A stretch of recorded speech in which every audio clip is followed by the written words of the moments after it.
This European cricket event is proudly brought to you by HCL Software, Rado and 1xBet.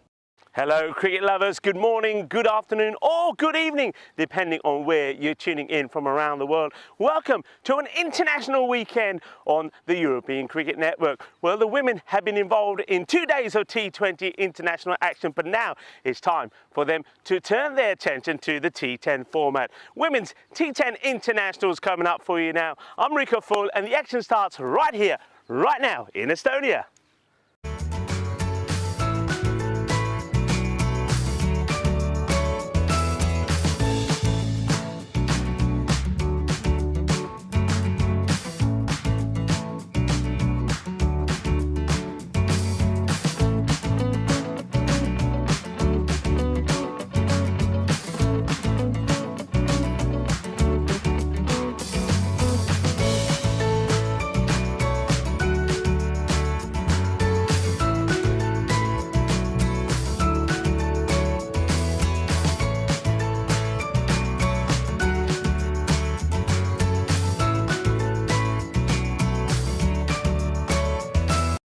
Four T10 international matches coming up your way, where the hosts Estonia continue to take on Bulgaria. Let the battle commence is what I say. Now Estonia, they did win that T20 international series 3-0, but they got a little bit of a scare yesterday, didn't they, when Bulgaria came back strong. So Bulgaria and their captain Detalina will be hoping that the players continue to respond and can bring the form they showed in that final match yesterday into the start of this T10 series here today. Anna Maria Vesic, the captain of Estonia, will be hoping that her key players stay in good form, and being the home side, she's got a couple of big guns coming into the side as well. Before we talk about those players, let's go straight over to Tyrone Peters, the tournament referee for the all-important coin toss.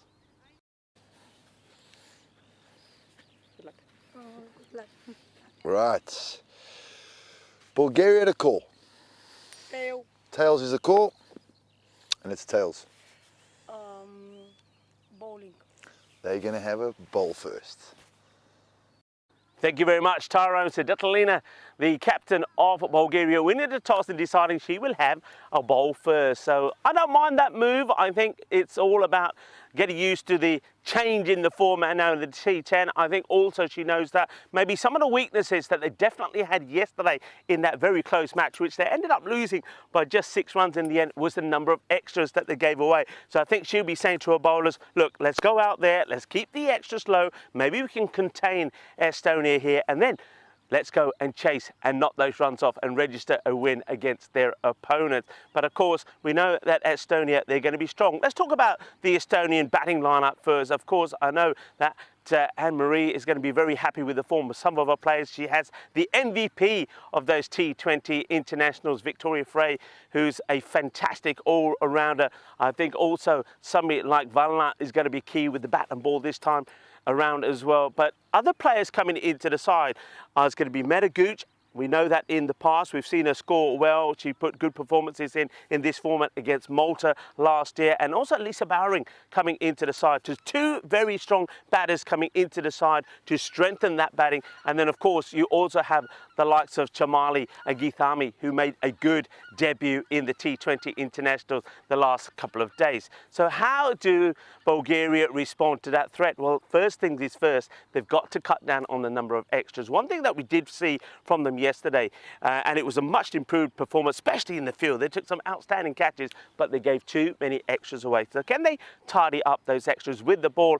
I think Stanislava is going to be very key again. She picked up 4 wickets yesterday, and I like the work of Nadia there as well. But I think when it comes to the batting, we all know that the captain, Detalina, is going to be key. And I think Vili Nanaklova yesterday was absolutely fantastic as well. So keep an eye on those two. We're going to have an exciting start. The beautiful and the good news is that though we had a lot of rain overnight here, so there will be a little moisture and a lot of dew and dampness on the ground first thing in the morning, but the sun is shining. I think this will burn away in the next hour or so, and I think we're going to have a fantastic 4 matches for the start of this ECI, the women's edition. So let's get ready for the start of the day. I know one man who's very exciting to call his first T10 match, and that is Marco. Marco, join me in the commentary position. We'll give you a little bit of news first about the 2 teams, and then we'll get straight in to the action. Good morning, cricket lovers, and I suppose you could say that is Women's Day actually here on the European Cricket Network. We've got the Women's Internationals here, and they're in Sweden. You're going to have some women's action there as well as Malmöhus women take on Gothenburg women. 2 matches that will be coming to you from Sweden. I know Tina Goff will be talking you through the action there alongside Vinny Sandu. These are the teams. You can see that with Estonia, a number of new players coming into the side. You saw there that Asama Sheffer was listed in that. We also saw Meta Gooch in there, Lisa Bowering also coming into the side, and Laima Anna Dalabina also in there. So that is what I'm talking about here. I suppose home advantage really for Estonia. They've got a number of players that can choose from the big squad that they have here. Whereas Bulgaria, it's very much the same. And you can see the bowler just marking up a run up to start here. Somebody who was absolutely fantastic yesterday is Stanislava. Somebody else who was pretty fantastic yesterday as well is sitting alongside me, and it's Marco. Buenos dias. Good morning, Marco. Good morning, Rico. I'm looking forward to my first Women's T10 International and having a good call and watching a great game. Yeah, Lisa Bowering is going to be the opener. She's a very powerful batter, has scored good runs for Estonia in the past, and she's got a batting partner out there also who did play the T20 internationals, is Meta Gooch. These two can put a formidable partnership together if they get going. Here's the first delivery. It's not a bad one, but it's been well struck outside the off. Nice solid start from Bowering, and Stanislava is with the ball now. She bowled very well in that very closely contested international T20 international yesterday. picked up those 4 wickets, and she 4 for 17. Nice start from her though. Outside the off stump, that's the key thing. Getting the ball in the right areas. Here we go again. This time's a little bit fuller. Well bowled. Good delivery. Dot ball. Lisa Bowring looks strong outside the off stump. That was a nice cut shot to get her off the mark, off the first ball of the day. Floats this up and is up in the air, but gets it over that infield. This will go all the way, you know. There's going to be 4 runs. Cuatro guerreras. Nice solid shot from Lisa Bowring. Just a little bit short this time. And she's able to get back and crunch it over the top of the inner circle. So we are playing T10 now, and of course that means that one thing you'll notice straight away is that the boundary ropes do come in. I've been told that at the moment they're around about the, well, as we normally play, the 50 metres. The ones that are straight maybe a little bit shorter, look like they're probably 45. But so there will probably be a lot more boundaries out there, especially when the dewy outfield dries out as well. Stanislava once again, a bit more room outside the off one. Ooh, almost plays that back onto a stumps this Bowring, but keeps an eye on it well. Yeah, I've been looking forward to watching Bowring bat. I was having a look at her stats yesterday and saw she had a fantastic tournament in Malta last year with an average of over 50. It's going to be down the leg side. This one just comes out the handle a little bit wrong. There will be a few issues with the moisture out there. Good morning to our umpires. Vic Mukti is the umpire at the bowler's end. You've got Tarun, who's at square leg, and umpire Ravi is the third umpire for this one. Of course, Taran Peters, the tournament referee. Stanislava looking to get this one on the spot.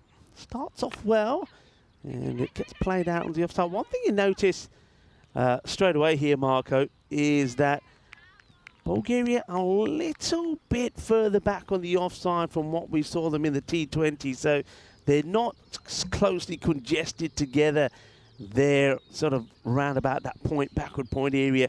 I think that's a better move. They're just giving themselves a little bit of space. And I think that's a good move because there seemed to be some strength from the batters on the offside, so you don't want everybody in too close. You want to protect your boundaries on the offside, and that's going to be important, making sure to cut the boundary, cut the amount of boundaries being hit. And that was a good first over.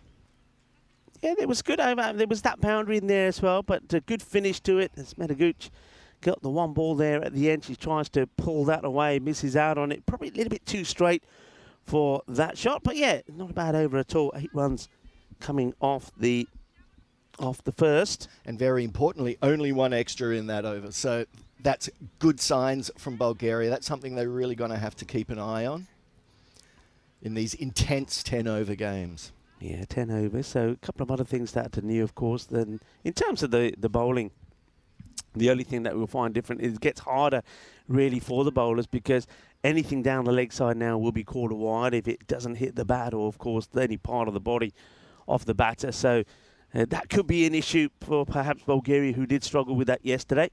And there's our favourite fielder, Gabriela, in close. And first ball is just a little bit down the leg side here. This is Catherine, who's doing the bowling. And there we saw just a little bit of difference in the T10 compared to the T20. That might have been able to get away with that yesterday, but not today. That one's wide down leg. Catherine gets back to her mark. Very good morning, by the way, to everybody. I know Scotty was in there from the ECN Supporters Club there in Australia. Good morning to you. It's nicely played, trying to pierce the field, but good fielding. Just keeping that just to the one. Gets down, gets dirty, makes the stop. We'll take the single, and nicely played. And Katrine got a bit of movement off the wicket there as well, coming into the batsman, but well played into the offside. It was a good shot, actually. It was. From Meta, gets herself off the mark. That's floated up and down the leg side. Will be called a wide, so just straying a little bit, and that's probably always, it's one of the issues that I think some of these bowlers have had, especially on days where it's been a little bit windy. But you can see like, it just drifts. It starts off okay, but because there's not too much pace on the ball, it just drifts down that leg side. A little bit unlucky is Catherine here. Sticks to her plan, but it's the same old issue. That ball just moving around just a little bit too much. Yeah, again, she's just got the radar just a little bit off, and it is a bit tighter today than it has been. So, but she'll get into her rhythm, I'm sure. But it's something that the Bulgarian women are going to have to be careful with today. It's better. It's a bit fuller and it goes straighter. Work to be done by the fielders. Should just be a single. It will be. And good morning also to Rob Thompson, who is saying good morning to both of us. Hello to Simwan, who's saying hello to everyone. And SkyQuest is in the chat as well. Nice to have so many people in the chat. And of course, hope you're having a splendid weekend and an international weekend here. So that one's going to be called a no ball, unfortunately. International weekend. And, well, we could call it, it's a women's weekend on the European Cricket Network with women's action, not just from here, but also we've got women's action there in Sweden as well. What a great finish it was to the European Cricket Series there as well. High scoring day with a bit of drama as well.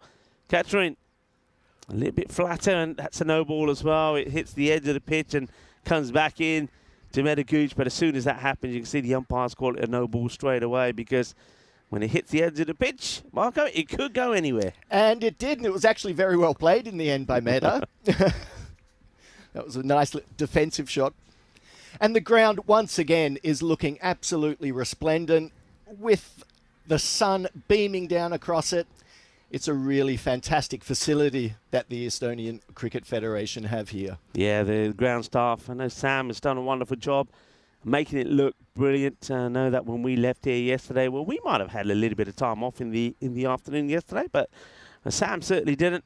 He gave the outfield another little trim. He's got those lines looking absolutely brilliant, fantastic. And I'm looking for some drone shots, forward to some drone shots at his ground. That's probably going to be too high, I suspect. It has been called. So, well, Meda gets bat onto ball, takes a single, takes herself to two, but that leaves Lisa Bowering to deal with the free hit, and I'm pretty sure that she's going to go after this big time. Just gets the end of the bat there, unfortunate. It was Meda. I think if she found the middle, that would have raced to the boundary. I've got two fielders back, the two fielders that are allowed at the moment. 3 over power play are both on the leg side. And it's going to be a no ball because it bounces several times before it gets to Lisa. So this is ended up being a difficult over for Catherine. She's had these sort of issues yesterday. Likewise, she started pretty well, and then for some reason she's trying to bowl just a little bit shorter. I think she's just afraid she doesn't want to bowl another full toss, but this time it's far too short. She's going to try and change the angle here, see if that helps. Still a free hit. And that one probably okay, but it's going to be 4 runs. It's an easy hit for the batter of the quality of Lisa, and she will put that one away for 4. So the free hit gets put away. And yeah, the areas of concern here really for Bulgaria is that most of the time, the other thing about these extras here, Marco, is that when they are going wide, unfortunately it's down the leg side, which makes it easier for the batters if they choose to play shots like that. And it's very difficult to set a field to short bowling down the leg side. So Catherine coming round the wicket, I don't think that's going to help her cause in getting that ball in the right areas. Will she get away with that one? No, she won't. I mean, it's a better idea. She goes a bit flatter and across the batter, but only misses that line just by a smidgen, I think. But you can see here it's missing the line completely, and the umpire, no option, but having to call it a wide. And there's still 3 balls left in this over, so hopefully she can get it right down the centre this time. A little bit off skew. Good stop by the keeper. Oh, she's hurt herself, though. Ooh la la la, says Vili Nikolova. She puts her foot on this. Probably not the best of ideas, and she gets it, look, the inside of the foot, which is not protected by the pads. Well, that's going to leave a nasty bruise. He's trying to walk that off, you can see. But just struggling here now. And I think the umpire probably now saying to the bowler that you can't really bowl another one of those because she's in danger maybe of being removed from the attack. That's better. That's well bowled, but it's going to be put away to the boundary by Lisa. She strikes the ball so well. 4 more to her.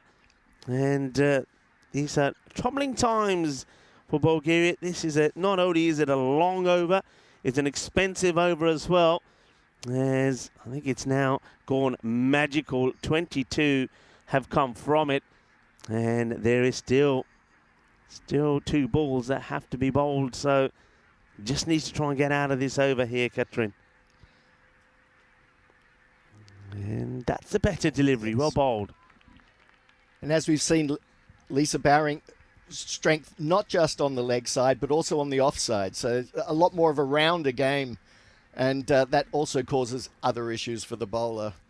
But as long as she keeps that line, pitches it up, success will come, I am sure.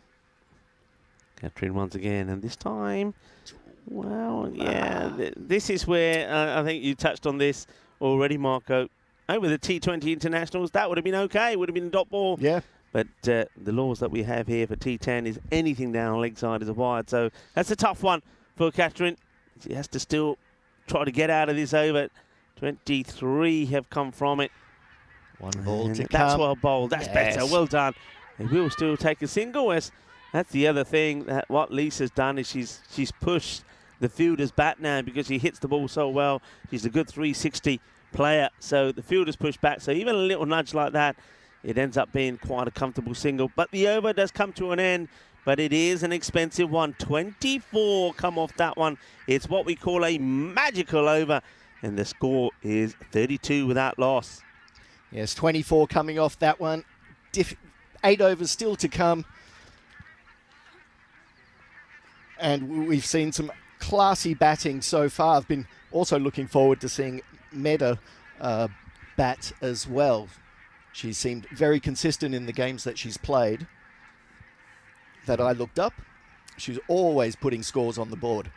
It's probably well struck, and that will go to the boundary, I feel. With those boundaries a little bit shorter, well, let's see. Maybe there has been stopped out there. If that's been stopped, that's a remarkable effort from the fielder out there, because this was hit really well. I suppose here, once again, this is perhaps with a little bit of moisture. But let's see, yeah, gets a foot on there. That's brilliant. I didn't expect the fielder to get round to that. That's Alexa. Good work from Alexa. Just keeps it to just the one. Stanislava. She's really giving it some flight. And, well, that's worth, if that's pad or bat, I mean, it was pretty straight. I guess we'll never know because they don't run. I wonder if we can see this ball again. There's uncomfortable stop there behind there, but gives it plenty of flight. Maybe just, yeah, maybe a little bit of glove on this. And also probably a bit hard. But there goes the fielder down. And it goes to show it's a bit moist. Yeah, I think that's gloves on that. Probably the height also would go against it. But that's been hit, and that's going to be another chase for Alexa. But this time, she can't get there. It's going to be 4 to Medaguch. Brings up her first boundary. Well struck, well played. Really good hit. Gets herself plenty of room. Look at this. She goes, gives herself room, gets into a good position. Nice shot. And they might be thinking about just putting... changing the field here slightly. Of course, straight after this over, you can have another 3 fielders go outside. In fact, they made that change already. Alexa's gone behind square now. Stanislava does go outside the off, but that's hit beautifully. What a lovely shot that is. It's a long chase for the fielder. The ball will just hold up on this. Oh, has she thrown? No. Oh, no, Yarki kar ditta. Oh, my word. I can't believe what I've seen. Well, Medaguch will get another boundary here. We've seen 2 went on the board because you thought it was 2, but have a look at this. The ball stops before the rope, and the fielder, in the process of picking it up, watch this, ends up clipping it forward for a boundary. And now we go back to the action here, and they will come back for another 2. It's all going a little bit pear-shaped here for Bulgaria. And I must say, the shot was a wonderful shot by Medaguch, and it actually did deserve a 4. It was a beautiful cut shot as she moves her score along to 12. Yeah, well, watch out there, ladies, because there could be some horrible stuff coming down on you as the geese are up there asking the question. Probably just straying down on the leg side. That's been the issue, I think, with Stanislava. Remember, she did this yesterday. Her first 2 overs, was just a little bit leg side. I mean, it's a good appeal, I think, but probably you can just see the leg stick there. I think it's the right call from the umpire. The umpire just gives a little signal saying just a little bit leg sideish, but a good finish from Stanislava. But what I was going to say there, Marcus, Stanislava yesterday, if you remember, her first 2 overs were a bit like this, but they stuck with her, and then she came back and bowled 2 beautiful ones. Unfortunately, though, in this format, that's her done. Only get the 2 overs, 43 without loss, 11 coming off that one. Yeah, it's all quick and very intense in the T10 format. Just 2 overs to get it right. And here comes the next bowler coming in. This is our friend. This is the player I call the Spanish bull, Gabriela. She just doesn't back down. She goes head first into everything, and she starts with a good one. Good start from Gabriela. Well done. There's no beanie today. And that's 2 dots out of 2. It's a different ball game when the bowler gets the ball in the right areas, outside the off stump, just slightly short of a length, and trying to play that cut shot, but misses out on 2 occasions. And then this is a loose one. I wonder if the height is an issue here for Gabriela.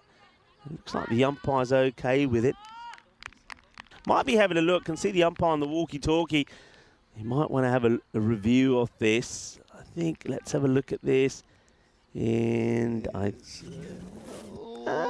think by the time it's coming down, it's probably down. okay. There's not too much pace on it. And it also got a fielder in the way, which may be of help. Oh, they called it. Nah, don't like that call. Oh, that's tough. I don't like that call because you That can't is see the tough. ball. I don't like that call. Anyway, they've used... I wonder if they've gone with the umpire's call, and the umpire said, well, all right, in that case, I'll give it a no ball. So free hit to come. It's a nicely played, good footwork. I'm liking this footwork here for Meta Gooch. She's certainly, from when I saw her play in Malta, she seems to have done a lot of work to her play outside the off. I know in Malta that she was putting away the short balls on the leg. She played the sweep shot very well in the pull, but she's playing some lovely shots outside the off at the moment. And there's some nice foot movement there as well, moving forward, moving back. It's going to be hit away. Fielder is out there. Nicely done by Alexa. She's a top fielder. She patrols that part of the ground very well indeed. And she is getting a lot of work down there at the moment. And she probably will for the next 6 overs of this innings as well. With Meta facing. There's going to be a wide ball. Some international days that are very important. The first one, International Day Against Homophobia, is today. It's observed around the world on the 17th of May. And, of course, the event is held every year to help raise awareness about LGBTQ issues. And a very important day. And a very important day, if you... Oh, that's played nicely. Is it going to slow down? Oh, great effort. Tremendous effort from the fielder. Tried to make amends, I think, for the one that she pushed over the rope earlier. Is Martina again. It's a lovely shot, though. Beautifully played. But here's the effort. Gets a slide in as well, but just can't stop that Grizzly going over the rope. 100% effort there. A lovely shot, though, from Meta. And that's what the bowler loves to see. The fielder's really getting stuck in and trying 100% to try to get it down. It just escaped her grasp that time, but 100% for effort. Yeah, Gabriela did start well. But that boundary single at the end means that she'll go for 10 off the over. But at least there wasn't that many extras. There was that no ball, of course, which I thought was a bit harsh, I have to admit. And just the one wide to score, 53. So 50 on the board. And, of course, still no wickets down. A 51 partnership. And these two, I saw them do this at Malta. They are a very good pairing. And, Marco, when you think of the number of batters still to come, you can see that Estonia probably on the way of putting something like 130 on the board. And 130 is going to be a tough target, I would suggest. Yeah, we're just having a look at this one about the bounce. Does it bounce twice before it gets past the line? No, I think that's fine. It's just okay. And this is the captain now, Dittalina, who we sometimes see her bowl, but she doesn't bowl enough for me. That's a hit away. Good shot. Through the hands of the fielder. And, well, it's almost a double misfield. Come on, get it in. Come on, Alexa, you can do it. They're taking on her arm. They're going to get to... But it's a close one there. It was a good shot. I mean, Meta Gooch plays his shot really well. I've touched on this before already. So she hits it well. It is uppish. The fielder, I mean, that would have been a great catch if it was taken, but it gets through one, gets through the second, and then this one slips out of the hands as well. Oh. Come here, get the game anymore, get the game. It's like me in the morning with a bar of soap, that, Marco. The next one is a wide ball down leg side. Well, there is a bit of moisture and dampness out on the field. She was probably slipping around a little bit there, but she got the ball in eventually. This is Detalina, the captain. What a good knock she had yesterday, and she's going to be a no ball. Yeah. She's going to be instrumental, isn't she, with the bat as well. She scored very important runs yesterday, 37 to 36. Vili Nikolova, 35 of 52. Those two are going to have to be at their best, because it's fair to say no other batter in those T20s, those 320 matches for Bulgaria really scored any runs. That's too wide as well. I think the umpire will probably want confirmation on it. Yeah, we'll call it wide. You can see he's struggling to see there. But a little skip there from Detalina when she bowls that one. I think she's skipping. Maybe she's trying to put the umpire off. She now takes the cap off and says, it's the cap. It's a cap. Take the cap off. I'll be all right here. But here we go again. Next delivery is going to be down the leg side.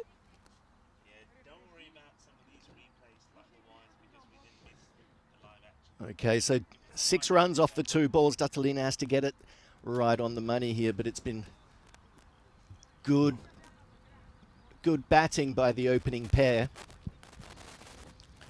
Batting well, keeping it simple, aren't they? Keeping it simple. If it's short, they're stepping back and playing away, and if it's that's an edge. It's the first real opportunity. Could still be a chance, but well, Meta does get back in time. It's a better delivery. You see, Meta, you can see what she's trying to do. Just trying to play this one away, but maybe a little bit of extra bounce there, and unfortunately gets it past Vili Nikolova, and then gets sent back there by Lisa. Good early call from Lisa, says get back.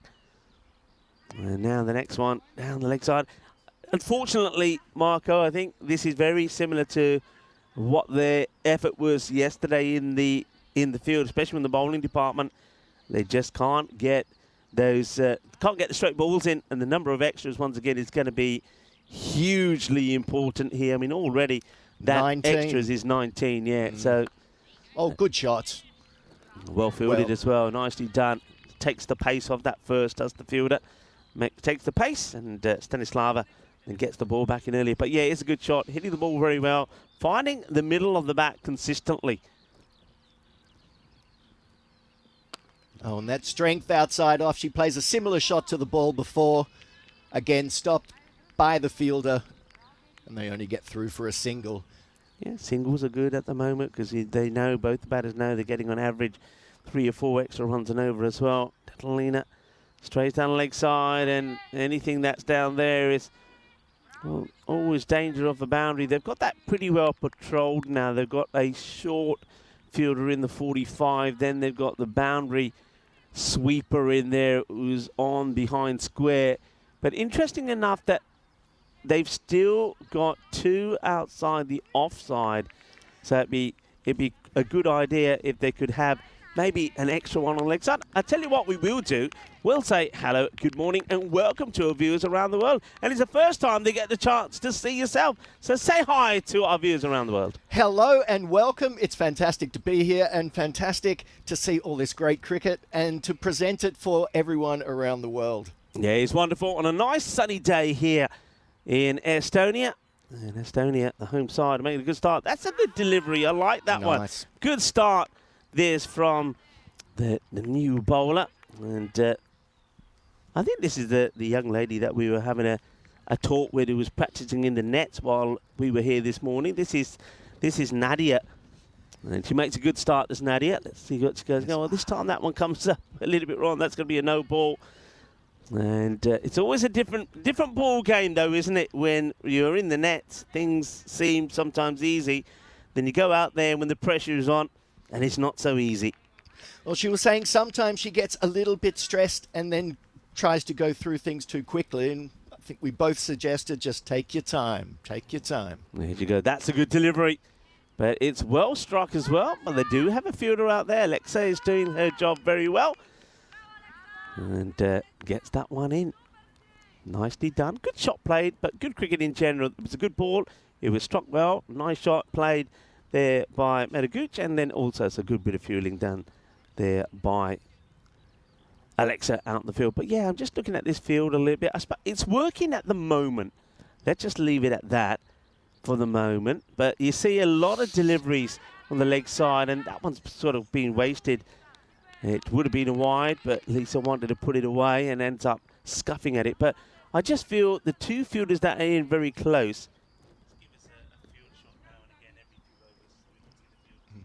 Yeah. There's two fielders in close on the leg side, or three actually, which don't need to be that close. Well, maybe we can show our viewers that in a moment, maybe after this shot. But you can have 5 fielders bat. Both these batters are hitting really well on the short delivery on the leg side. So just have a look at that field there. 1, 2, 3 short. You've got a fielder that's halfway between the boundary and the rope. That's mid-wicket. Push mid-wicket back and push another fielder in between the two of them.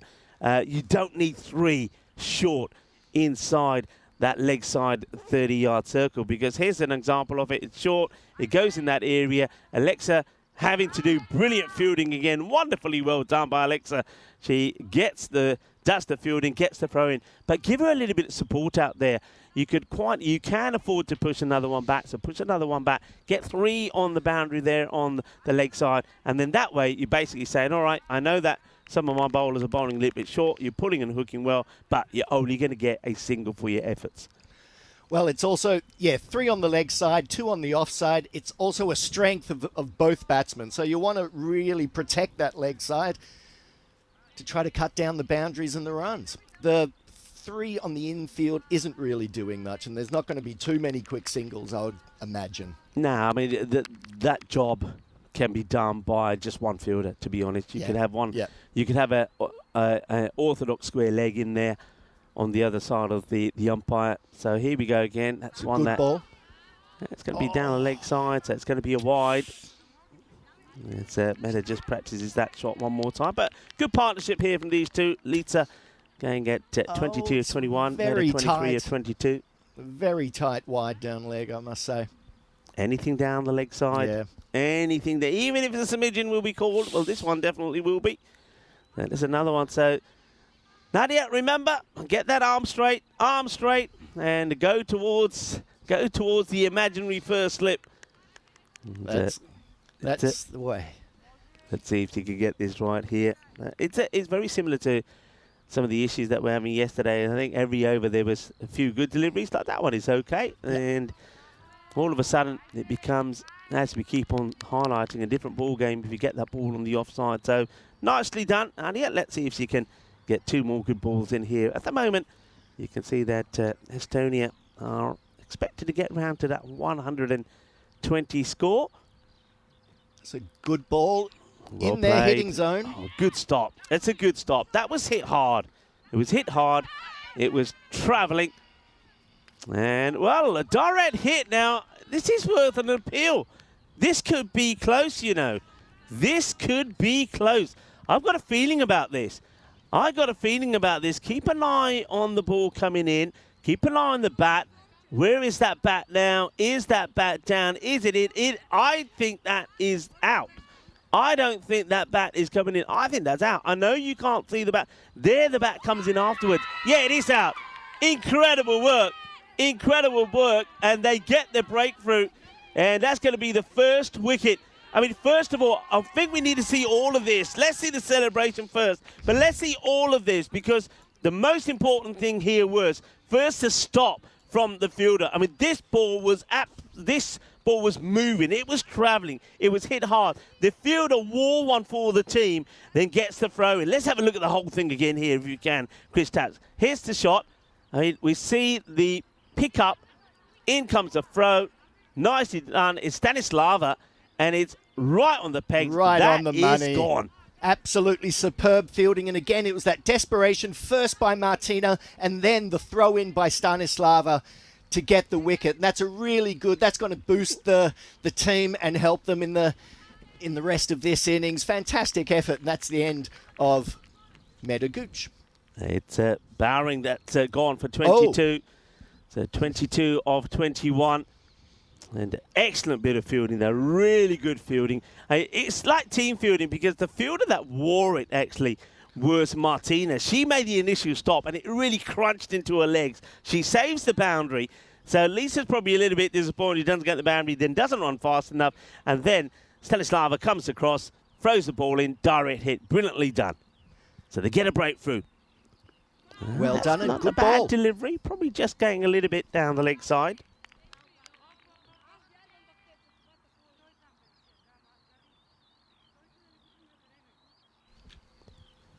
So again, let's have a look at this one again. I think just, yeah, you can see there, just going down the leg side there from Gabriella. Pitched up further, that's a good delivery. Marco, first one I think that we've seen pitched up in the block hole. Yep, that's the one.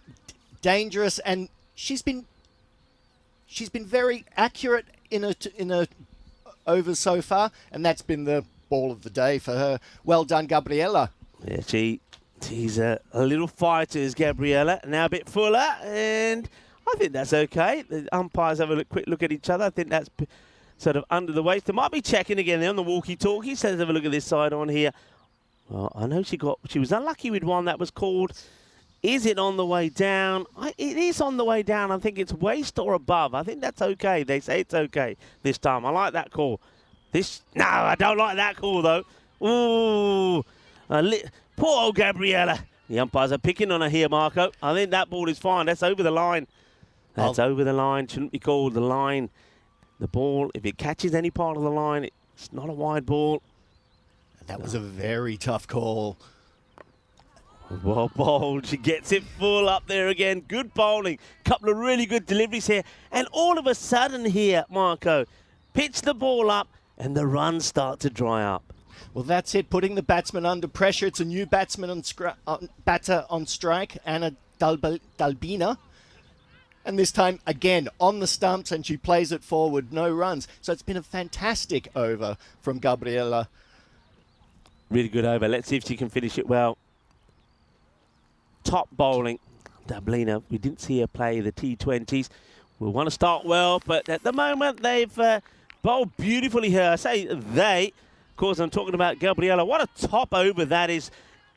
Momentum-changing run-out. You get a run-out, a wicket goes down, Bulgaria celebrate, they're on a high, and then Gabriella comes on. The only run of that over was that one wide ball, which, to me, wasn't a wide. Let's have a look at this. This is the European Cricket Championship.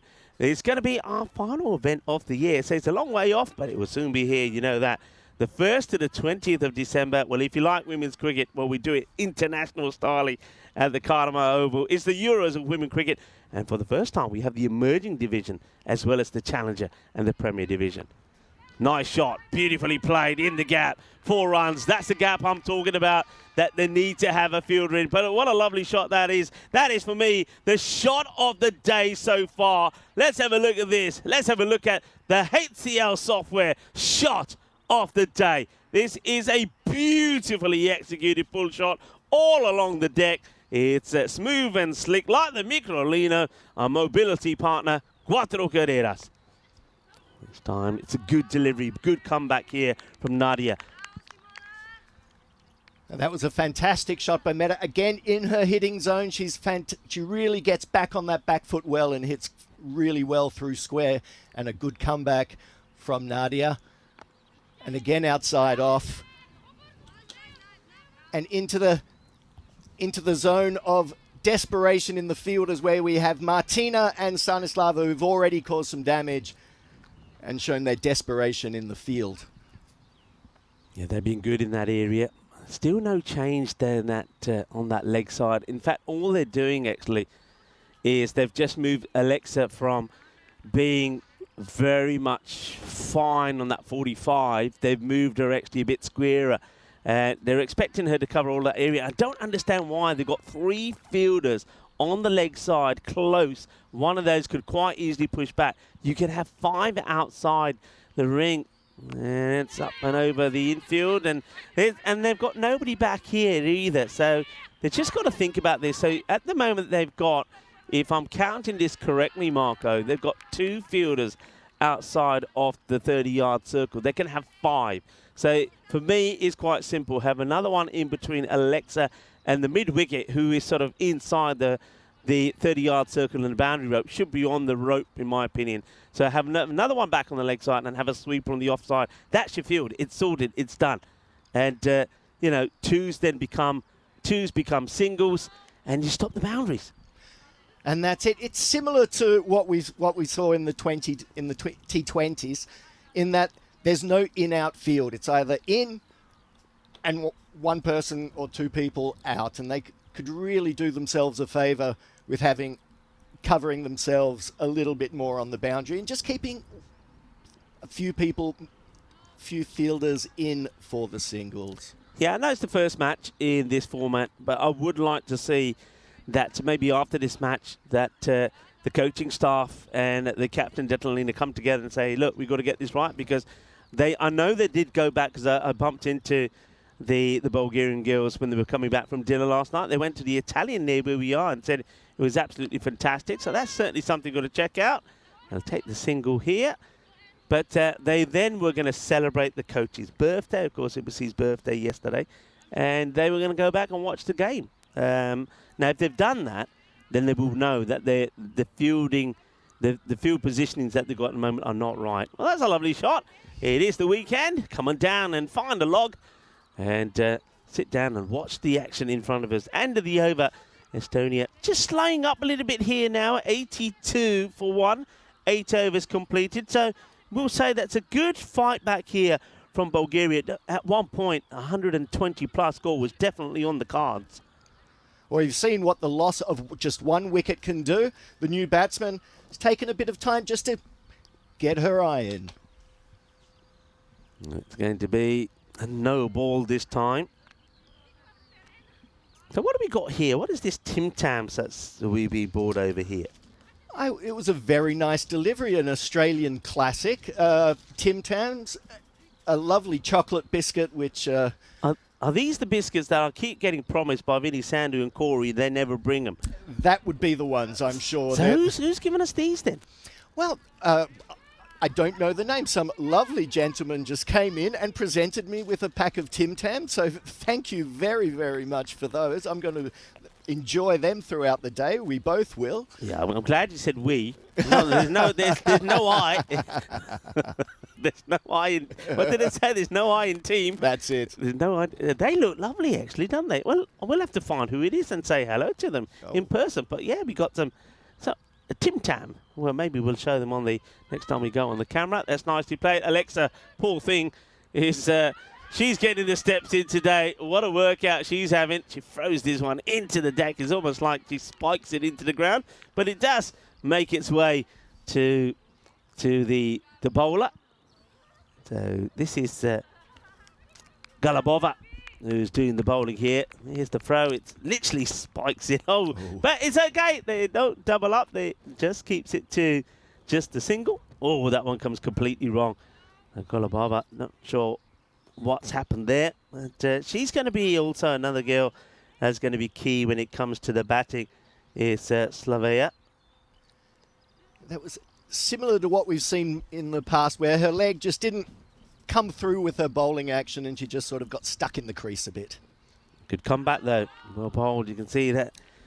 Just getting a little bit frustrated maybe. I think she feels that, especially since she lost her opening partner, Lisa, that she's now really got to become the main run scorer and contributor, but just misses out on that one. She's frustrated, but she won't miss out on that.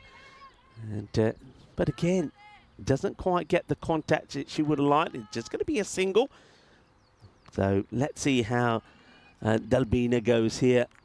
Alana Anna Dalbina. Didn't see her, like I said, playing in the T20s.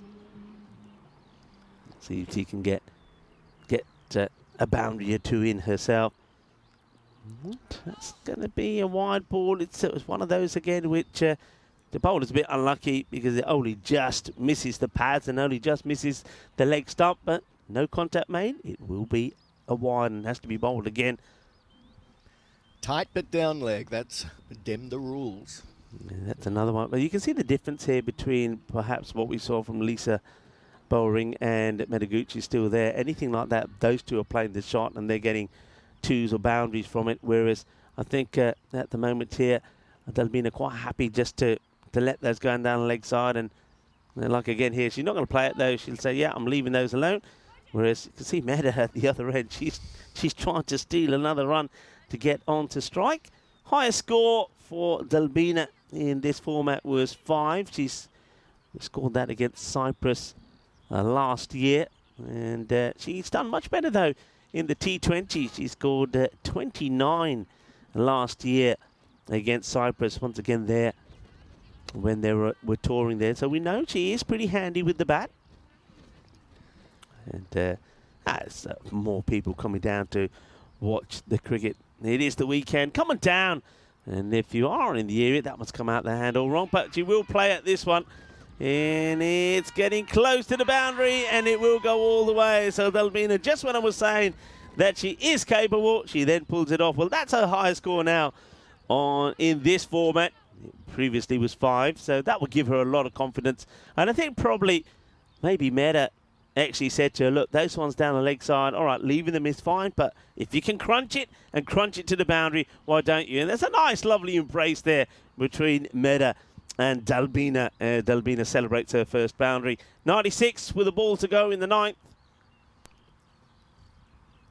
Oh, well, that's another one that comes out completely wrong. And remember that we will also have the bonus point equation in play when it comes to the T10 format.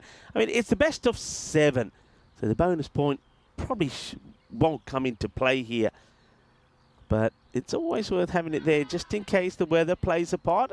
Inquiry from the bowler, from Galabova. The umpire says not out. It's going down the leg side. It will be the end of the over. 15 come off that one. So after a series of good overs from the Bulgarian bowlers, that one just goes a little bit astray as the captain Titalina gambles on Galabova. 102 for 1 at the end of 9. 6 balls to go in the innings. And now we have the girl who was doing all the work at backward square leg bowling the last over, Alexa Stoilova. And let's see what she can do. Oh, she starts with the dot ball. It's a good start, Alexa. She gets the extra oomph she needs in making sure that ball doesn't bounce the second time before that the crease of the batters. It's a big swing from Meta. You can see that her intent now is to try and crunch every ball as hard as she can. That one probably would have been a wide, and we'll get a single. So a little bit of what I like to call false economy there. You would have got that one anyway, but doesn't get the chance of an extra ball. So 4 more balls to go. Dalbina, after hitting her first boundary, gets back on strike. And will she'll leave that one this time, as Alexa just gets this one wrong. She also, a little bit like Victoria Frey, has an interesting action. She's kind of running on the spot before she gets going. Yeah, it's just warming her up, getting her legs in action before the action actually goes through, and that one's just off the pitch as well, unfortunately. I don't think I don't think that kind of helps her. I think the first 2 balls that she bowled, she was a little bit steadier. I think she's, you see there, she's just arching over before she delivers it. Well, there's a bit of advice being given to the batter from Meta, and I think that is probably, look, if it's down the leg side, still play at it because I want to get on strike. I think she's saying that I'm running anyway, I'm coming, be ready. Well, they will run this time. It's going to get through that the 3 fielders that Bulgaria have continuously kept in that area. Oh, that could be close. It could be close. It's a little bit of a pushback from Alexa onto the stumps. But you can see this again. It's good running. I actually thought that Meta would have wanted to stay on strike. Let's have a look at this. It gets through the 3 there. So even though there's 3 there, and we keep saying they probably shouldn't be, it doesn't serve the purpose. They're just there, but no. Good, fast running. And to come back for 2. All safe. And the fielder did get a bit of a bad bounce as well. That's hit nicely in the area that we keep saying there needs to be a fielder. And I wonder if Bulgaria, we keep saying this, will eventually take note and start to scribble down some notes and put them into practice, because there's a lot of runs out there. We know we can. You can't really do too much about the extras here, Marco, can you? I mean, it's not like It's not like the players are deliberately bowling them. They're learning. They're trying hard. So the extras, they will be what they are. You know, like that one just comes out of the hand wrong for Alexa. So that's just going to be work in progress. But the field setting, the tactical stuff can be worked on. And I have to say that at the moment, Bulgaria, they're missing the trick. They're not really putting that into practice, whereas Estonia, they're on the ball with the tactics. Another one down the leg side. So Alexa trying to get through this over. Just 2 more balls, Alexa. Come on, 2 more balls.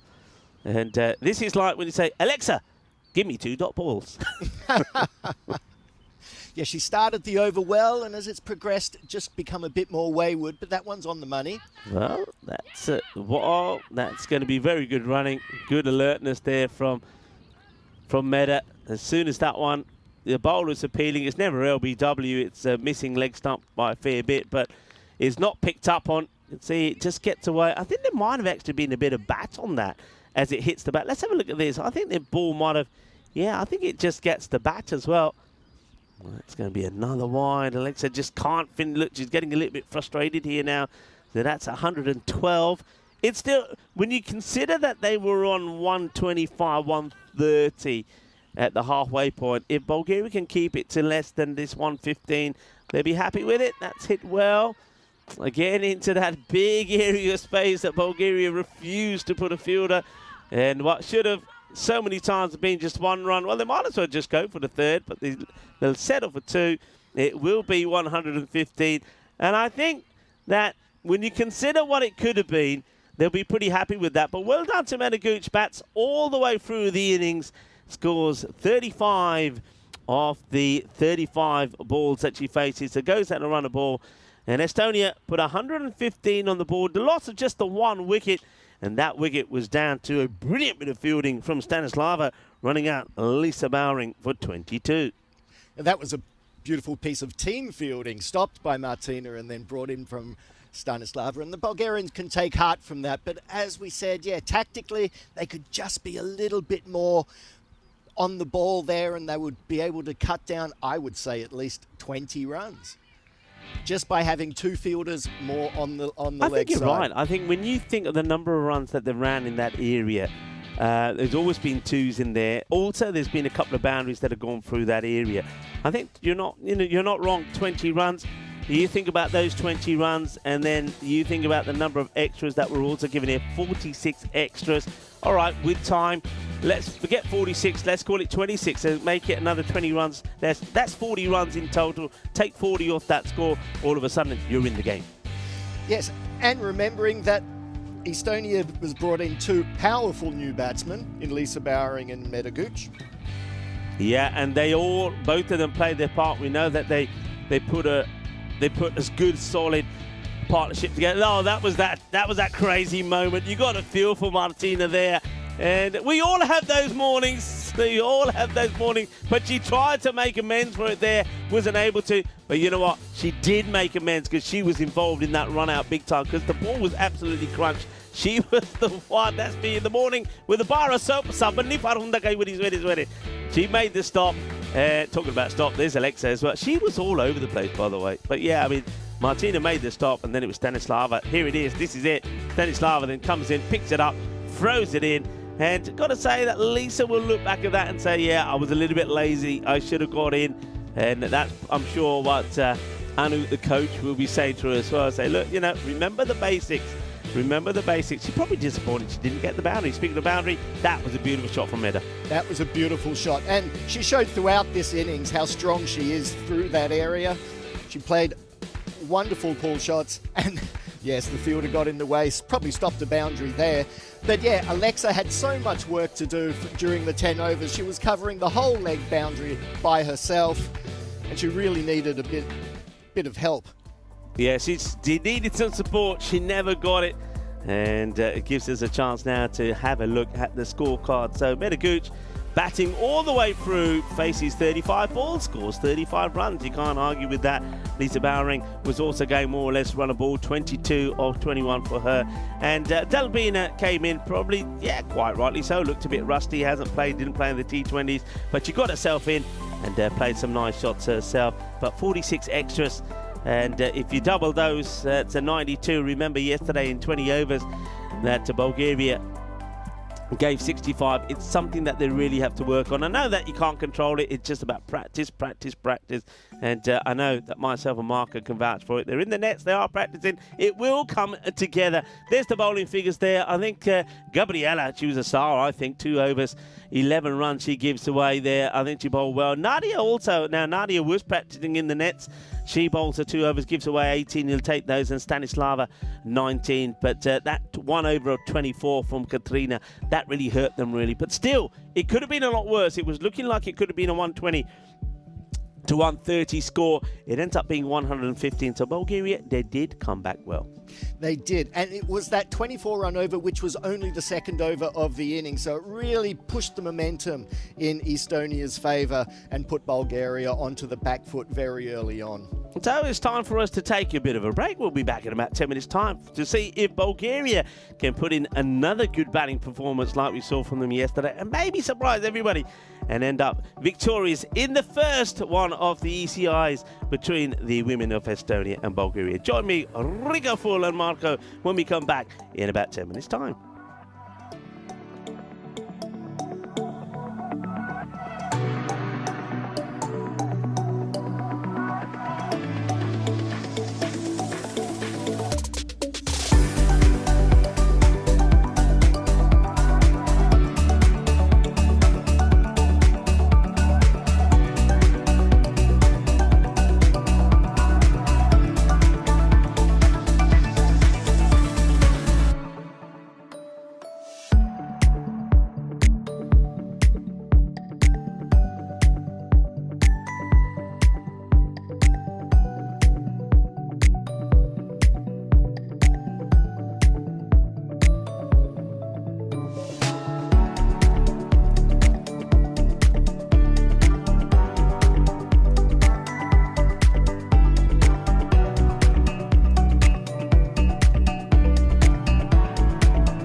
This European cricket event is proudly brought to you by HCL Software, Rado and 1xBet. Hello viewers and welcome back. The umpires Vimukti and Tarun have made their way out and they've been followed out there by the Team Estonia, who have put 115 on the board. They started well and then just lost their way a little bit once they lost that first wicket from Lisa, who made 22. Medaguch, she batted through the innings, scoring a run ball 35. And it's a score that they would expect to defend. No surprises, really. That is going to be Anna-Marie Vasic, the captain, who's going to bowl the first over. You just saw there briefly what the bonus point equation was. And just for those of you that are wondering, this is what it is. So 80, restrict to 80 or less, and then Estonia can pick up all 4 points available. So Bulgaria need to get past that 80 mark. Bulgaria themselves, if they want the 4 points, they've got to get the target in 7 overs. So there's a way always for both teams to pick up all the points. Bulgaria, I think here, will be satisfied if they can take a point away from Estonia.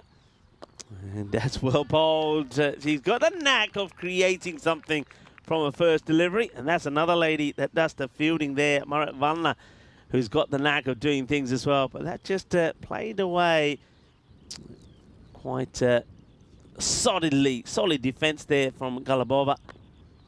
Same again. Good areas though from Vasic, but you can see just in those first 2 deliveries just the difference between the 2 teams. Estonia, their bowlers, particularly the 3 key bowlers, very much wicket-to-wicket bowlers, don't get too many wrong. Anna-Marie Vasic, once again, that's beautifully bowled in the area, just drops the bat on there. There's not too much more really that Savlea Galabova can do here. If it's a good ball, you just got to respect it and try, if you can, maybe even just push or nudge it for a single. But you can see that with Valna in close on one side. You've got a close fielder in on the leg side as well. It's not going to be easy to do. Here's the next one in. Well bowled again. So just have a look at that. 4 balls, all on the money. Rico Full here. Joining me back is Marco. Marco, splendid line of length here from the captain. Well, she's just started where she finished yesterday and the day before. She's been right on the stumps and asking questions of the batsman every single delivery. This one just a little bit shorter, but there's that field, no run. And speaking of the field, they've got the 3rd back on more or less on the boundary, just for one that might come off the edge. And then they got a mid-wicket on the leg side. That's on the boundary. Other than that, everybody else seems to be inside that circle. And it's well bowled again, so top quality bowling. And remember yesterday, her first 2 overs, she gave no runs away from them at all. There was only the 1 bye, and then she bowled a 3rd over where there was a wide and no runs. So at one point, she had bowled 3 overs just for 1 run, and she finished with 4 overs and just 6 runs came off. And that was the player of the match performance from her with the ball in that 3rd T20 International yesterday. So she's in top form, and it's another great over to start with. It's a maiden. It's nothing on the board after the first. And there we are after a maiden. The next star performer, Marit Valna, a very experienced player, also did well in the first 3 T20s. Starts with a wayward delivery, but we've seen that from her before. She normally corrects very quickly. It's up in the air, but it's not going to go to the fielders. And this time it's another slip from one of the ladies that's coming there from the 45. And so still a little bit of moisture out there, but as I said at the beginning of the day, that's soon gonna dry away pretty quickly. So yeah, you're right about Valna here. Normally gets it right pretty quickly, and she's so deceptive because you see that one there, she pushes that one through a little bit quicker, doesn't give it so much flight, but then every so often she flights a couple right up there, but she has the knack of flighting it right on middle peg, and that's how she picks up a lot of her wickets. And that's been one of the big differences from what we saw the Bulgarian team. Didn't manage to get many up in the block hole and really put the batsman under too much pressure. There was a lot of short stuff. Here comes Valna again. Ooh, almost sneaks it through. You can see now what starts to happen here, especially when the first over was a maiden from the captain Vesic. This one, he can't get any runs away. No runs at the moment of the bat. So it's 9 deliveries faced by the batters, no runs. They're starting to get a bit frustrated. They're starting to think, right, we've got to try and get something away. And you then start to take a chance or two. And that's when somebody like Manet Van Laak comes through and picks up a wicket. So are we going to see... It was just the wide to begin with, but no runs off the bat. Can she finish it well here? One more ball to go.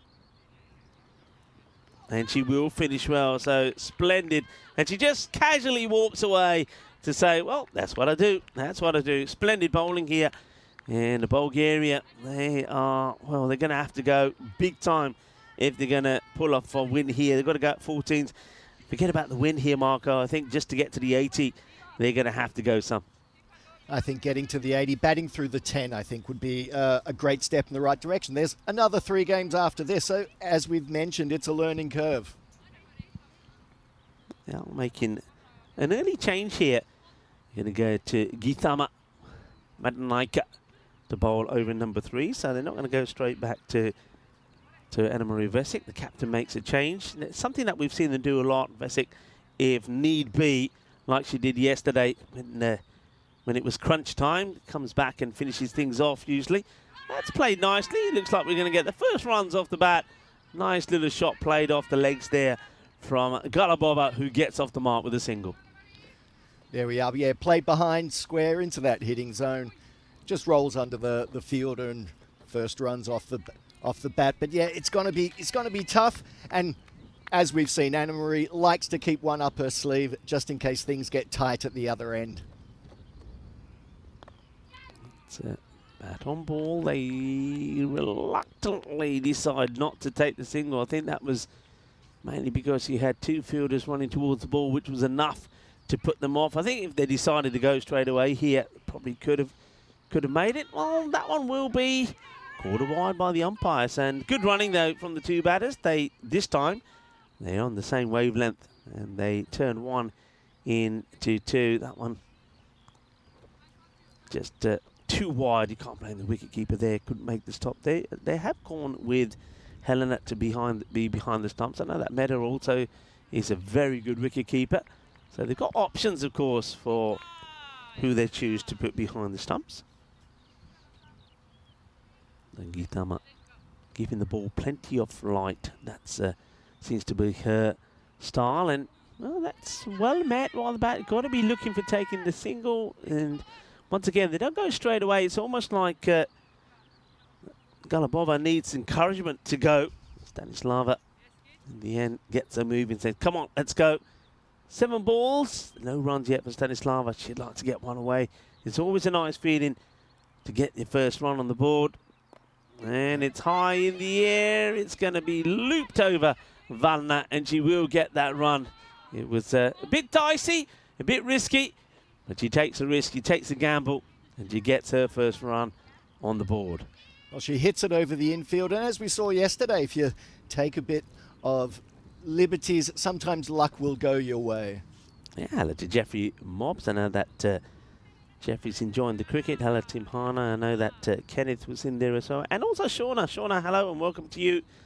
I think Shauna's always a big Estonia supporter, especially with the son, Stefan Gooch, who plays for the Estonia men's team. And, of course, well, he's got daughter-in-law now playing here for the women's team, Mehta Gooch, and giving Mehta and Estonia plenty of support. Shauna, lovely to see you in the chat.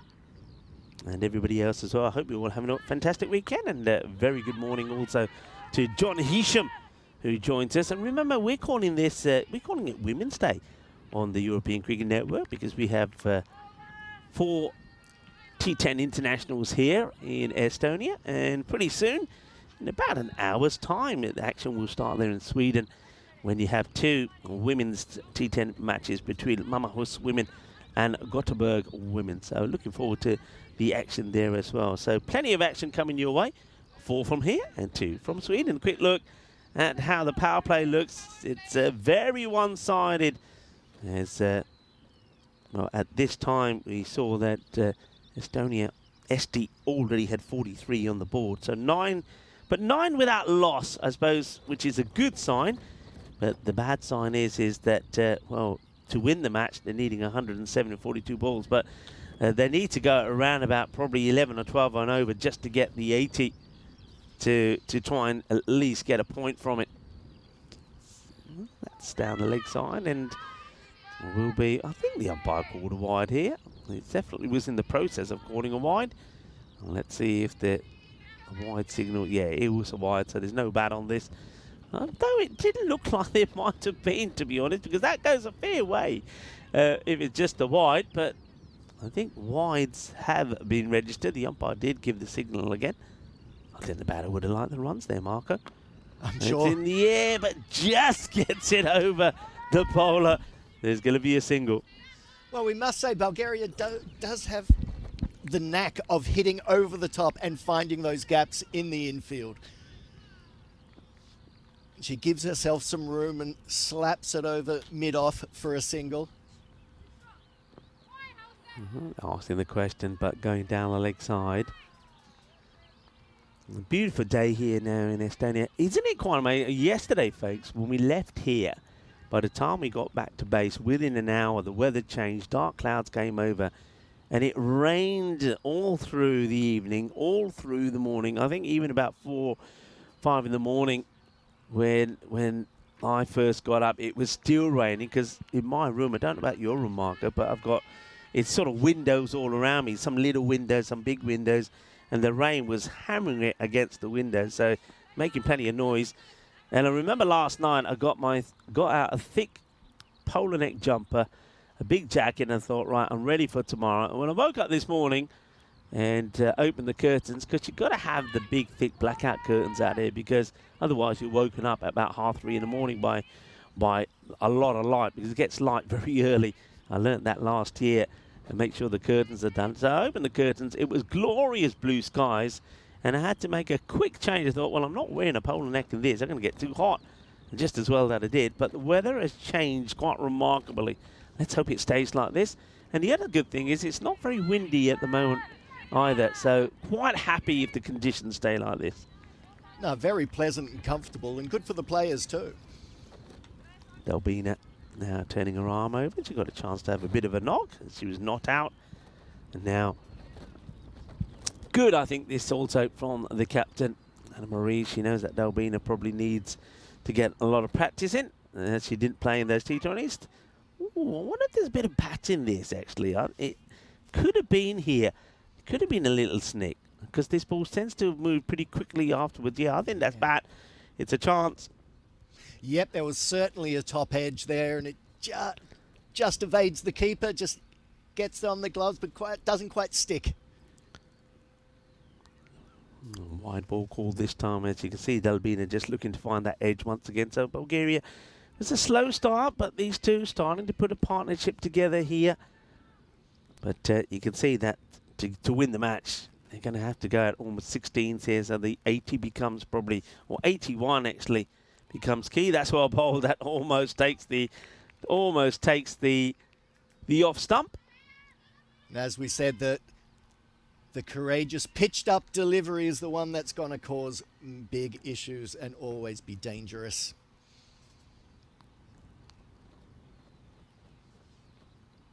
Tossed up again, and ooh, Galabova almost gets the inside edge back onto her stumps here. And does the right thing. I think you can see her moving towards it.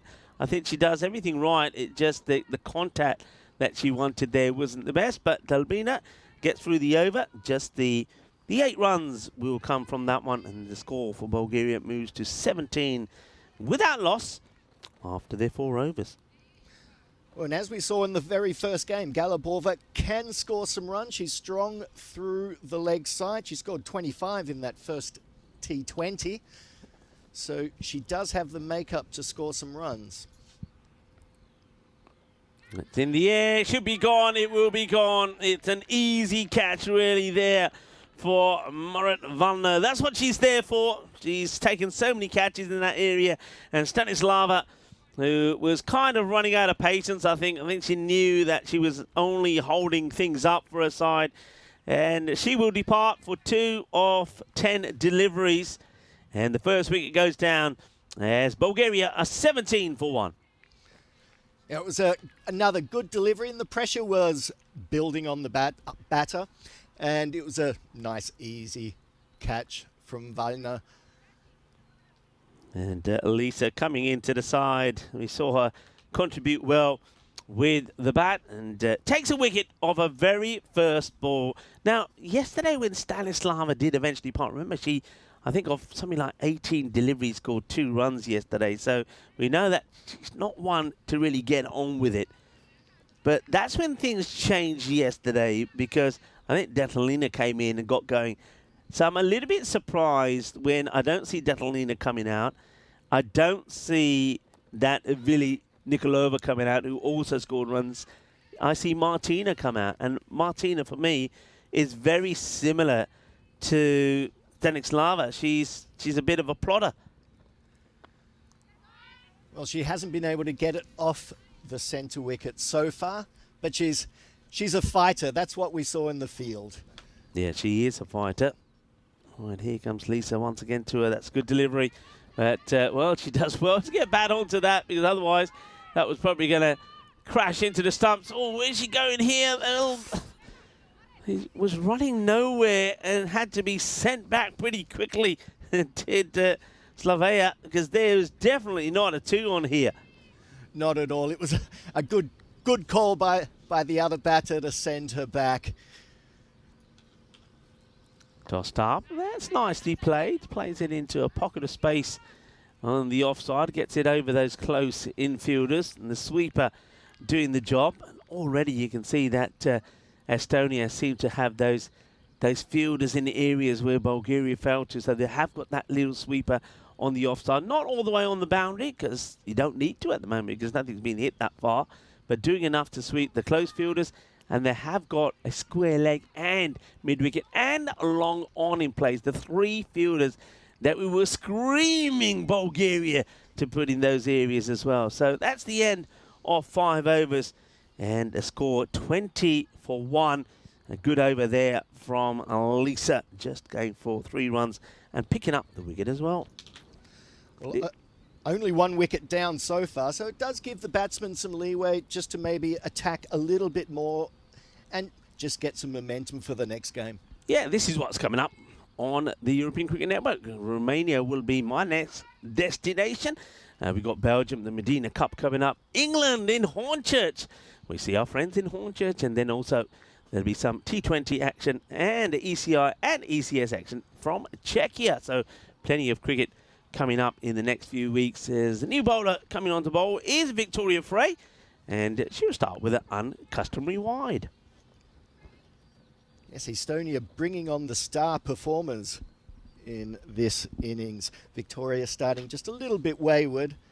Yeah, was, of course, the MVP for that T20 International Series. So that's the loosener out of the way, and she's back to getting the ball on the money. I actually feel, when I was having a look at Victoria's performances, she tended to bowl much better from the other end. That was the end where she was getting that a lot of swing from. So it'll be interesting to see how she goes from this end. So starting from the opposite to end to where she bowled a lot of her deliveries yesterday. That one's okay. It's a little bit short, but because she does hit the deck hard, whereas a lot of the other bowlers would have struggled here to get the second bounce in before the line, she's got no problem. Sneaks that one inside. Yep, she has a lot of oomph in her action, so she really gets the ball through to the batsman. That one's up in the air, and Jess will get taken. And direct hit, and fortunately though for the batter, does get in and has the bat down as well, so they'll take a single. That's nicely timed off the bat. It's one of those which is sort of just pings off it. I don't think she was quite expecting that, but yeah, bat goes down, and even though it's a good throw, she does get herself well in, so well run. Let's see how Martina can deal with things here, but well, she gives it a nice strike. It's straight at the fielder, though. It could be running into trouble. No, she'll make it. Well, she might even get up and go again. But she says, hang on a minute. Let me dust myself off. Well, a little bit of explosive action there. She does well, actually, because have a look at this. She hits it well, but it's a good initial stop there, gets hold of it, gets the throw in. But look at the dive. There's hesitation. Probably should have been out. Didn't have to throw it. Should have just. And look at Valna there. Can we just save that and show that a little bit later, maybe at the end of the over, because Valna was screaming at Victoria, saying, "Why didn't you just reach and take the bail off?" Victoria threw it. The batter threw herself in, and Victoria maybe just been put off by that. And now you can see that at the other end, Martina is glued to the crease. No ball called there. But yeah, a little bit of explosive action, that last delivery, but she did make it in. Well, Martina was desperate to get in, and she's shown that desperation all day. As Victoria's bowling her 5th ball of this over. Played nicely. It's a better delivery. It could be. Oh, just can't get hold of it. Well, the the ladies are struggling to hold on to the Grizzly this morning. It's I've mentioned before, it's almost like they're playing with a bar of soap. We'll have a look at this one. It's another run-out opportunity, but she just can't pick it up. And in the end, when she does throw it, it's straight at the batter, who just knees it away. Last ball of this over, and bowled. Yeah, there it is. That's the one. It's full, it's straight, and Martina will have to go. She got a little bit lucky a few times with the running, but when that ball is pitched up by this young lady, it only means one thing, and normally it's timber. Chagade, really good delivery, and gets the wicket. So Martina will go for 2 off the 6 balls that she faces, and she's on her way. Here it is. Perfect delivery. Goes for that cross shot. Goes across the line. You can see the head, actually. The head wasn't on the ball. She misses it by a long way, and she's got to get moving. Well, again, it's that ball pitched up right on the stumps causing all the issues. Batsman playing all around it. And the next batter in is Simona Jordanova. Is the new batter coming in. End of the over, 25 for 2. So it looks like here that Estonia are going to pick up a big win in the first one of these ECIs, and they'll take all the points away. Once again, risky, and they will somehow make it again. And this is something that I think Anu is probably watching the coach of Estonia and saying, right, I know what I'm going to have to practice with these girls. It's a simple drill, isn't it? That the ball comes to you, you pick it up and you throw it in underarm to the bowler. They just haven't been able to do that on a few occasions. It's not going to hurt them in this contest, but in a closer match, those opportunities, missed opportunities, could end up being pretty key. Good morning to Wayne that's joining in the chat, and also to Kroom. How are you, gentlemen? I hope you're well. Hope you're having a wonderful weekend. Well, this time she sent back saying, hang on, what are you doing? You're trying to run me out or what? Get back. And she will get back. Another good call, and a little bit of confusion between the batters there. Simona desperate to get off the strike and to score her first run of the day. Yes, we're going to miss good areas again from Lisa just outside the off, using all of her experience and her talent. She knows that at this moment in time, wickets are not the important thing. It's the dot balls, keeping that ball outside the off where the batters have struggled. Simona, well, she goes for this again. Does get a good bit of contact on there. Will take the single. She does. She's got a good eye, Simona. We've seen her a couple of times in the T20s where she's come in and she's got bat on ball. She has got a couple of boundaries to her name as well. But what do you make of this? I'm going to ask you the question because we'll stop there by Frey. I'm very confused with the batting lineup here. So the stars of the show yesterday that almost got Bulgaria their first ever T20 international win, and of course, talking the captain Tatalina and Vili Nikolova. We haven't seen them with the bat. So what's that all about? Well, hard to say. I would have thought as the captain that you would want to come out and show the team the way to go, and especially with the confidence she would have picked up yesterday with that fantastic innings that she played. Next match coming up, some changes there from Estonia. They've got a big squad. Wani comes in, so does Jamali, Natalia and Sirli Patterson. And you see that was one change there also there for Bulgaria. So 4 changes there. And the one there for Bulgaria as Nela Gocevic comes into the side. It's well watched. That's a nice looking shot. It should be cut off there. The batters think about the second. She's always keen, I have to say. There, Simona, always keen to try and come back for another. I like to see that. I like to see the batsman trying to look for the other run if it's available. This time, a good call from her partner. That's a nice looking shot. That's actually a cracking shot. It deserves 4 and it will get 4. Well, I'm sorry, Meta, but for me, this now tops the shot of the day. Look at the footwork here. This is a stunning shot.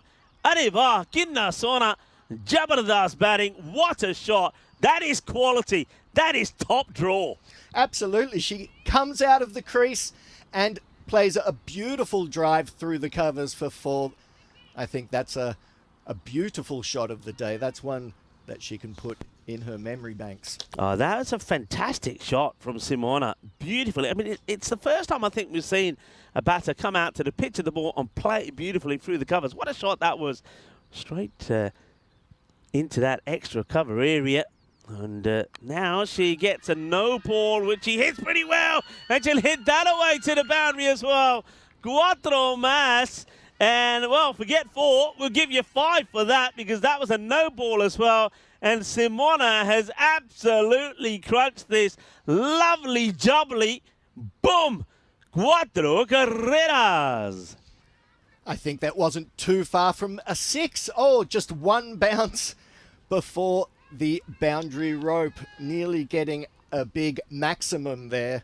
Just missing out. But, yeah, the power in Simona when she hits it off the middle is there for all to see. Yeah, I like the way that she tries to get herself into the position. Even with that one, she uses the feet, comes forward. It was a free hit, so she couldn't be stumped from it. But well done to Delvina as well. She recovers well. And now comes back with a couple of dot balls in there, so that's good. She just holds that one back a little bit now and doesn't allow Simona to get to the pitch of it to hit it firmly. But, yeah, good couple of shots there from Simona. I did say that I did like the way that she crunched the ball a couple of times in the T20s. And hits that nicely as well. It'll just be a single this time, but you'll take that. She can have a bit of a rest, and maybe if there's not a single here, she'll be on strike for the start of the next over. And in fact, that will be the over. Over is called. So it is. Score moves to now. I thought there was still 1 to go, actually. So this is going to be interesting to see what the umpires decide. I think there's still 1 more ball to go. Yep, there is. So, well, and I know what the umpires are doing. They're going back and forth. Well, that's normally our end of the day music. So either there's 1 ball to go up there and we've missed it, or there is still 1 to come. Looking at the way things go, I think there's still 1 to come because the last ball was a single after 2 dots. And, yep, there was 1 to come. So Delbina will have to come back. And you can see that it was Vanna definitely going to bowl the next over because she was ready. She took her cap off, was ready to bowl it. The batters now have to go as they were. And, of course, that means that Kalabova will be on strike for this. Could be the last ball of the over. And that could be out. Umpire says not out. That's an interesting one. Stays pretty low. Let's have a look at this. Maybe just going to go over and miss the stumps. Have a look at the umpire. Umpire says no, it's missing. It's going down the leg side. So that will be the end of the over. And Bulgaria, that's the best over probably they've had so far. 12 coming off that one. They are 40 for 2 after 8. There was a lot of movement off the seam, and that was probably what saved the LBW in that for the batter. As Valna comes in for her second over. This will be a good little contest. It's only going to last just the 1 ball for now because Valna, as we know, likes to give the ball a little bit of flight. and Simona likes to use her feet to get to the pitch of it. So I'd like to see that contest a little bit more. Let's see how Galabova does and deals with Valna. Well, she screws it up in the air. Should be another wicket. It will be. Second wicket it will be for Marat Valna. She does what she does, and she's always there in the wickets. And in fact, it's her first wicket. The last time she was in the action, she was involved in taking the wicket. She took the catch, but this time somebody else is doing the catching for her. She will register her first wicket here. It just doesn't quite go where she was expecting it to go. She wanted it to go on the leg side. In comes the fielder. We know that Githama is a very good and safe fielder. Comes in, takes the catch. And that's going to be the end of Galabova, who was the opening batter. He's going to have to go back for 10 of 27. It'll be interesting to see who comes in to replace her. If the captain is going to come up and show us what she's about. It's Alexa. Alexa comes out. So, yeah, it's an interesting one. Maybe they're just rotating. It'll be interesting to see how the batting lineup is in the next match. Alexa, well, does she get bat on this? Let's see what the umpire calls. If it's bat, fine. If it's the pad, then somebody should have appealed. It will be bat. That's why there's no signal from the umpire, because otherwise that one could have been LBW. Well, it's been given as runs, I believe. So that's why Alexa's still there. I think the scorer is just checking with the umpires. Umpire saying, yeah, definitely bat. And this is the little contest that I wanted to see. Simona taking on the bowling of Marit Valna. Actually, it was given leg by. If that was given leg by, then all I'm assuming is nobody appealed, because it looked pretty dead out to me. And that is dead out. It's good delivery for Marat Valna. Picks up her second wicket in the over. She draws Simona out. You knew that Simona wanted to take her on. Simona comes out, but once you come out your crease, then if you don't make contact, you're going to be in trouble. Very good bowling once again from Valna. Look at that. Gets it right under the bat, onto the stumps. Juggling up there. The bails go flying. The stumps go for a walk. And so will the batter, Simona. But not before she gave us a couple of highlights with two really good boundaries. But Marat Valna, what can you say about this extraordinary lady? She just finds a way always to pick up the big wicket. Simona, 11 of 12. A good entertaining knot for her. She definitely does deserve to be at the top of the order. I think so too. We've seen that with her fantastic foot movement and the ability to hit through the offside as well, which just opens up the field. But Valna, keeping to her method, you miss, I hit. 2 for 2 with the ball to go in a spell. Remember, the only other run that came off her was a wide, otherwise she could have started with a maiden as well. Gabriella is the new batter. Marat Valna will be looking to get one just full and straight here. And she will be short. It was straight, but it was short, which allows Gabriella to pull this away. It gets off the mark straight away. There's Meneguch does the fielding. It's the end of the over. It's the end of the spell from Valna. Extraordinary. 2 for 3. And remember, yesterday she took 4 for 14, or in the T20s, I should say, 4 for 14 in the first match. Always going to be in the wickets. 2 for 6 in the second. And, well, she was always going to pick up 2 more here today. And she picked up 2 for 17 in the third match as well. So she's just been very, very consistent. Not just taking wickets, Marco, but keeping the runs down. Well, that's it. And that is her best figures in T10 international cricket. Her previous best being 2 for 12 against Cyprus. Yeah, extraordinary bowler, extraordinary player. And she's one that certainly inspires the others on the field. We know we've seen her as a leader when in Cyprus. She was the captain there and she led the team very, very well.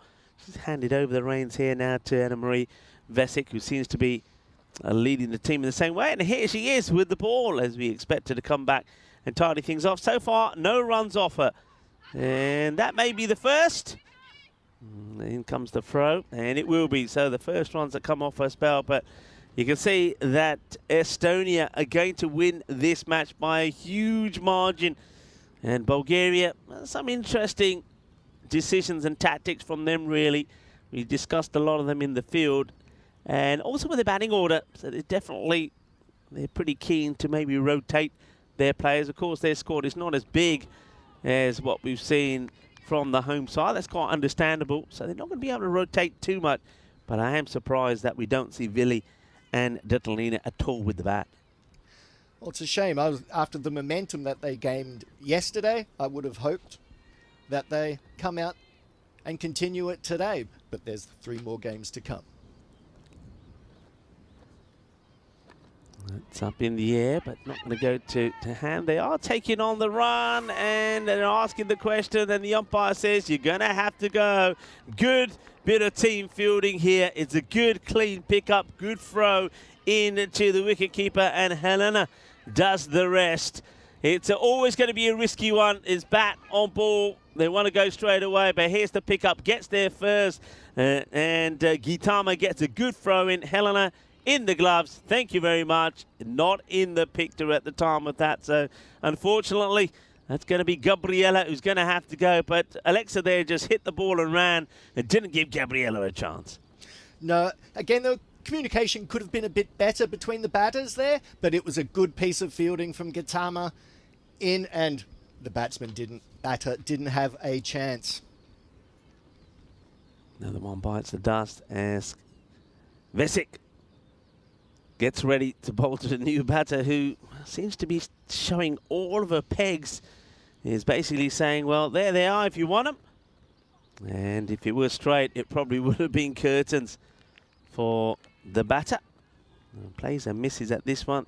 It's not Alexa that's on strike here. I'll give you the batter in a moment. Definitely not Alexa. Alexa's, of course, at the other end. They've got that baseball stance.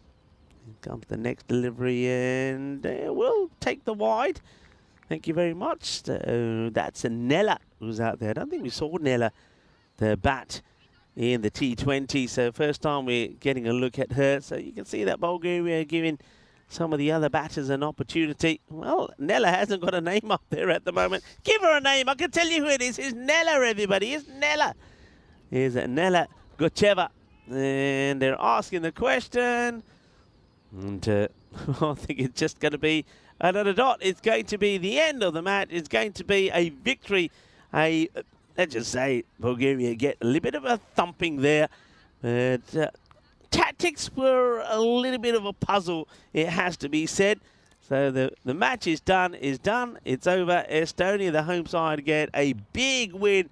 And first of all, they put the runs on the board thanks to Lisa Bowering and Medaguchi. Good, fine, a 71-run partnership from them. And then with Bulgaria, well, for some reason, they certainly did change their batting order around. We didn't get to see the 2 batters that were outstanding yesterday that put 37, Dittelina made, and Nikolova put 35 on the board yesterday, but we don't see them at all. And that probably explains why Bulgaria only get to a score in the 40s here. So big victory for Estonia. Well, it was a clinical victory by Estonia with the bat and with the ball. Meda and Lisa Bowering scoring plenty of runs, and then with the ball never really giving Bulgaria a chance to get in the game. Yeah, this is what's coming up next, and you can see that Bulgaria winning the toss and electing to bowl again. So I don't think Estonia are going to mind that. They're going to take every opportunity to get out there and score runs. I don't think they're going to change it too much either. In the next match, they probably still would go with Lisa and Meda at the top of the order. We have a look at the innings here then from Bulgaria. But early on, they just never really got going. The start wasn't good. It was a maiden to start with from Anna Maria. Then Vanla bowled a second over. Only gave her a run away. There was the wicket, and it was Vanla who was in the action taking the catch, and Lisa picking up a wicket of her very first ball. And that was a wild throw there by Victoria. The run out should have probably have been on and just misses it. And a desperate dive by Martina gets her in. But there we are. Once again, coming off the batsman and on the stumps, pitched up, and that's what happens. That's the method, and Victoria's very happy about that. She gets her wicket. Keeping it nice and straight. Nice, straight and simple. And that's what it's all about. And then we saw this. Shot of the day from Simona was absolutely beautiful. And she wasn't done yet, because then she would get a bit of a freebie. And she hammered that to the boundary, only just missing the rope. It could have gone all the way. We could have had a first 6. But wickets at the other end would keep going. That was Gitama, who took a really good catch. And she would play a part in a good bit of work from Estonia a little bit later as well in a fine run out. But Valna, you can't keep her out of the game. She's just a bit of a superstar, and she's such a great personality, such a good leader. And when she's out there, she seems to inspire everybody to just play well. And there was a great bit of work there. That was Gitama getting the throw. And Helena, time for her to get a few fantasy points for herself on the board. Yeah, I feel Valna really brings a steady influence to the team with the ball and in the field. And she shows it every game she plays. Yeah, so we'll have a look at that scorecard, where I think it's only you'll see there just Simona who showed any real fight. And Galabova, we know that Galabova and Stanislava are going to try and stick around. The problem is, I think, when you got batters like Simona and, batters that we didn't see as well, Nikolava and Detalina, those guys have to be at the top of the order. You've got to get a good start in the power play, and I just think Bulgaria needs to think that this is T10, is not T20. That probably works in the T20 international format. Go with that batting lineup, give them a good steady start, and then you get Detalina and Nikolova to come in later on and get those quick runs. But in this format, it doesn't work. You've got to change that batting order around. You've only got 10 overs, and if you only have 10 overs, you want your best batsman batting for as long as possible. Give you the best chance to win the game. So let's hope that changes in the next game, and Detalina comes up and bats earlier on and leads her team from the front. Yeah, this is the bowling scorecard there. Marat Valna, well done, well bowled again, and certainly going to be the pick of the bowlers. Picks up 2 wickets, just conceding 3 runs. Anna-Marie Vesic gives 2 away. No wickets for her, but only 2 of her 2. And only Delbina was expensive. That was the over that Simona really went after her. But spectacular bowling figures all the way around. A comfortable, crunching victory really for Estonia in the first of the 4 matches that we've got for you today. Next match coming up in about 25 minutes time. So time for us to take a short break. But do join us back in 25 minutes for match number 2 between Estonia and Bulgaria.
This European cricket event is proudly brought to you by HCL Software, Rado and 1xBet.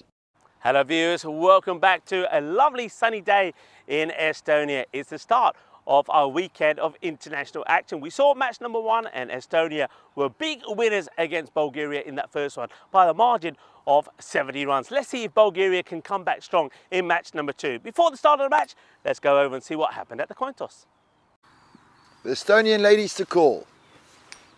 Tails is the call. And it's a heads. Bowling. They're going to have another bowl. So no change there. Detalina winning the toss and deciding that Bulgaria once again will bowl again. I think that's a risky move because I think they got away a bit luckily in that last match. I think Estonia at one point were looking like they could have put 130, 140 on the board. It was a really good opening partnership there from Meda Guc and from Lisa Bowring. Those two, when they're together, they do put some great partnerships together. That partnership was worth 71, and it was only a great bit of fielding really from Stanislava getting Lisa run out that put an end to that partnership. And then after that, Estonia did slow down a little bit, though Meda did bat all the way through the innings with a fine knock of 35. So what can Bulgaria do differently in this match? Well, one thing they've got to do differently is bowl a lot better. I know we've been saying this a lot, but I think the bowlers have to try and get the ball right up there. They've got to cut down on those extras. But also, I think they've got to look outside the box about thinking about the field. To me, it feels like they're setting a field based on what they've made on a bit of piece of paper, but they're not making any adjustments to that field. We said a number of times, myself and Marco, in the commentary position, that on the leg side, they've got too many players inside the circle when a lot of shots have been playing on the leg side. So give the bowlers a little bit more protection there. Could have saved around about 20 runs there. But also with the batting, was very confused that we didn't see Vili Nikolova coming out to bat. She batted very well yesterday in that final T20. And the captain herself, Detalina, doesn't come out. Both of those two batters have been the top batters for Bulgaria, so maybe there will be a change at this time. But one thing that we do know is that they're going to have some very good bowlers to deal with, and one bowler that was superb again for Estonia was Marit Valner. She is just sensational. Not only does she bowl really well, but her presence on the field seems to bring out the best of the Estonian team. Estonia will be looking to put big runs on the board again, having been given the opportunity to bat first, but will we see better from Bulgaria? Let's wait and find out. Let's go straight over to the commentary position where myself and Marco will talk you through the action. Hello and welcome back here for the second game of the day, the second T10, and I'm really interested to see how this game develops on from where things went in the first game. Yeah, as we said, we've got some changes in the team. Nela Kocheva coming in for Bulgaria, while some changes in the Estonian team. Binishvani coming in, Chamali, Lokuge, Natalia and Sealy also coming in to this game. The opening batsman will be a bit of a change there as well. We have Asma Shifa coming in and opening with the impressive Meda Guc, who batted through the first innings. Who will win? 93% says the computer. Let's see. 93% for Estonia. Let's see if Bulgaria can come back and put more pressure on, be a bit more aggressive in the field and be better with their field placings. And as Rico has already suggested, those extras, that's the thing that they're going to have to look at. And also just those balls on the stumps. That's the one that puts the batsman under the most pressure. We've seen the strengths of the batter and especially of Meda Guc through the offside. So you want to keep the ball pitched up to her and put her under pressure and to put those stumps in play. So here we are, we're ready for the first ball of the day of this game,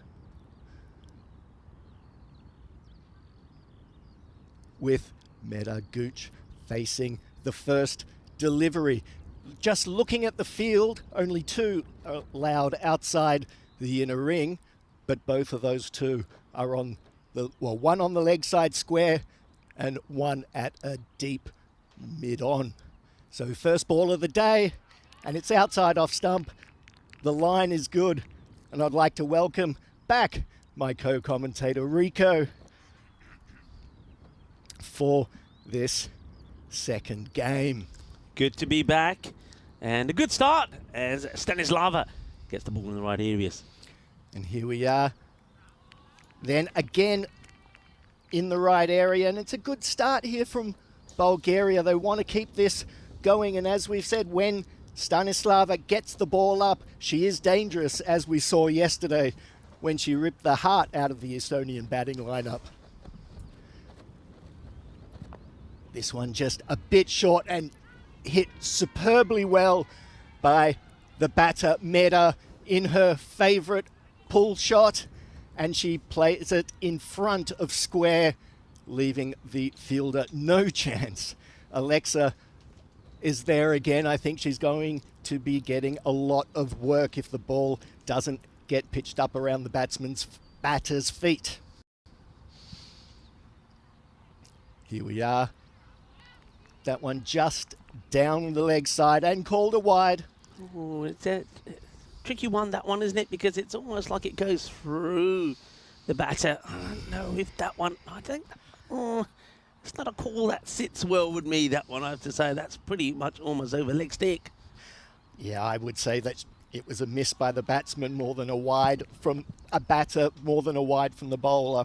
Well, and this one is nearly the same delivery. Same delivery, but I think this catches a bit of the palate. I don't think there's an appeal here. I want to see this again. I don't think they appeal. It's outside leg. Just outside leg. Yeah, I don't think it would have been out, but this one just missing the pitch coming in, and that's going to be called no ball, and it's going to be a free hit for the batter. Stanislava, the bowler, it's calling the no ball there with the umpire. You see the signal. It's consistency, isn't it? That's what Bulgaria need to work on. And now they're going to have, look, we're going to see 7 matches. And I would like to say that by the time we see them tomorrow, there'll be that consistency. Let's see if I'm right.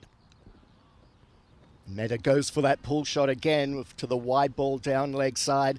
Doesn't get contact this time. And, you know, just, again, she just stay up straight in her bowling action. And then she will reap the rewards. She comes in, the last ball of her over, a bit short, and that's played away. Again, a fantastic shot by Meda. Her favourite shot, that pull shot.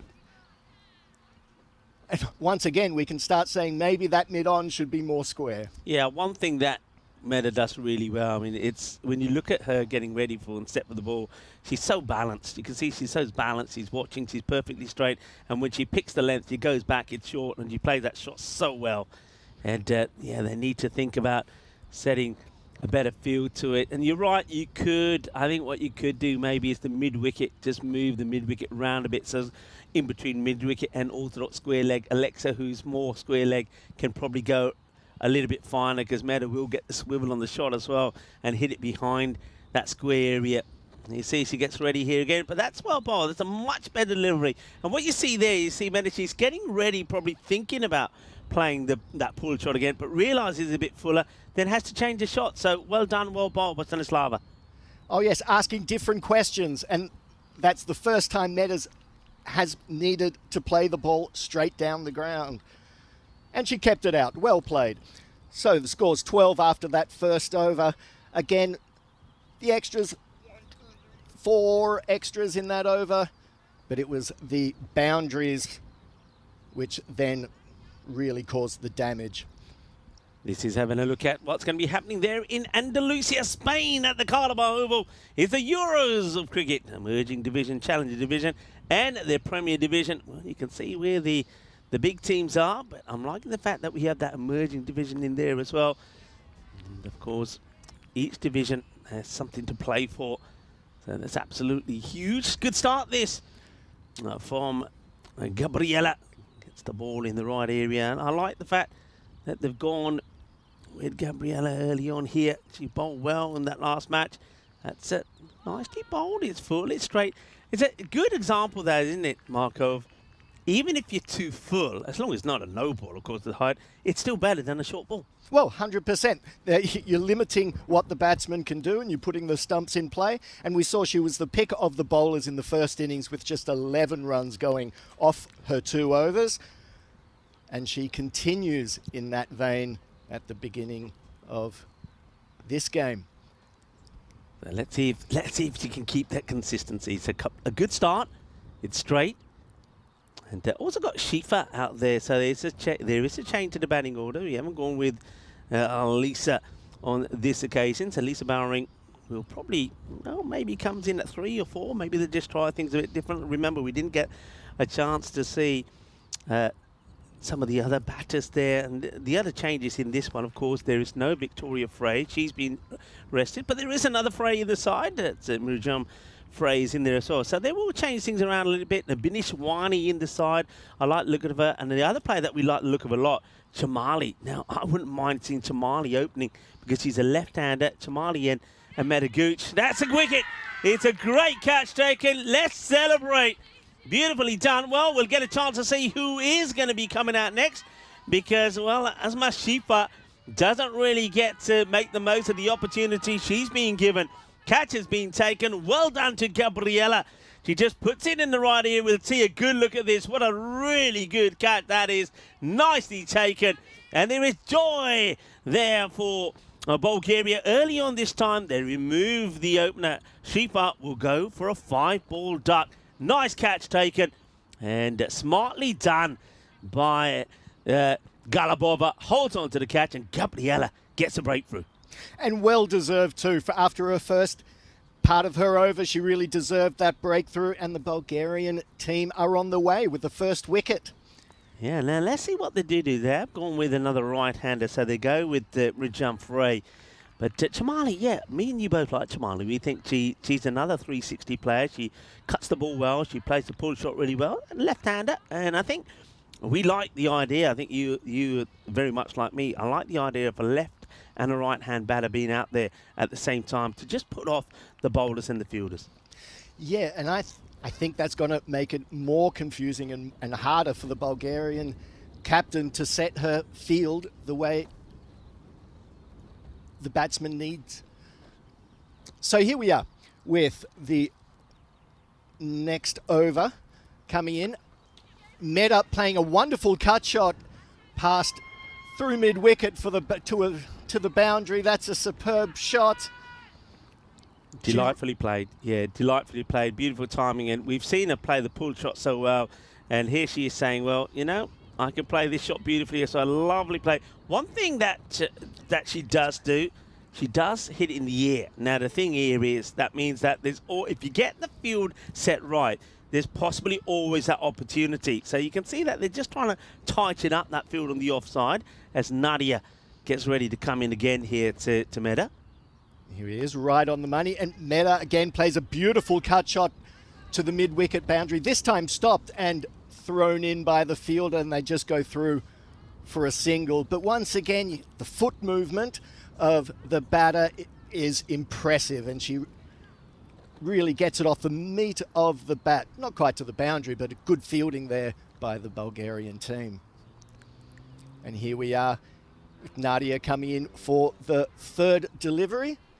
Yeah, I mean, one thing that you could do with the field here, Bulgaria, especially when Gooch is batting, you could maybe leave one batter out on the leg side boundary and then also push one back on the offside, or maybe not even on the boundary. You could even just put one of those fielders on the offside right on the 30-yard circle, or get them starting just outside and walking in with the bowler.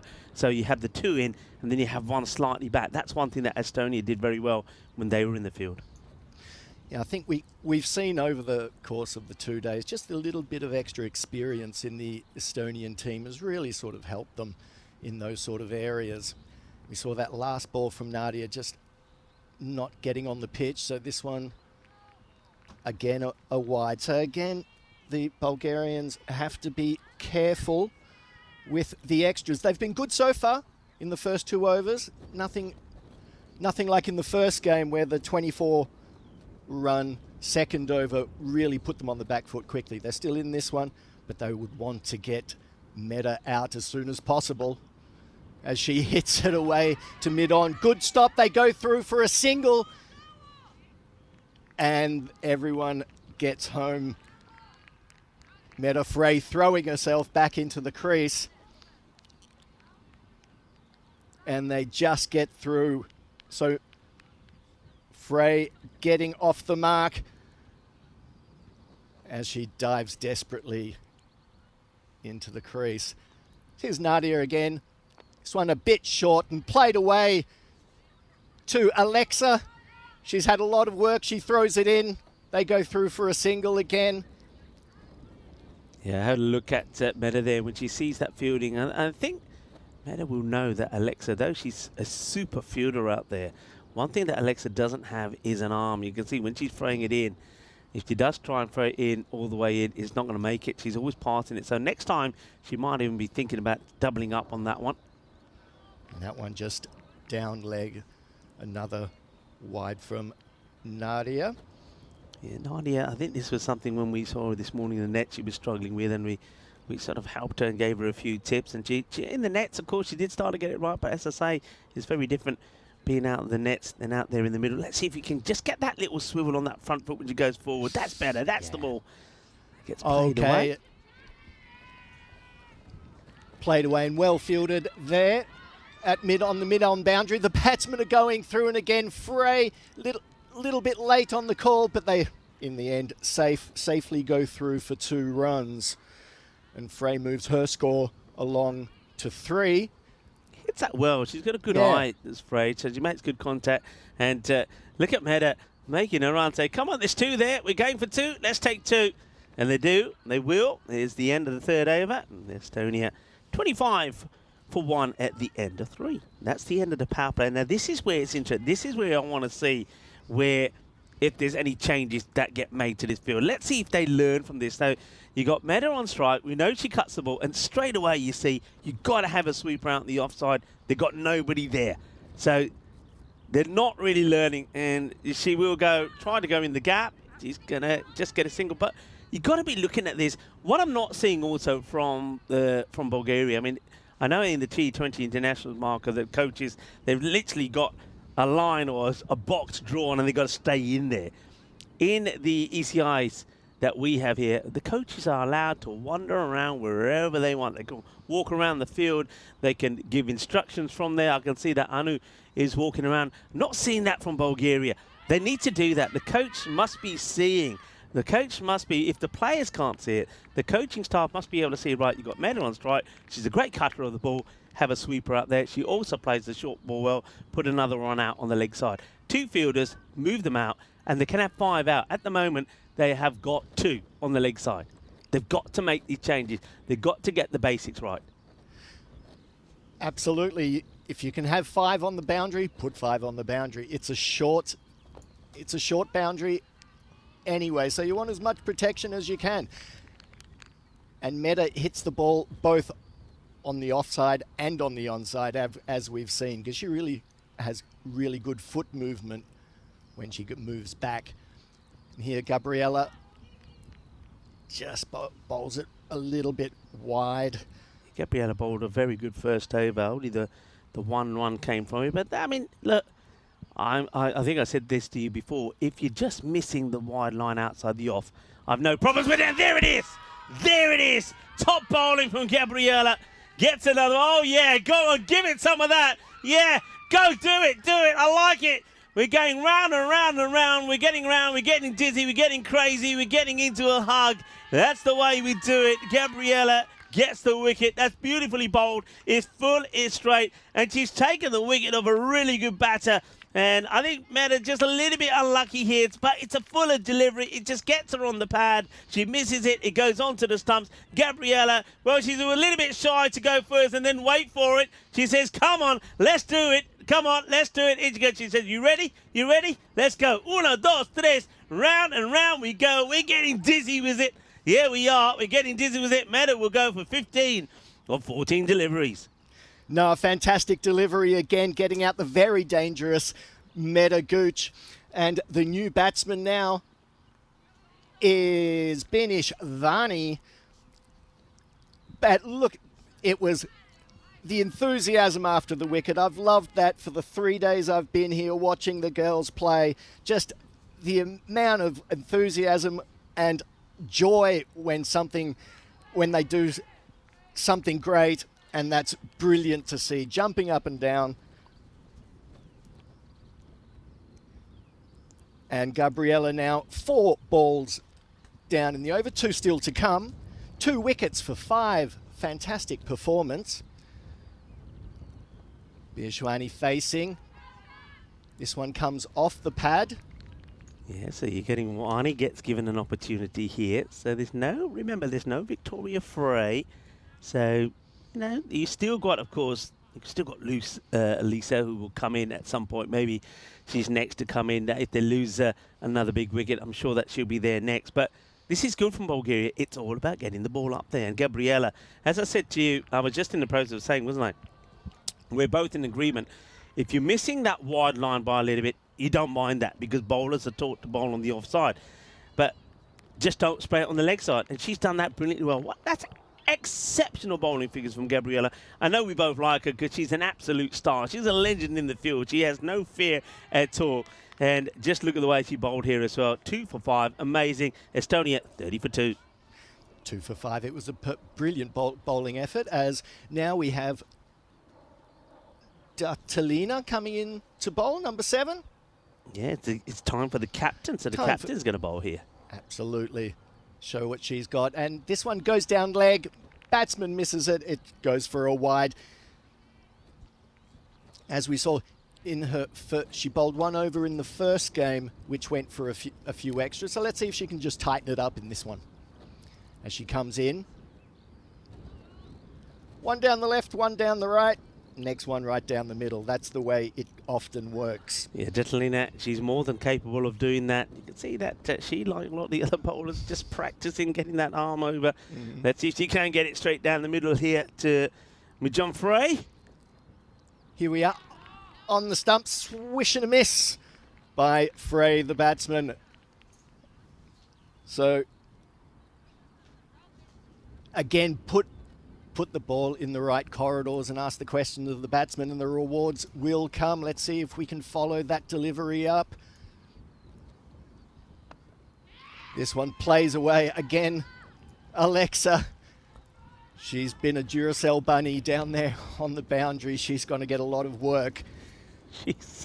She's put in some yards, isn't she? And she's thinking to herself, this is only the second match. I'm going to do this for the rest of the afternoon as well.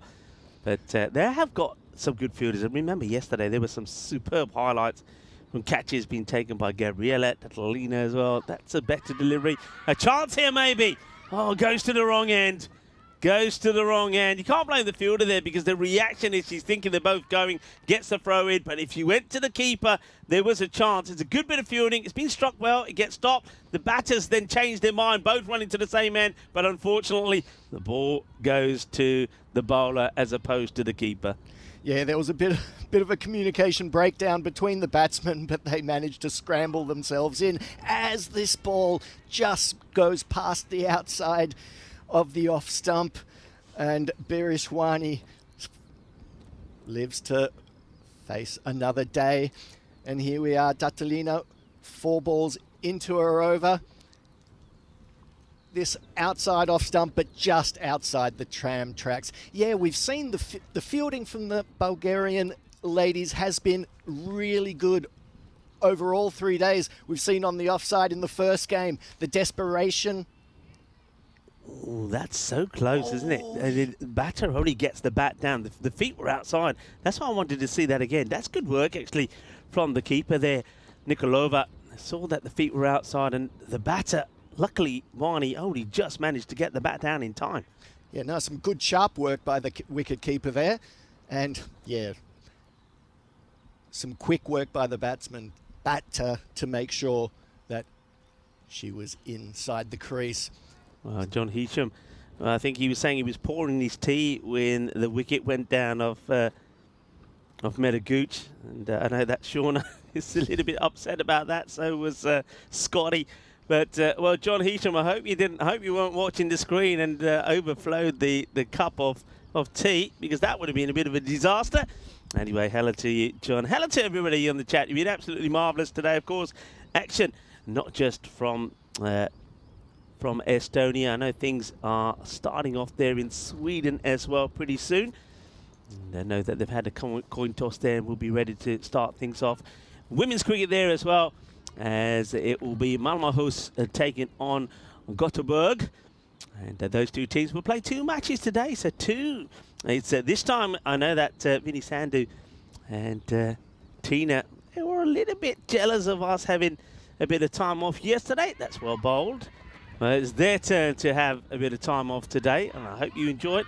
Mind you, they haven't got a lovely spa to spend their time in. I certainly enjoyed the spa yesterday. Got back, did a little bit of work, and then went to the gym, where I know that Tyrone and myself, well, we were busy looking after ourselves, and then afterwards went into the spa. Lovely spa, you know, where we're staying, and it's good for it's good for the old joints, as we say. Hello and welcome to our viewers around the world. Lovely to have you with us, Rico Foley, and I've got Marco here with me. Yeah, but we're just talking about how we spent our evening. So where we're staying is a hotel stroke spa resort. So when we got back yesterday, we certainly went and enjoyed myself. Went, like I said, to the gym, went to the spa, and the water therapy, you can't beat it, Marco. You can't beat it. Well, I'm looking forward to getting into the sauna and starting to enjoy some of the sauna culture, because I know in Estonia, as in Finland, they love their saunas. So, you know, I thought I might get some birch trees and smack my back a little bit. I'll smack your back with some birch trees. There's no worries. I can find a branch from somewhere. If that's what gets you going, no problem. Hey.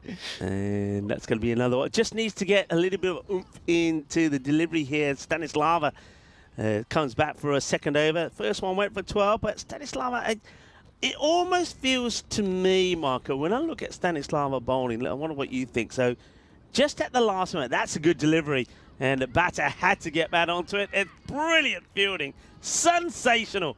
Really well struck. I was expecting Alexa to be chasing after this one again. It's a good shot.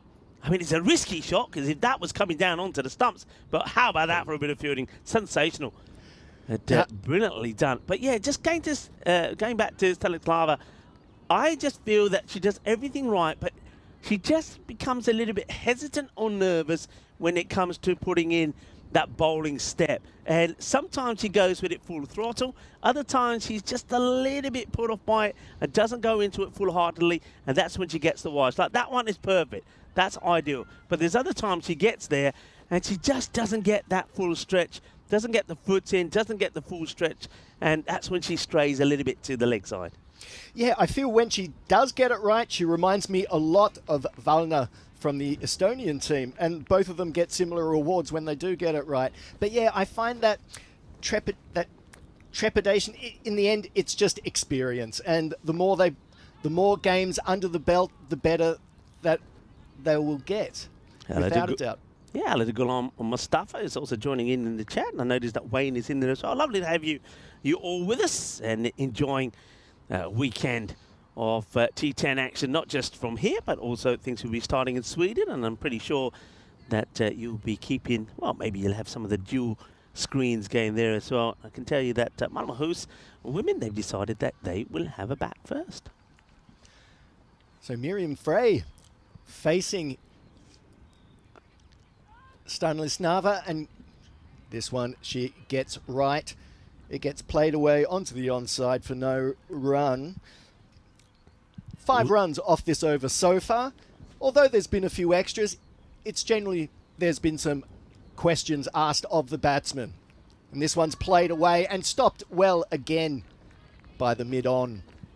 One thing that I'm noticing here, that ever since the dismissal of Medicuc, that Bulgaria now, they don't have to worry about the offside, because most of the shots that are being played here, I mean, sometimes a lot of it is because where the ball has been directed as well, but a lot of the shots are now on the leg side, so they don't have that additional worry of trying to think about how you can block some of the shots that Meta was playing. So that's a good sign for them. They can concentrate now on setting a good field on just one side of the field, because what we're not seeing at the moment, you're not seeing any hits down the ground. So there's no drives there. Most of the hitting is on the leg side. So they could be very smart here and put a good solid field on that leg side and try to starve Estonia of runs. 6 overs completed, 44 for 2. 44 for 2. And we've seen totally different from the first game where after 6 overs, the score was looking like it was going to get into the 130s. Whereas at the moment, it's looking, if things go as it is, about 80 runs. So a real good comeback from the Bulgarians from the first game. Yeah, and now we're seeing Alexa. She only got the 1 over Alexa in the last match, so she's being given an opportunity. If she gets a good one in here, maybe she can get a second. Certainly does deserve it, the amount of work that she puts in out there on the boundary. And that one won't be around. So you can see what I mean here now. So a lot of the shots are being played are on this leg side. So Bulgaria, you can see they're thinking, right, we've got the 3 inside. I like what they've done also. 3 inside, then about, 10 meters behind them, you got 2 more outside. So they've got a good little field set there on the leg side. I like it. And if the bowlers bowl well here, you can really starve Estonia of runs. And another good ball there by Alexa. She's got that interesting run-up and approach to her bowling action, and it's working well so far. Yeah, Gabriella. Watch Gabriella here. Look at that. She's ready. And look how quickly she pounces on it. Not getting past me. Not on my watch, says Gabriella. Mind you, I must admit, I know the sun's out and I'm not complaining, but I do miss... Oh! Such an opportunity there, and Alexa almost had a caught and bowled. She goes for it, but look at this. That's what I love. All right, the catch goes down, but look at the encouragement there. Stanislava is the first to go over to her and say, hey, don't worry, you tried. Nobody means to drop catches. Sometimes they stick, sometimes they don't. Well done for trying. Alexa almost gets one. But, yeah, what I was going to say there is that, you know, they're just, the fight there is with them. And I love it. They're fighting hard, and they're trying to make things happen here. It's fight and also support for each other, and that's been brilliant to see. And it's been a good over here by Alexa. Only the 1 run off it so far. Another good delivery. Played across again to mid-on. Stopped, no run. Yeah, this is good. I'm liking this. It's good work here. So they're really making it difficult for the 2 batters here, Frey and Wani. And with the score only 45 after... Oh, yes, she's excited, and it was an excellent over. Just the... Oh, well, what's happening? Knock, wake up. No force. No force. Take that back. Take that back. I think there's a retirement here. I think they are doing a retirement out. So there's definitely a retirement out. I think they just want to accelerate. So it looks like Wani is being retired out here right at the end of that over. So this is because Estonia are concerned. They know they're not scoring at the rate they need to, with only 1 coming off that over. So Wani gets retired out. I can understand it. She'd only scored 2 of the 9 balls that she faces. So retired out, and that means surely that we're going to have Lisa come out there just to try and get the acceleration in there. But she's only got 18 balls, and that's, of course, if she faces all 18 balls. Well, that's it. And here we are for tomorrow. Another 3 games between the Estonian women and the Bulgarian women. We're going to continue this series with match 5, 6, and 7. So hopefully Bulgaria can continue this and put in a good effort and get their first win of the week. That's hit hard, and now this is where you got to start thinking. Remember, I said to you that what Bulgaria are not doing, and is they're not doing and looking at the players from Estonia. Lisa, she plays this shot. She's like Meta. She will play on the offside, and she will hit the short ball away. You got to have a sweeper out there to her on the offside. Now, I wonder if they'll make a change here. They've got bodies that they can use to put out, so you do need a sweeper out on the offside to Lisa. When Lisa's not on strike, when you got Frey on strike, you can change it. Exactly right, and that's exactly what they've done. They've got the desperate Martina out there. She's been excellent there on the boundary, on the onside. She's been moved across. I've got 2 on the leg, 3 on the offside. Ooh, well, then that one's just come out all wrong, and there's an apology straight away from Nadia. You're right, they've done it, but She's not on the boundary. Get her on the boundary. You know, it's the basics. We always say, don't you, look, you're either on it or you're not. If a ball goes over her head, everybody's going to say, should have been on the boundary. If you're on the boundary, you can walk in with the bowler. So I think she should be on the boundary, and then she's going to have no problems getting across and making the stop. 2 on the leg side, that's fine. But again, they can have more back. I think they're falling into the same trap. Well, gone. It's full. It's straight. It's going to get a wicket, but it's not. You know why? Because it was a free hit. Celebrations there for Nadia. Do you think she's taken the big wicket of Lisa? Have a look at this. So, swings and miss. There's the celebration, jumping up and down. Lisa knows. She knows it was a free hit. The only person who didn't seem to know was Nadia and 1 or 2 of the Bulgarians. Look at Lisa. She's saying, what are you on about? It's not out. It was a free hit. Can she do it again, though, Nadia? Well, if she's done it once, she can certainly do it again. Here it is, similar area, and again played on the onside, and the fielder Martina runs across and stops the boundary and gets it in, only through for a single. Now Miriam Frey on strike to face the next ball.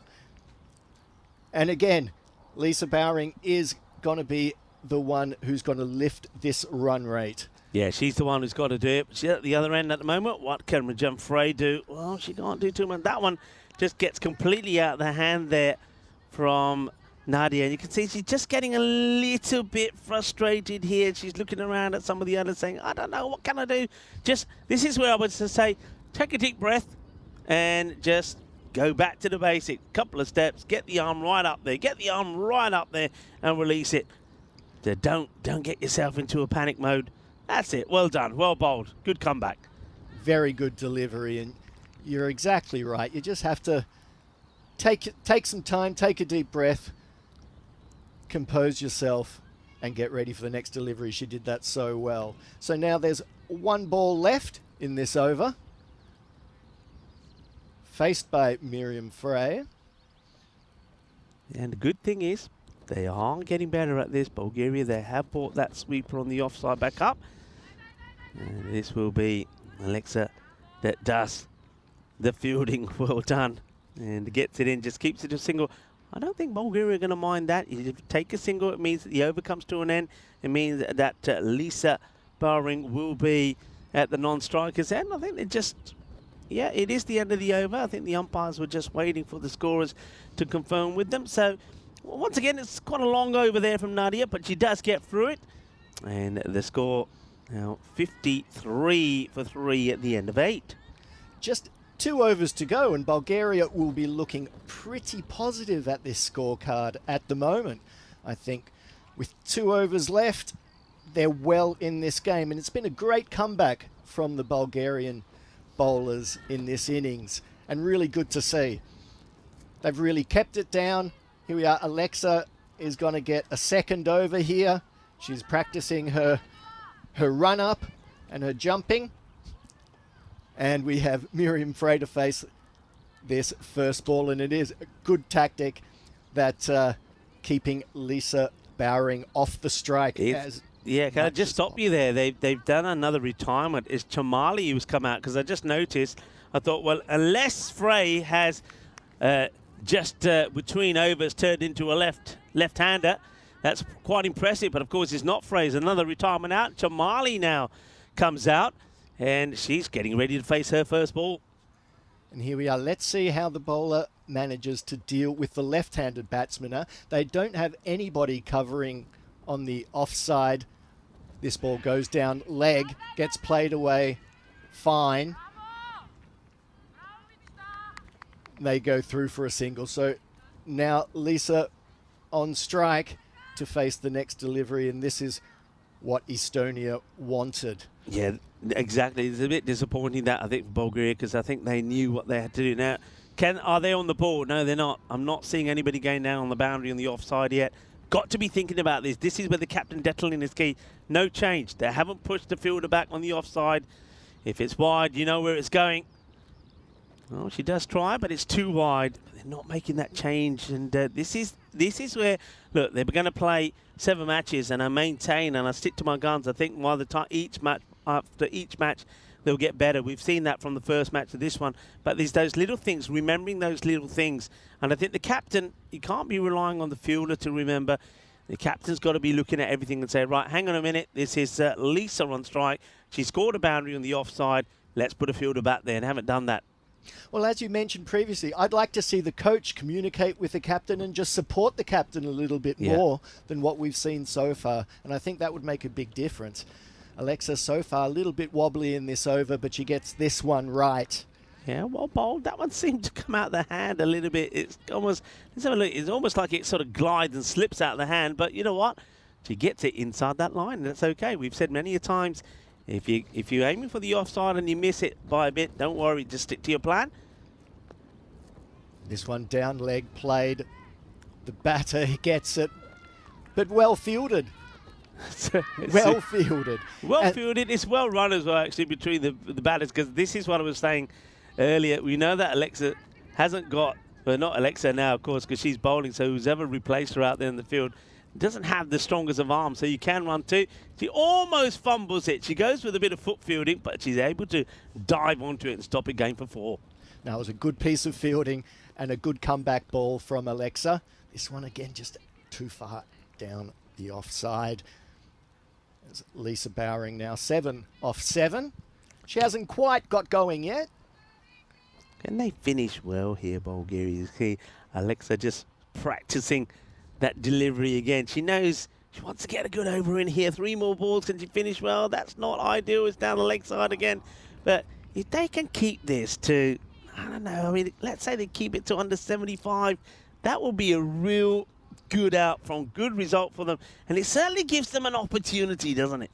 Well, absolutely. I think 75, considering that the game before, we were talking 130s, to bring that down to 75 is a fantastic effort, and that's a fantastic shot off the middle of the bat from Lisa. Stopped just inside the boundary line and thrown in, and they do manage to go through for 2. So once again, good running. I think if they can keep it a nice tight over, they've got another 8 balls left to bowl. If they can keep that tight and keep it under 80, then they're going to be doing really well. This one's down the leg side again, so another wide, and just starting to feel it here. Yeah, Alexa, it's one of the, this is when, again, when the captain starts to see that, you just got to run over, put an arm over the bowler and say, yeah, look, don't worry about it. You've bowled so well so far. You've been good. Only 11 runs of the 10 balls that you bowled. I'm happy with that. Just give me a good finish here. And she will. Good take. Excellent take there also from the keeper. That's a Vili Nikolava. Look at her, gets right behind it, and she's ready, just in case the batters do want to go. She's saying, I'm going to get there. The only thing you have to watch about that, I think that might be called a no ball, actually. I wonder if the umpires have picked up on this. Yeah, she takes the ball before the stump, so it's going to be a no ball. That's a bit unfortunate. She just was a little bit too keen. Very keen, a very technical no ball, but that is how you learn. You learn by your mistakes, learn by doing. She won't do that again, hopefully. It's been hit towards the fielder. It should just be a single. It's still thrown in with a bit of might. And it's a direct hit on the stumps as well. The scoring system all seems to have gone a little bit AWOL on my screen here. Is yours very much the same? It does look to be. But have they called that over? I think if they have, I can't see on my system actually. We'll have to wait and see. But I don't think, maybe they didn't call that a no ball in the end. But it's an interesting one. But 64 for 4. That's the end of the 9th over. So again, keep it under 75. I think Bulgaria have done superbly well. I can't actually see on the ball to ball on my screen. I think it's just gone a bit. It looks like the gremlins are in there, but I don't think, yeah, it's not up there. So I can't say. I'll be guessing. I mean, it clearly looked like it. Clearly worse infringement by the keeper, so it must have been called a no ball. But anyway, let's carry on here. Flighted, played well, fielded. Well, she's just, she's an extraordinary player and an extraordinary athlete. Just after bowling, she goes back on the field, makes the stop. I'm really happy to see the captain take the bull by the horns and say, I'm going to bowl this last over, and I'm going to make sure that we get this score. Making a change in the field. This is good. She acknowledges the fact that the left-hander puts 2 out onto the leg side. And let's see if she can land the ball in the right area as well. And that's probably going to be just a little bit too wide. But she go, look, again, these are the ones I don't mind. Outside the off, it just misses the line. This is the field. You can see 2 out there on the leg side. And then you got 3 close there on that offside. No sweeper on the offside as yet to Chamali. I suppose she hasn't really had an opportunity. It's only faced a 1 poor, 1 legal delivery and got it away. That's played nicely. That's going to test the field. In fact, it will go all the way to the boundary. She plays his shot really well, does Chamali. It's going to be a wide anyway, but we saw her do these in the T20 internationals. She swivels on it pretty quickly, plays it away, and that's certainly an area that I think Detalina, especially to Chamali, needs to put a fielder there because he plays that shot really well. Does go a long way back, pretty close to walking onto her own pegs, but she gets 4 runs. Oh, had no chance for the fielders there. It was coming off straight off the middle of the bat, and I think she just the bowler Detalina just overcompensated after that very tight wide on the off side. And once again, behind square, well played by Chamali, and they go through for a single and get Lisa Bowering on strike to face. They did make the change in the field there. That was good to see. So it was acknowledged by Detalina. They put the fielder back, only a single. Now that field has to change again, but they're leaving the offside sort of kind of unprotected. There is somebody there, but on the circle, I think you need to have a boundary rider out there, especially because Detalina will give it some flight. And this one's plays towards the cut shot. If she'd connected, it would have gone straight to what we were talking about before, but she missed. In the end, it was a good delivery, missed by the batsman. I think she was looking for that onside boundary, or offside boundary, I should say. Bold, good delivery, good flighted, teasing delivery. Lisa Bowering was trying to go over the top here, misses out on it. You can see plenty of oomph in the shot. If you connected, that could have been our first maximum, but it won't be. So 71 with a ball to go in the innings. Just one more from the captain, and it's in the hitting zone. Is it going to be a catch? No, it goes down. Martina gets it back in. It was a good effort in the field. The ball came hard to her in the outfield. The batsmen go through just for a single. I think Lisa's ruining the fact that she didn't hit the gap and get the ball to the boundary. So the score after 10 overs, 72. Bulgaria managing to keep it below 75, and I feel with the score at 72 that they're right in this game. Yeah, they are. I think a lot depends on how they obviously set their batting lineup. I don't think you can go too cautious. You can't go with too many plotters at the top end. I'd like to see them make a change. I'd like to see maybe somebody like you got to go with Nikolova out there. Simona, I'd like to see her at the top of the order. And the captain must feel that if you're going to win a match, that this could be it. It's only 73 required. It's only just over kind of a run of ball score. And they can do this. They've got the hitters to do it. We know they're running between the wicket is good. But at the same time, we also know that Estonia, they're in no mood to lose their first match. And they will be coming out there fighting, and their bowlers will be very much on the money. Absolutely. And as we see, we can look back at some replays now and see the fantastic delivery from Gabriella, and maybe their reaction, the spinning around, the jumping up and down, doing the funky chicken. Oh yeah, jump up and down and twirl it. There we go, another great stop there. They were desperate in the field. Bulgaria in the first 2 games have been really good in the field. They've shown great desperation, and here nearly a caught and bowled, which just went down to the hard-working Alexa. She's been everywhere in these 2 games in the field, and that was an excellent shot. Yeah, I had a talk to the Bulgarian team in the break, and I was asking about the batting lineup, and they said we were trying to keep some people up our sleeve. And I'm saying, well, in 10 overs, those sleeves aren't too long. Yeah, it's true.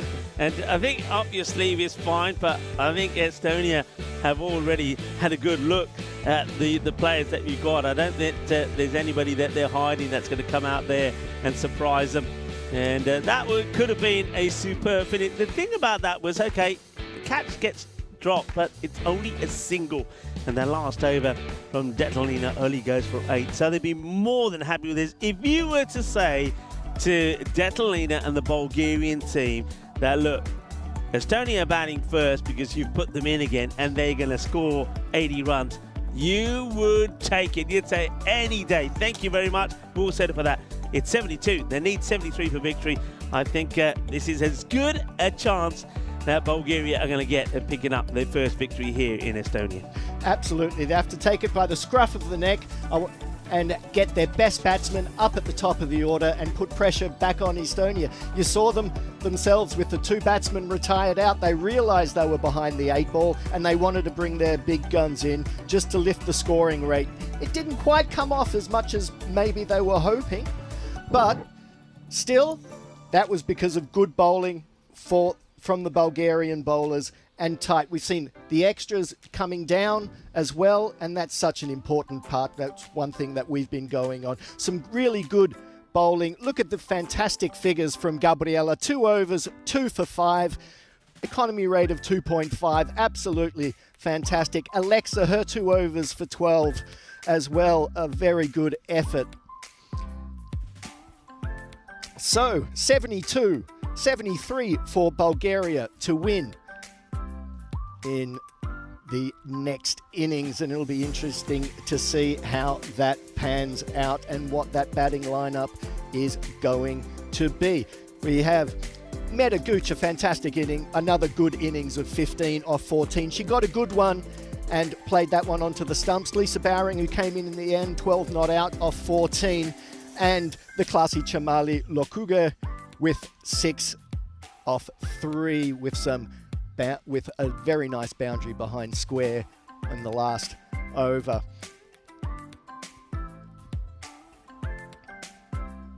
Okay, so we'll be back in a few moments with the next innings and we'll see what Bulgaria have up their sleeve.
This European cricket event is proudly brought to you by HCL Software, Rado and 1xBet.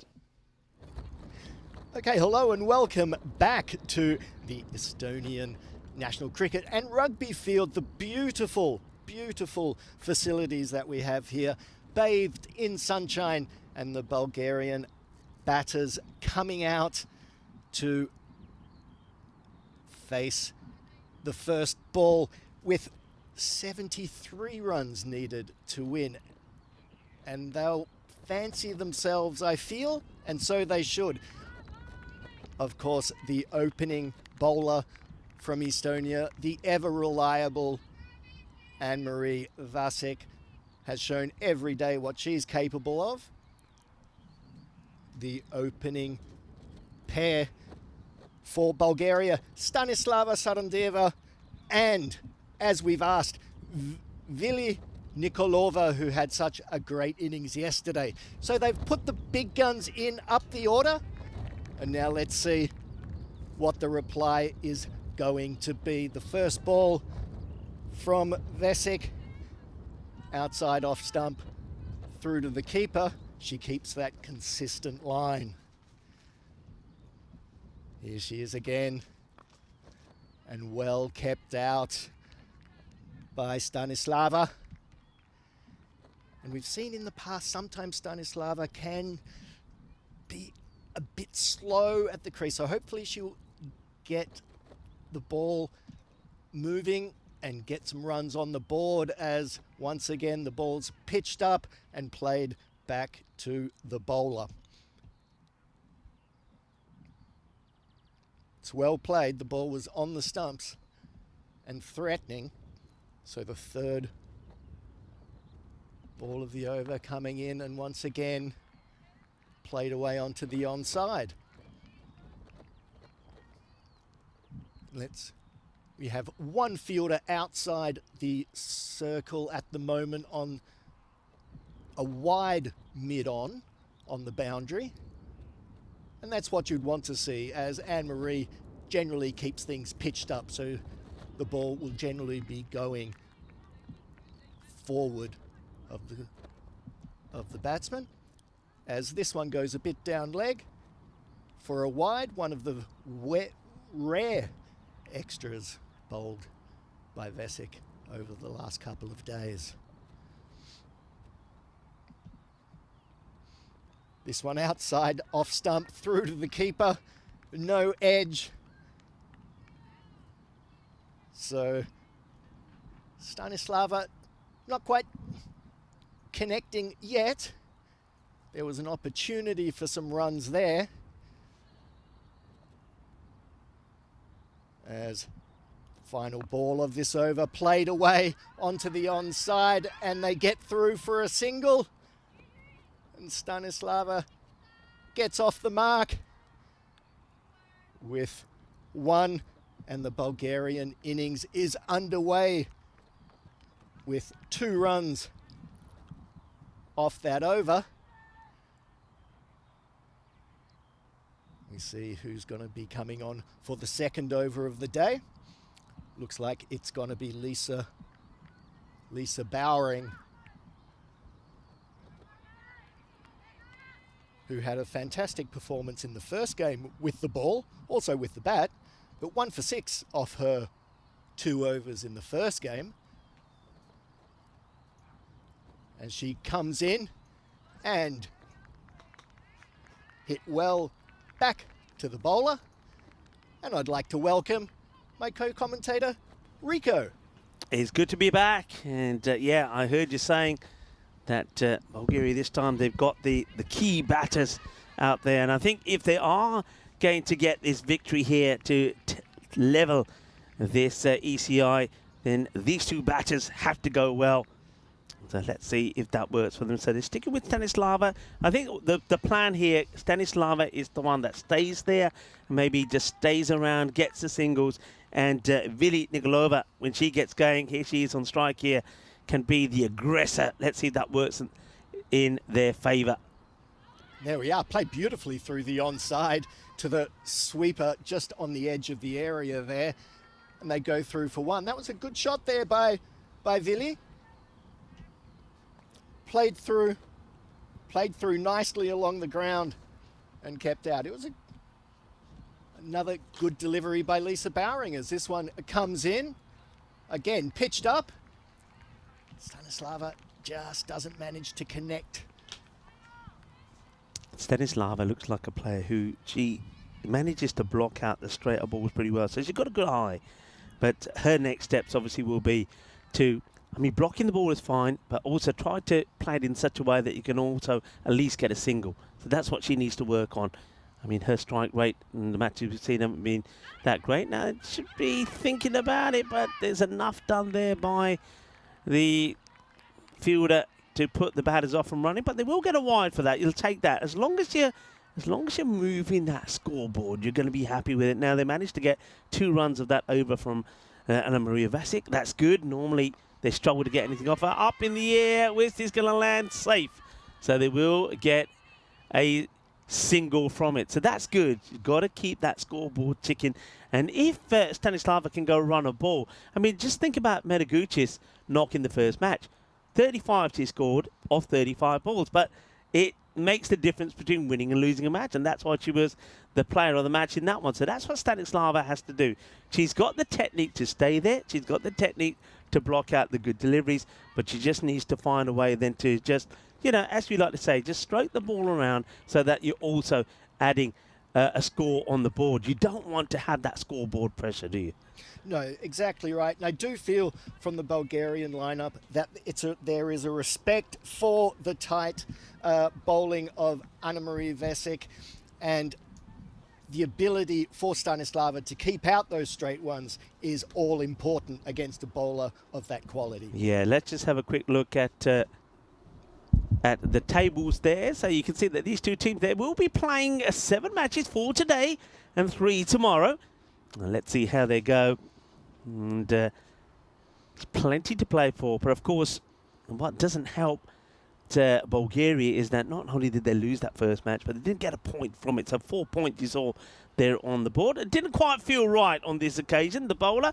So Delbina will go back to a mark. And Delbina will be looking to impress this time round, because the first spell in that last match, she was the most expensive bowler other than herself. Everybody else bowled very economically. But I like the fact that the captain says, all right, I know you haven't had a lot of game practice, a lot of match practice. I'm giving the ball. Come on, show me what you can do. Absolutely. It's a very difficult skill not to let go of the ball once you've gone through the action. So well done there if she didn't feel right. As that's played through to the onside for a single, and they might go through for an overthrow. A bit of confusion, but the batters stay at each other's end. Yeah, the only difference here is I think the second was on, but both of them took their eye off the ball. You can see both them make it home, then they're not watching where the ball goes, and then it's an afterthought.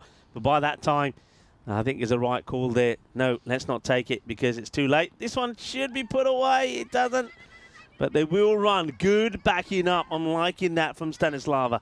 It's good calling, and that's what we want to see. Communication between the batters, and that's just going to increase the chances for the Bulgarians. It's been a decent start off for both teams. Neither team going away. That one taken off the stumps and pulled along the boundary. A bit of chaos and confusion running between the wickets there, but each batter manages to get in safely. And a well-deserved single. Yeah, it's hit well, but you can see the striker's reluctant to go, but because the non-striker's committed, she then will run. Then a non-striker starts to go back, and, well, if that was taken by Delbina, it would have been curtains. That's struck pretty well. Going all the way, is it? And it will go all the way. Lovely shot, beautifully played. And this is what we know Vili Nikolova can do. If you give her the chance to get a swing at it, she will hit it good. And she will get a boundary. And she does here. Lovely shot, lovely technique. Cuatro carreras. Straight off the middle of the bat. And a classy pull shot there. Looking really good. Good technique. Well hit to the boundary. And once again, similar effort, doesn't quite get the same connection, and this one's stopped and only through for a single. Good stop there by the captain, Anna-Marie, because again, it was hit pretty well. And good technique, watches the ball well, gets the body behind it, takes the pace of it, just a single. End of the over, good over for Bulgaria. There's 8 come off that one, so they're staying more or less up with the race, aren't they? 14 without loss after 3. Well, that's it. They're staying up with the rate, and they've seen through some of the tight bowlers to come. So that's the end of the power play. Estonia can now put some more fielders outside the ring, and that they do. They've got an umbrella. They've got 2 on the boundary, on the offside, and 3 on the leg as this ball goes towards the leg side, but not really connected. And Chamali coming on to bowl this over. Yeah, Chamali, and straight away here, Marco, you notice the big difference, don't you, between the 2 teams? And this is where I think maybe in a year's time that Bulgaria will be. I think this is what you're seeing from Estonia in the field. Wasn't always evident. It wasn't evident when they played in Cyprus last year in June. They needed the coach always to remind them to set the field, etc. But straight away, power play complete. 1, 2, 3, 4, 5 on the boundary, protecting the boundaries. Because they know now, with 8 required per over, just over 8, that you're going to need to try and find a boundary from somewhere in every over. So they're trying to protect those boundaries. Protect the boundaries and keep the extras down. That's going to be the name of this innings. That's what's going to be the difference between winning and losing for each team. That was a good piece of fielding there by Anna-Marie. She gets it in to the keeper very quickly, but they still get through. And Stanislava, 5 off 13. Vili Nikolova, 7 off 6, and looking really good. Yeah, Stanislava, we know that she's going to be the slower one, but we know what her role is. Now, what they could do the same thing what Estonia did, get to a certain point and think, right, we've had a start. Stanislava, you've played your part. We're going to now make the retirement out. They're asking the question there, and that's out. It's being given out. And the batter doesn't like it. Batter doesn't like it here, Nikolava. I think this comes back in. Let's have a look at this from Chamali. I think this ball does come back in. And, well, Nikolava is going to have to go here. Let's see. It seems to be it's like outside the off, but it does come back inside. She gets the ball to come back in. I don't think it's going to go over the stumps. The umpire, I think, quite rightly decides that's going to crash into the stumps and has to give the decision. So Chamali picks up the wicket. That's going to be her first in T10 internationals. And unfortunately, Vili Nikolava is going to have to go for 7.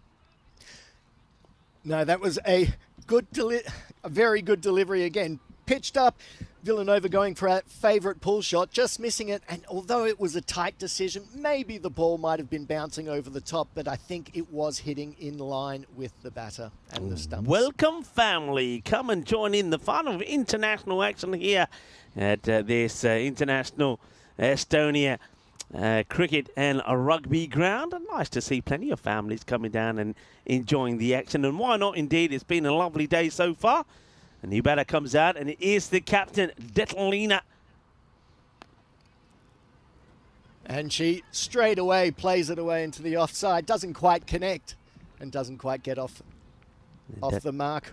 Detlina Runakova needs to find a kind of form that almost got them to a win yesterday, and that's a very exciting final T20 international between these 2 teams, which, of course, the series was won by the home side, Estonia. Estonia, of course, winning not just their very first T20 international match, but then they made it a hat-trick of wins, and they'll be hoping that the next time they play T20 internationals, they can keep that momentum going. Now the focus is on this ECI international series. 7 matches to be played, 4 today and 3 tomorrow. Estonia 1 up already. They're going to have to bowl and field really well to stop Bulgaria getting to the 73 they need. But you can see already they're putting the pressure on.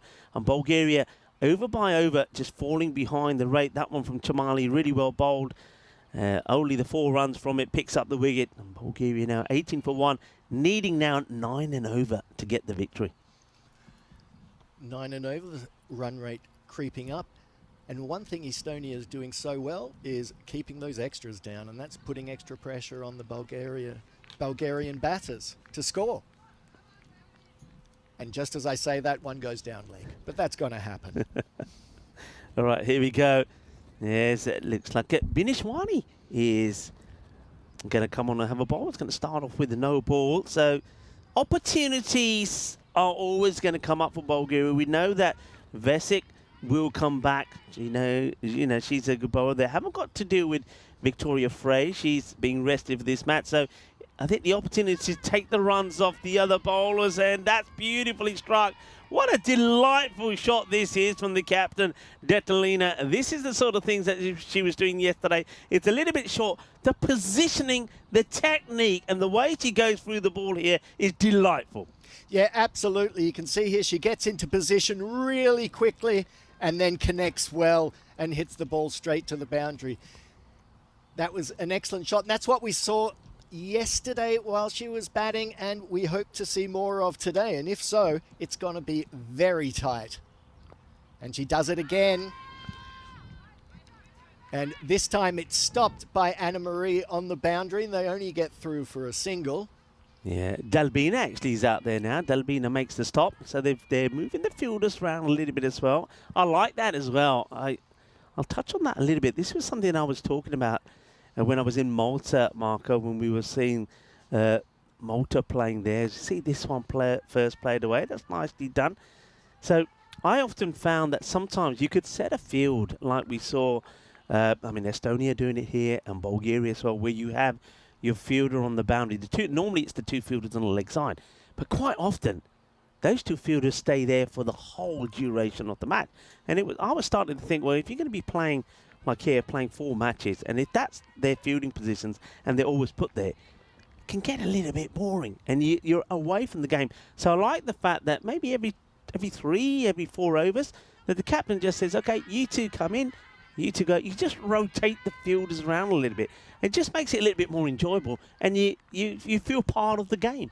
Absolutely. I think one thing to remember is because the bowler is bowling from one end, there's no changes. There's no changing in between the overs. Yeah. So if you're down on the leg boundary, you're just literally standing there for 10 overs, and it could get a bit tiresome. So changing it up does make a lot of sense. And just as we say that, it goes straight to one of those fielders, yeah. Just what we're talking about. So that's Dalbina who's out there, who does the job well. And they might change that around a little bit later. We'll have to wait and see. Wani, good comeback from her after being hit for that 4 runs. But let's see what Stanislava can do here now. She is trying, but you can see every time I've seen Stanislava, her game really has been staying there for long durations. Sometimes we've seen her face 18 or 20 odd balls, but not getting to double figures. Her strike rate doesn't help. And when you think that where they started, they needed around, what was it, just 7 and a bit and over, that's now gone to 9 and over. So she's not helping the team. I'm just wondering how long Detalina, the captain who's out there with her, will leave her out there, or whether she will get something like Simon. You've got to be thinking about Simona coming out there to try and give you a chance to win this game. Have a quick look at our upcoming events. Romania is where I'll be next. We also have some cricket in Belgium coming up. Asking the question, wants another one. This time the umpire says not out. Yeah, so we'll have Romania, Belgium. We've got Czechia, that's going to be on the agenda as well. And so this time around the umpire says not quite this time. Chamali wanted it. It was a good appeal by Chamali, I must say. I enjoyed it. 2 hands in the air. And again, she keeps her line outside off stump. And the batsman doesn't manage to get it away. Quality fielding. Quality fielding. This was struck hard, you know. She's a little bit disappointed, I think, Lisa, that she doesn't get it back to Chamali cleanly. There was a chance of a run out. Down leg, the batter not quite getting into the right position, and Detalina missing out on a possible boundary opportunity. But one thing is, they've been keeping it tight. They haven't been giving Bulgaria any freebies here. And again, pitched up. The batter hits it up, and a great catch there by mid-on. Fantastic stuff. And Chamali, very good wicket there. Her second of this game. She goes her second wicket for just 4, getting out the captain, Detalina, and that could be a big blow for the Bulgarian team. Yeah, every time I think Bulgaria, good catch there by Elisa, gets herself in in the right position and makes it look easy. And Chamali gets another. But one thing I know, every time I started talking about Stanislava, I'm thinking, I wonder if the captain's thinking of retiring her out to get somebody else in to try and up the tempo. They will go and lose a wicket. First they lost Vili, LBW, to Chamali, and now the captain goes as well. So Stanislava, though she's not helping the cause, is staying there. But I'm pleased to see Simona come out. Let's see how she goes here. She can certainly hit the ball pretty well. And swings at misses at this one. So, and one thing we like about Simona, she uses her feet delightfully. She played a fantastic shot for extra cover in the last match. Let's see if she can get going here. See if she can get out to the crease to the ball. This one, she just plays it back. Not quite moving the feet there, but she's just got in. It'll take a bit of time. Move back, move forward. That's the way to do it. End of that over. Bulgaria 2 for 28 after 6 overs. 6 overs down. So 4 overs to come. It's starting to get a big ask to get the required run rate now. And as we've seen now, it's a change in the bowling. Great over that by Chamali. A wicket maiden, well bowled, and her figures at the moment outstanding. 2 wickets and just the 4 runs which came off her first over. And again, this one hit in the air, but into a gap. Just through the point area as they go through for a single. Stanislava managing to get Simona on strike as Lema Anna Dalbina coming in for her second delivery. This one on the stumps again, and it's been a real disciplined bowling performance from Estonia so far. It's been disciplined, and also it's been quite clever, actually, I feel, from the captain and Marie Vesset, because even though Dalbina has not been at her best here today, especially when she was expensive in the last match, I think she's understanding and appreciating the fact that she probably hasn't played much cricket. So though she's not been the best bowler, she's saying, you know what, come on, I want you to bowl another. I want you to get right, because I know that if I get you good, if I get you right, and you add to myself, you add to Victoria, you add to Lisa, then we're going to get a good, strong bowling attack. And when they bowl well, if you get all of those bowlers in and bowling well, they'll be defending 60 runs, no problems. So, that's the plan here, I think, from Anna-Marie Vesic. It's very clever. She's leading the team really well. Been very impressed with her. It has been an impressive performance. Her bowling changes have been on the money, and you can, as we've said, her field placings also very dynamic and always changing with the flow of the game. I think that's been a huge difference between the two teams. Yeah, you can see, well, we know what the winning target is, 74, but 51 is the score they need to get to if they want a point here. Remember, no points to their name so far. I mean, I know that it probably wouldn't come down to get down to the points, because they play 7 and you just feel that the bonus points is not going to make a difference. It's just going to be straightforward who wins the most matches. But it could do, get a bit of bad weather that comes into play. So Bulgaria will be, they desperately want to win. They want to level this women's ECI series, but if they don't get the win, they definitely want to get past the 50 mark, where they at least take away a point. Remember, in the last match, they only got to 45, but it was a strange batting order. This batting order certainly better as Stanislava plays it down square leg for a single and gets Simona back on strike. And again, a good bowling performance from Anna. There's only been, fantastic, in 7 overs, 7 extras. Yeah, huge difference, huge difference. Massive, massive. And just goes to show how disciplined that the Estonian bowlers have been. And now we're going to see a different Frey onto the bowling crease. Miriam Frey coming on this time. And Stanislava still there, batting away, 10 off her 21 deliveries. She could up, if she could up the tempo and just be a bit more dynamic with her game, with the bat, then she would be a real asset to this batting lineup. Well, there's your comedy moment. Well, I always say that here in the European Cricket Network, we give you a frenzy of action, entertainment and drama. Well, how about this for a little bit of fun as well? Cricketainment, I'll just trip you over with my bat, why don't I? And I love the way that this is Patterson, isn't it, that's bowling. And I love the way that she gets herself up and say, hey, what's that all about? Silly Patterson, the bowler. That one she didn't get quite right. She reminded me a little bit of Vesic, hands in heads. Oh no, not quite where I wanted it to be. And here we are, Pattinson coming in again. This one for the pull shot down square to square leg. The batter getting it away, and Stanislava creeping along again. Yeah, this is bad. Look, I don't want to take anything away from Stanislava. She's trying hard. You can see she's not just pushing at the ball. She's trying to cream it. She's trying to hit it as hard as she can. It's just that she's just not timing it. But at least she's getting back onto ball, and she is keeping the score ticking along. Oh, yes, and that's so important. Simona now doing the same. And the big, huge difference is Estonia's just giving them nothing to work with. They're keeping it up and making the batsmen do everything, do all of the hard yards.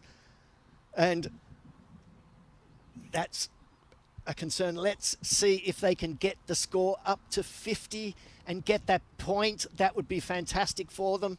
Yeah, that's what they're, little steps, little steps. All right, you got well beaten in the first match. But if you can come back in the second, all right, you don't win it, but you take a point, you'll take that, and then maybe in the next one you improve a little more. That's what they're looking to do here. And one thing they do want, though, I know that I said earlier that I spoke to the Bulgaria women when they were coming back from their dinner at the Italian last night, and they were going to celebrate the birthday of their coach, and then they were going to watch the match again. I said to them, don't go to bed too late. You've got a big day tomorrow. They said, but I know. They said, we're going to be ready. We want to get a win in one of those matches tomorrow. So they're determined to get that win. Let's see if they do it. It's played away nicely. I wonder if got to try and double up here, I think. I mean, Simona, unfortunately, not the quickest. She's going to back herself to get there now. That's going to be a terrible run out. It's a terrible run out, and Stanislava is not happy at all. Thing is, though, Stanislava, you didn't have to go. You could quite easily said, no, you're not going to. Simona is never going to make this, not in a million years. I don't want to be unkind to Simona, but she's not the quickest. She's not going to be able to get back there, make two. Even though she turns around, even though she wants to, I think Stanislava just has to turn around and say, no, it ain't on. It's a good pick up from Vesic, gets the throw in. Look at Stanislava here. She can see Simona came and say, no, you're not going to make it. Never going to get there. And Stanislava now saying, what are you doing? It's going to be the end of Stanislava, unfortunately. Her marathon innings comes to an end. 11 of, I think it's 12 because she'll get a single for the first run. 12 or 27 deliveries. Well, once again, it was just a little bit of inexperience there, a lack of communication. If they'd gone off for two and set off for two at the beginning, they probably would have made it. But in the end, it was just a little bit too late as Pattenden just bowls a little bit wide of off stump, and an extra goes on to the Bulgarian score. A run a ball for a point then. You can see that on your screens. It's played away nicely. That's going to be one of them. That's all you've got to be doing here. That's all Bulgaria's got. That's their win. If they can get a point here, you've got to treat that like a win. End of the over there from Pattenden. Not a bad one. Just a 7 coming from it. And Bulgaria, unfortunately, lose Stanislava there, that run out. They are 40 for 3 at the end of 8. Absolutely. We have the replacement for Stanislava is Galabova, who can also hit a heavy ball indeed. So if she, with one boundary, 2 boundaries, the batters will get their team over the line, at least for that 1 point, and getting that momentum in a positive direction. It's not going to get any easier. You can see that Estonia not willing to give up this point. And got Lisa. Looks like she's going to come back and bowl this, the 9th over. We say it all happens on the 9th on the network. Well, that's a good strike. But, yeah, just look at the field. Bulgaria, take note and learn. This is what Bulgaria were reluctant to do with batters that like to hit on the leg side. Put another fielder out there. You've got 3 out there. If Bulgaria were in the field, that was 4 runs. But because it's Estonia, it's only a single. And that was very good connection there by Simona. She was probably a bit unlucky to find the fielder and not find a gap. But the ball is pitched up again, and this time, no runs. A boundary here would just eases the pressure. But yes. All right, run a ball. They're back to run a ball. Got to get bat on the ball here. And she does get bat on the ball. Well done. We'll take another single. And yeah, Simona could, you're right, she could relieve a lot of tension if she just finds a good connection and get a boundary. We know she's capable. We do know that. But she's up against a very good bowler. Yeah, someone who is always asking questions of the batsman, and this one is no different as this Simona manages to get through for a single. The calling was good from the batters on this occasion. Yeah, it was good. I mean, Lisa would be disappointed if she doesn't stop this, actually. I mean, it's something that she should stop quite comfortably and just doesn't get down low enough. They'll take the single. That's good. 7 runs needed for the point as the ball gets through and Lisa gets a wicket. It's bowled. Gala Borva misses out this time. And it's a success for Lisa Bowering. The Bulgarian women moving on to 4 for 43 now. 7 runs still needed. And once again, we see the benefits of keeping the ball up and full on the stumps. Yeah, you can see that Lisa, you knew. Thing is, it's not going to be easy because you know who's going to bowl the last over. It's going to be the captain, Marie Visick. So they still needing to get to that 51 to take a point. And that's a dot ball. So the wicket is important, but it's a dot ball. It means that Martina now comes in next. Now, Martina is somebody who certainly will try. There's no shortage of that. But we haven't seen her really make a good connection in terms of sending the ball to the boundary. So the thing is, though, boundaries, you don't really need boundaries. You just got to make sure you get bat on ball and you take these singles. Though this ball here, I'm just saying to Martina, swing hard because you don't want to keep Simona off strike. She does swing hard. She misses out on it. It's going to be a tremendous over there from Lisa. Just the 3 runs from it. Takes the wicket. So we go into that last over. And the win is not on, but if they can get 8 from it, they will at least take a point or steal a point away from Estonia. And even if they don't, it's been such an improvement on the first effort. So it is something to build on. It's a momentum for the team. And I really think that that's something that they can build on through match 3 and match 4 of today, moving on into the games tomorrow. Yeah, coming up, though, we have match number 3. And slightly change in the time there. You can see that the times do change a little bit. So that one will be coming up and on the hour. That is a swing and a miss this time. So got to get bat on ball. This is huge. And with Anna-Marie Visick coming on, there's not too many runs that have been scored off her. Not too many batters have had the better of her. So dot ball to start. 8 off 5. You just need something here, whether it's an edge or something, just to get that ball to the boundary. I do think this is the best matchup for Bulgaria. This is the batsman they want on strike. If Simona connects, we know that she can reach the boundary. Another dot, though, Simona. I think now, really, if there's a single, you're not taking it. I think Simona's just got to think, I've got to just try and find a way to get 2 boundaries here. Can I do it? Oh, not with a delivery like that, and they will run as well. There's a little appeal there from Anna-Marie. See if there's anything from the batter. The batter will give, the umpire rather, will give the leg by. Let's see this again.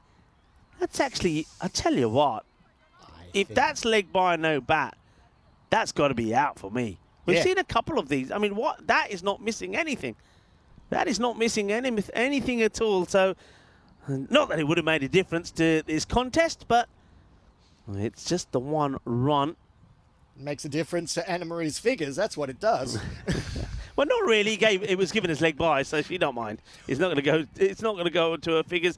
They're not going to lose the match, and by the look of things, they're going to take all 4 points again. So Bulgaria, for all the good that they showed in the field this time and with their bowling, unfortunately, the batting just hasn't clicked once more. Oh, now that one is a no ball. Now, where's this one going? Oh, for a moment, if that could have gone to the boundary, who knows? I think the batter should have tried to double up here. That's the one disadvantage I think Simona gives you. She can hit the ball very well, but unfortunately, as we've seen a couple of times already, she's not able to double up when it comes to running those singles or converting those singles into two. So no ball was called there. They also rotate the strike. So needing here 5 of 2, needing a boundary. Can Simona get one out of the middle? It's going to be a dot ball. Simona wants a wide. The umpire says, nope, not on my watch. No, it wasn't far away. It was Simona had a chance to maybe hit that through the offside, but unfortunately couldn't connect, and it wasn't wide enough for the umpire to call it. But Vesic coming in, and again it's so tight, this one down leg. So Bulgaria, they're still keeping it interesting. They're still keeping it interesting. 1 ball to go, 4 runs needed for the extra point. This could be like, you know, the final. It's the final. You need a boundary to win the final. It must feel like that for Bulgaria. Can they hit a boundary and get a point? Oh, well, okay. That's clever here from Simona. Doesn't want to spoil it. It's another one that goes onto the board. Oh, this is getting a little bit thrilling. This is where having the bonus point, I feel, makes it a little bit exciting. Bulgaria desperate to try and get something out of this match. Can they steal a point away from Estonia? Needing 3 off the ball. Need a boundary still. Hits that pretty well. Where's this one going? It's not going to have the legs to beat the fielder. In comes the throw. They're running hard. They will get probably just the 2. They're going to fall agonizingly 1 run short of getting the 3 that they needed. And this one, I don't think it's out. The bat does come down in time. So they will get to the 50, will Bulgaria, but they finish that 1 run short, Marco, of taking a point away from Estonia. Oh, how close, painfully close. And it was a good connection by Simona off that last ball. If it was placed a little bit left or right, maybe a chance for the boundary to come through, but unfortunately it was a good stop by the fielder, and Bulgaria just missing out on the 1 point. But lots of good for them to take out of, and Estonia, well, you just have to doff your hat to a very disciplined bowling effort.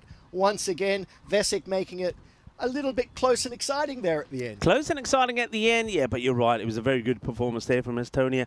Only the 15 extras in the end, and, well, a fair number of them actually came in that last over with the no ball and the 2 wides in there as well. So a very good effort from Estonia.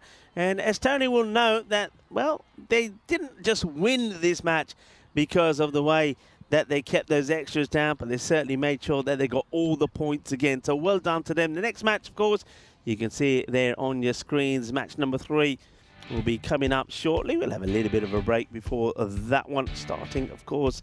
I think we've got almost over 45 minutes before that one starts. I think we've got a slightly longer breaks with the timings here. We'll confirm that, of course, with a Rado counter in a moment. But let's take a look at these highlights.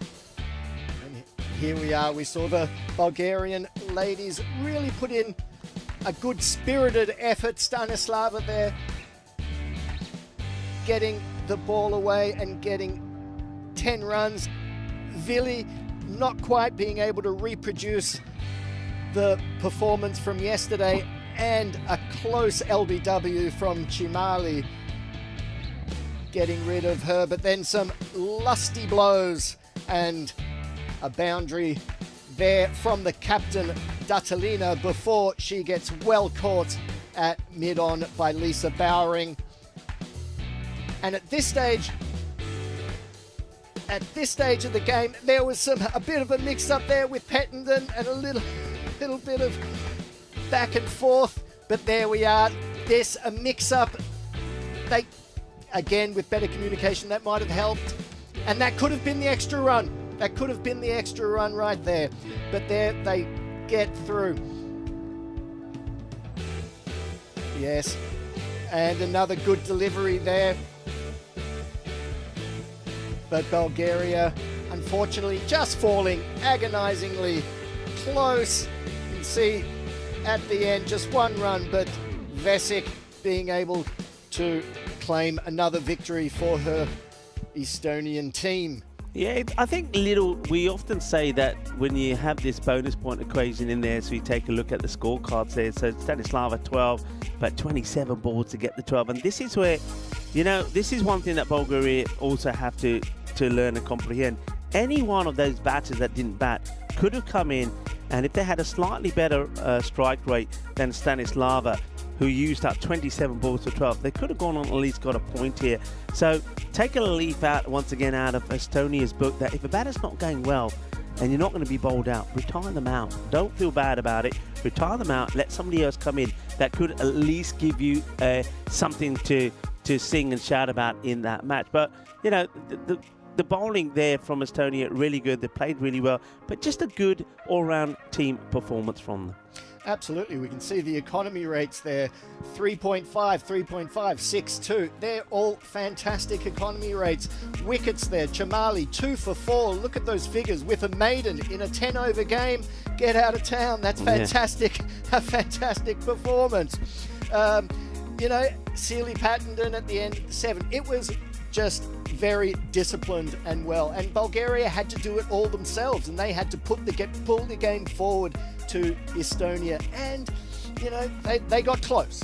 They got close, yeah. A lot of things there. I mean, there's positive, like you said. I mean, when you look at the scores, I mean, once again, they do get the 50. They got the 45 in the last match. When you look at the batting scores, it may not feel like, but it was a much better match for Bulgaria. The way they fielded, the way they restricted Estonia getting to a big score. They bowled a lot better. They bowled a lot straighter. They've still got a lot to learn with the field positionings, but they are starting to apply those. And I think with each match, we'll see them do a little bit more. But of course, their batting does have to click. They are relying very much at the moment just on maybe 2, perhaps 3 batters. If they're needing a score around about 65, 70 run a ball, you think that if one of their batters get going, they'll get there. But I just get the feeling that every time, if Estonia are batting first, if every time Estonia go over that 80 mark, it's going to be a real struggle for them. But they know where the weaknesses are. They know what they've got to work on, and they keep working on that. So fair play to them. One thing I like, though, about Bulgaria is no matter what, is just the way that they play. I think you've touched on that already. They play with a smile on their faces. They play to go out there and look. They want to win. We know that. They've told me that.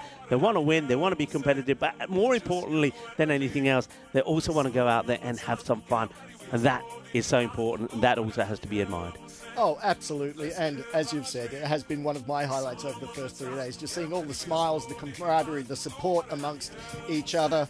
And that's brilliant to see. But yeah, I think they will learn, and the whole thing is a learning experience. And with that learning curve, I think a win is just around the corner. Just around the corner? Well, I'll tell you what's not just around the corner. The next match we do have, I was quite right, we have an hour and 8 minutes, so time for us to maybe have a spot of lunch. I'm looking forward to that because the Federation here in Estonia have looked after us beautifully. We'll have some lunch, we'll mingle, we'll talk to the players. Maybe we'll give a few more coaching tips as well to the players as they go over to the nets. But we'll be right back to talk you through match number 3. As you see there, the Rado clock, our official timekeeper, is ticking away. We'll be back in maybe about an hour's time to get things started for match number 3. I'm Rico Full, and alongside is Marco. Hasta pronto, mi familia.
This European cricket event is proudly brought to you by HCL Software, Rado and 1xBet.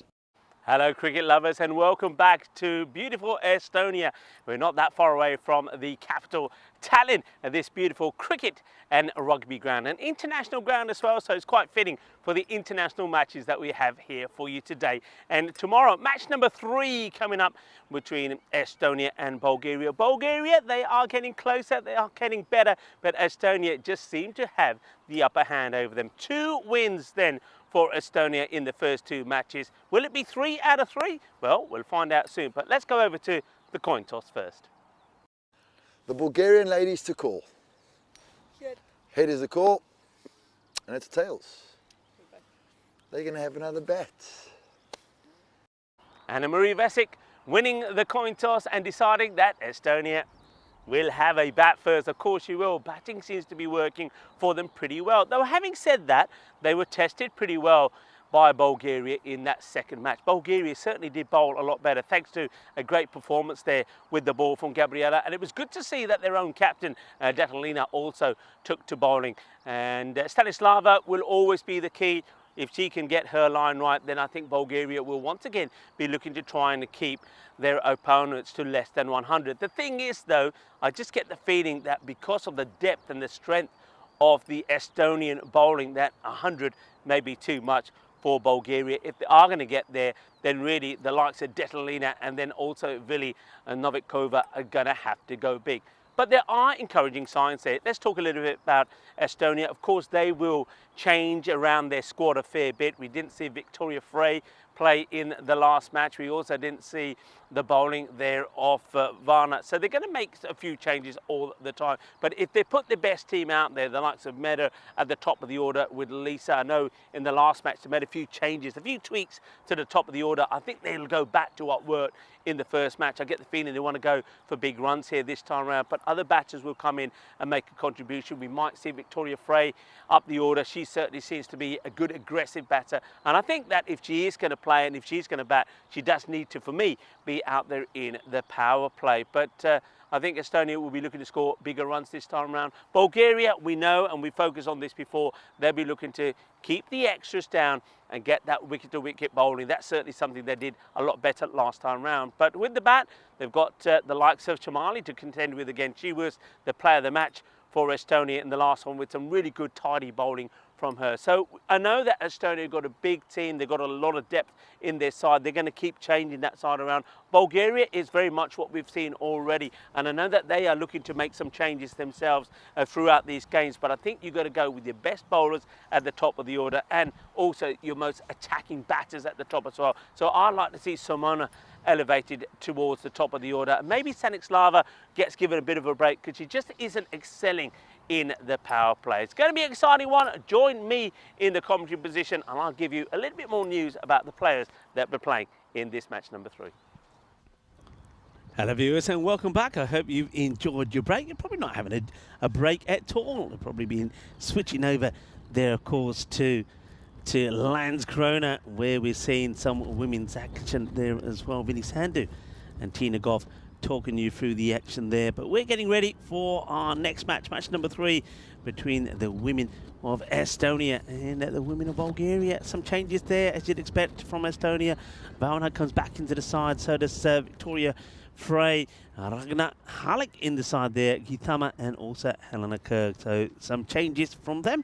But from Bulgaria, they go unchanged. Just looking at what's happening there in Sweden. Malmö Hus, the women from Malmö Hus, 123 for 1 they posted on the board.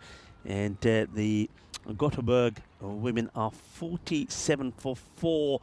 And that's the match has finished. And it's a win by 78 runs there for Malmö Hus. They've got just one more match coming up there.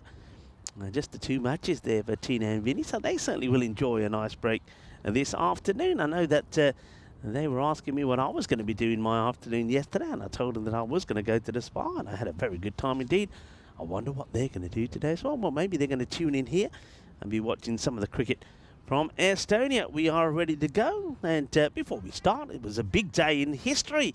On 19, forget 19, why don't we go with this one first? 1895, on this day, batting for Gloucestershire, against Somerset in Bristol. The great W.G. Grace became the first man to score 100 first-class hundreds. He went on to reach three figures on 126 occasions. It took Grace 1,113 innings to reach 100 hundreds, making him the slowest of the 24 men that have achieved that. Right, we're ready to go. I'll give you some more of those a bit later, some of them a little bit more recent, as we are ready to start. And it's going to be Billy Iana who's going to start with the ball. And, well, she finds the edge of the bat of Lisa. I was having a bit of a chat with Lisa, who working in Hungary at the moment. They're in Budapest. Was saying that hasn't played too much cricket, but does take her bat to work and hit a few deliveries. And I wonder how that works. Anyway, she gets off the mark there straight away, and she's got Delbina as their opening partner. It's just played out. Luckily, she doesn't get too much of a bat on that. Now, Delbina, they did try her earlier. We saw her coming in at number 3. She batted pretty well. Got some runs on the board. That's outstretched foot there of the bowler, Miliana Shatarova. But no run on this occasion. I want to say a big thank you to Marco. Marco will now have this afternoon and tomorrow off. He's got some things to do over the weekend, but we will see Marco back with us for the start of the European Cricket Series on Monday. So enjoy your break, Marco. I think he still is around the ground for a little bit before he departs, but it was nice to have Marco's company in the T20 internationals, and of course the start of these T10 internationals as well. Shatarova just drifting there down the leg side slightly. That's something that Lamana Delbina did a lot of when we saw she starts off by leaving those alone, and we've seen Bulgarian batters do this a lot. And when you get one that comes back into you, if it straps you on the pads, you could be on your way back. That's that way down the leg side. And I want to say welcome back to everybody in the chat. I know that some people, once again, sort of split screen watching the cricket from here, and also they're in Landskrona in Sweden. I want to say a big thank you to the Federation here for providing us with a lovely lunch. We had a bit of curry today, a few poppadoms. Instead of rice, we had like pasta. That's played away quite nicely. Just going to slow up. Not going to get to the boundary, but a nice strike from Delbina. And, well, they're going to keep running here. Oh, dear. Well, I think this is another blooper, actually, from the fielder. It's a good shot. Here's the fielder. Will get there. And, well, Martina, she's had a fair troubles. And she did throw one the wrong side of the rope a bit earlier, but she's still a very, very good fielder. They will run 3. That's the first 3 that we've seen here. We didn't see any in the T20 internationals. So a genuine 3, thanks to that unfortunate throw from Martina. So Estonia, I think they definitely will be looking for more runs on the board this time. I think they'll be a little bit unsatisfied with the 72 they put on the board. That's nicely played. Gives themselves a little bit of room and plays that away. A good shot played. Just giving Medaguch a bit of a break, I think, with the opening. And I think rotating Lisa and Meda opened in the last match. Lisa came in a little bit later on just to give them a little bit of momentum towards the end of the innings to get things going. Get to that first over. Let's talk about this. The Euros of women's cricket. So in that emerging division, Czechia, Malta, Greece, Croatia and Sweden. We've seen some cricket in Malta. They're coming along quite nicely. Greece, of course, were beaten quite convincingly by Germany there in Corfu, but they play cricket in a very enjoyable, entertaining way. Certainly did enjoy a lot of that cricket there. A wide board here to start as Gabriella comes onto bowl. Then Challenger Division, Italy, Germany, Spain, Austria, Cyprus. I think that's going to be very entertaining. And then, of course, you've got the Premier, England, Scotland, Ireland, Netherlands, and Jersey. And having watched the women in Jersey recently, I think Jersey have got a very good chance there. I really do. That's hit well. And there's Martina. She might have her issues sometimes, you know, in the field, Martina. But she's a strong cookie, isn't she? It makes another good stop. She puts her body on the line. And it gets applauded there by Biljana in the field. That's well bowled. It's well blocked out as well. Gabriella, I think she's probably been the top performer for me for Bulgaria so far. She just has the knack of coming up with special moments with the ball in the field. Really do like her. Gives it 100%. Goes a little bit too wide this time, but I've said this before. I don't mind it when she goes too wide outside the off stump. You can see there's a plan there. You can see that she's trying to keep the ball in that area. Goes back to her mark. Let's see if she can get this just a little bit closer. And she can. It's in the air, just wide there off Biljana, who now chases after this and keeps it to just one. So aerial, see here again, it's good areas. Slices off the bat, but just too wide there for Biljana to do anything about it. Just going to be a single though.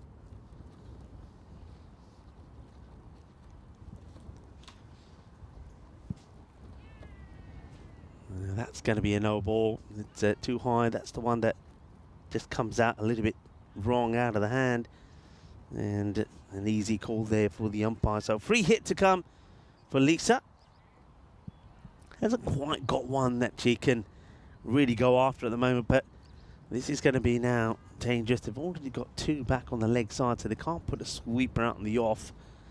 And that's the area where she'll be looking to go. Well, there is some body parts on this one. I think that's well done. I'm pretty sure that's Stanislava who gets something on that. It's hard to tell now because of these hoodies that have come fashionable. You can't see the numbers on the back. I think that is Stanislava that makes that stop. Haven't opted for her to bowl just yet. That one's just straying a little bit down the leg side, but it could have, the batter could have stepped inside of that and taken the wide. But Delbina, that's the one thing that she needs to work on, just her footwork a little bit. If anything's going down the leg side, she's not very keen to use those feet to either get inside the ball, where she can turn a lot of those into wides. Outside the off, gets bad onto ball, won't get any run there, and that's the end of it. A pretty decent over there from Gabriella. She certainly has become the pick of the bowlers recently. 6 coming off that. And the score at the end of 2 overs is 14. And well, what can I else tell you about on this day in history? How about this one? In 1888 Bertha, the only man to take 300 wickets in first class season. It was the Kent leg spinner Alfred Freeman, and his good year was 1928 when he took a staggering 304 wickets. In all, Freeman took more than 250 wickets in a season, on 6 occasions. It's only been achieved 12 times. 12 is an opposite number for Freeman. That's also how many tests he played. He'd taken 3 10 firsts in his last 4 tests when he lined up. And then it turned out to be his final test against South Africa. The reason for that was it didn't go too well for him in 1929. He took 0 for 169 and was never picked again. And, well, we can all have a bad day, but he wasn't given another chance. It was Alfred Freeman, born on this day in 1888, the only man to ever take 300 wickets in a first-class season. And they do go back here to Shatrova. Looking to get the breakthrough is Biljana. That's hit in the air and almost taken. That's a really brave attempt from Stanislava. Does everything right, really. Keeps herself nice and still. Gets behind it. I mean, this is thumped. It's traveling. And she gets there, but just can't bring it into the body. You can see what she's trying to do. And I suppose you can say that she does save some extra runs there. Was an opportunity, though, to get the wicket on Lisa.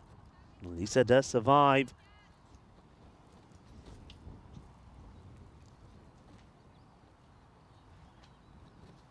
Miniana back to Amar, bowling herself out here.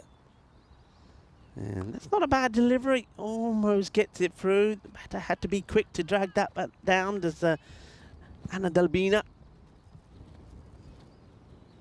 To Estonia, not quite where they want to be in the power play, I'm guessing.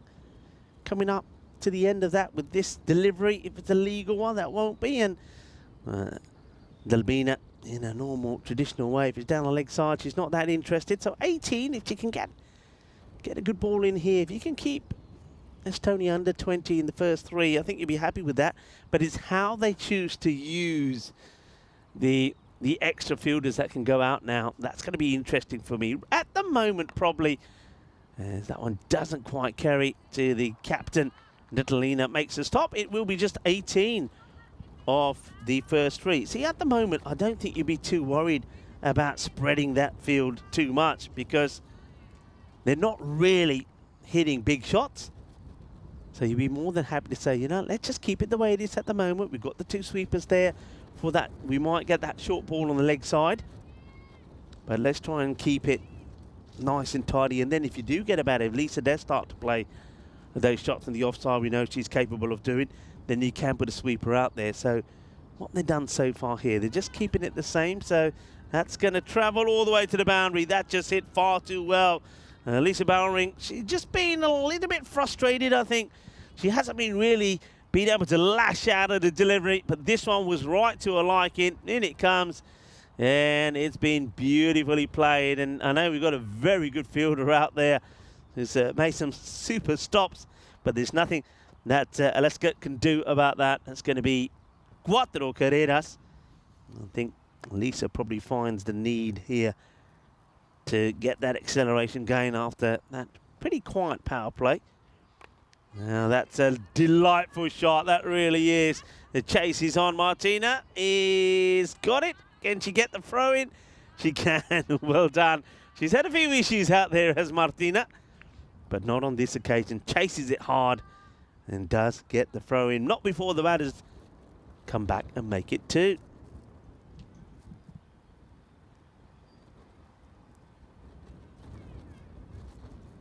And I want to say hello to Nigel. Nigel, hello to you. And Nigel is somebody who is in Estonia and is saying, being that I'm in Estonia, he's happy to see cricket being played. It says he says it reminds him of village cricket in England. But it's a starting point. The players are playing well and the enthusiasm is good. I have to say that this ground starts in the air this time. There's another one that just gets away from Stanislava. 2 opportunities to remove Lisa. And on both occasions, Lisa finds the same fielder. It's the same kind of shot. And Stanislava just can't hold on to it. And Lisa being dropped on this time on 12. And this time, there you go, Gabriella. Ay, arriva. Don't get dizzy, you'll end up on the deck. That's the way we do it in Bulgaria. Spin around. We just need the music to go with it. If you're not going to catch him, Gabriella says, I'm just going to knock him over. And that's well bowled. And this one actually comes in. It's a terrific delivery. I want to see that again from the bowler's end. This is from one end.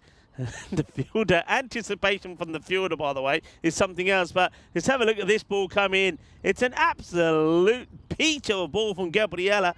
He may have been hit for a boundary, but he does get the wicket.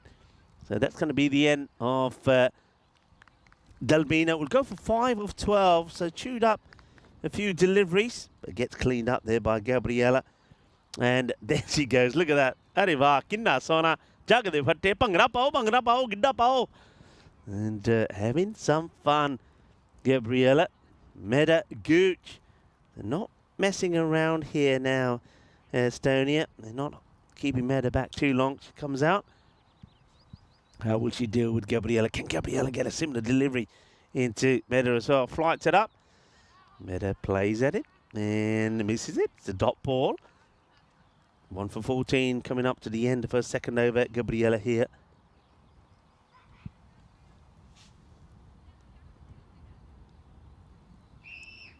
Yeah, so Nigel.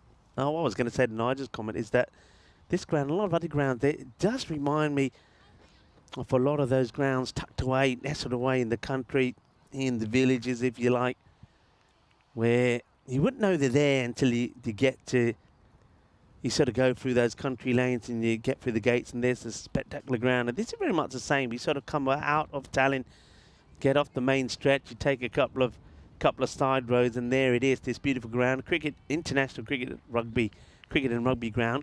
2 grounds here. You can see that the rugby set up to the left of where I'm standing. A lot of people saying to me, don't talk rugby, Rico, don't talk rugby. I can tell you why in a moment. Maybe I shouldn't. All the Estonians around me saying, don't say anything, Rico, don't say anything. That's well bowled. They will take the single. Very good running. And one thing that Meta certainly seems to have brought to the Estonian team, she backing up and running. She's running hard and making these singles. He calls it and gets there. We'll go back on strike. Well run.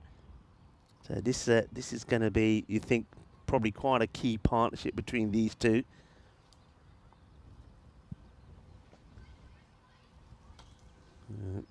Goes for this one. Doesn't get it right. So they will go with Catherine before they go with Stanislava. That's an interesting change. Now, Catherine's another one who's bowled very well, but every so often she does lose her way. Well, I'm going to leave it up to the chat. Do you want me to mention what happened in the rugby here, the international, or not? Let me just say, I'll say this: it was an international and an important one because of the 2 teams that were involved, 2 neighbours. It was Estonia taking on Finland. So, all right, everybody's looking at me now, giving me the dagger, saying, don't say nothing. We don't want you to say anything. Well, I'm going to leave it up to the chat. If the chat say tell us, I'll tell you. If the chat says doesn't come back to me, well, that's a good hit. It's going to be a long, hard chase, but I don't think Stanislava's going to get there, or does she? Oh my word, how about that? Sensational. This is what we call breakdance fielding, you know. Breakdance fielding from Stanislava. I think she's good here. Let's have a look at this. She literally takes off the ground. Feet are good. I don't think that rope, but that is impeccable. That is impeccable. She does a press up, and also it's like a little bit of the old high jump over the rope. Look at this. Off she goes. A little belly flop as well, but saves the boundary. It's in the air, same area, same fielder, but this time not going to be able to stop it. This time it will go all the way to the boundary. Oh, quite incredible. Incredible. Oh, let's make a note of that bit of fielding. That was something sensational. Stanislava. I know she's put 2 catches down, and they have been of Lisa, who now is going well. And, well, it's cuddle time. It's cuddle time. You know what that is about? Can we just show this? Just got to show this again. I just love this. It's a play and miss. Said, come on, come here, because that's a good over. I'm going to give you a cuddle because I just love it. Look, there's no wicket here. There's no wicket. There's no catch. It's just all about you did well. It's a good over, and I want to give you a cuddle. So Nikolova gives Catherine a nice cuddle. Say, come here, Japipo. And on that note, it's time for me to welcome you into the igloo. And I tell you what, this igloo is melting because it's nice warm in the sunshine here in Estonia. Welcome, cricket lovers, wherever you're tuning in from around the world. Well, we're calling today Women's Day on the European Cricket Network because it's, we've got the women's event here, of course. European Cricket Internationals, 4 matches, and you've also got the 4 there from Sweden.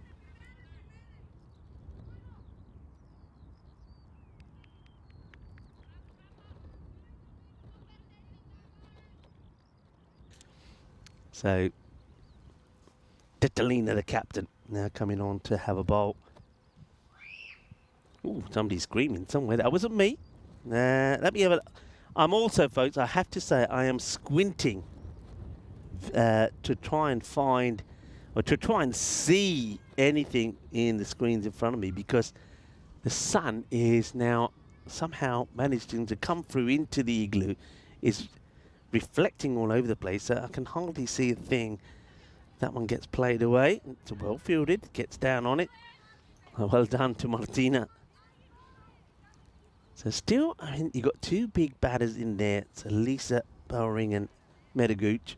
Both are capable of certainly putting away the bad deliveries. If you bowl badly to them, they will score runs quickly. So this is an important time for Bulgaria to bowl nice and tidily. And Detalina, the captain, trying to get a breakthrough. That's been played nicely. There's a bit of work to be done by the fielders. Nicely done. No problem. Got to get it in. And it's just passed on the way back. Good bit of fielding. I think that's Nella Gocheva who's out there that does well. And well, what's going on there in the background? It looked like somebody was running either with the buggy or running after a buggy. Maybe we can go back to that in a moment. We don't talk about the red buses here. Oh, there you go. So it was like, I thought the buggy got away from that gentleman for a moment, but he's caught up with it. Detalina, captain, got to go well here. And nothing there. And Sanveer Singh is saying, tell us. All right, you got me, I will tell you. And so it was the weekend, of course, before we started here. Finland had came, so of course the neighbours, I suppose you've got to say competitive neighbours. That's played away nicely. Won't go to the boundary. Well chased, and no issues for Martina getting the throw in. And taking on Estonia, of course, kind of rivals, friendly rivals, why don't we call them. And the score was 120 to Finland and 5 to Estonia. 120 to 5. And that's why the Estonians are now giving me a horrible look and saying, we told you not to say anything. It's going to be a wide from Detalina, just trying to finish this over. And that's unfortunate. She would have been happy if that was it. And it was only the 7 that came off it. But with that wide, 8 off the over. With still this one ball to go. Trying to be super aggressive here. Medagooch and Lisa Bowring. And this one is just defensively played. So well done. The wide ball, the extra ball doesn't hurt. And that's good bowling from Detalina. 42. 1 wicket down. And one thing that's important here, I want a quick look because I just feel it's so much better. It's the number of extras, 12. So 12, I'm going to actually make a note of that here. I'm putting 12 here after 6 overs. That's massive improvement. But now, of course, other bowlers are going to have to be used. Let's see how that goes. So they're going to go with Stanislava first.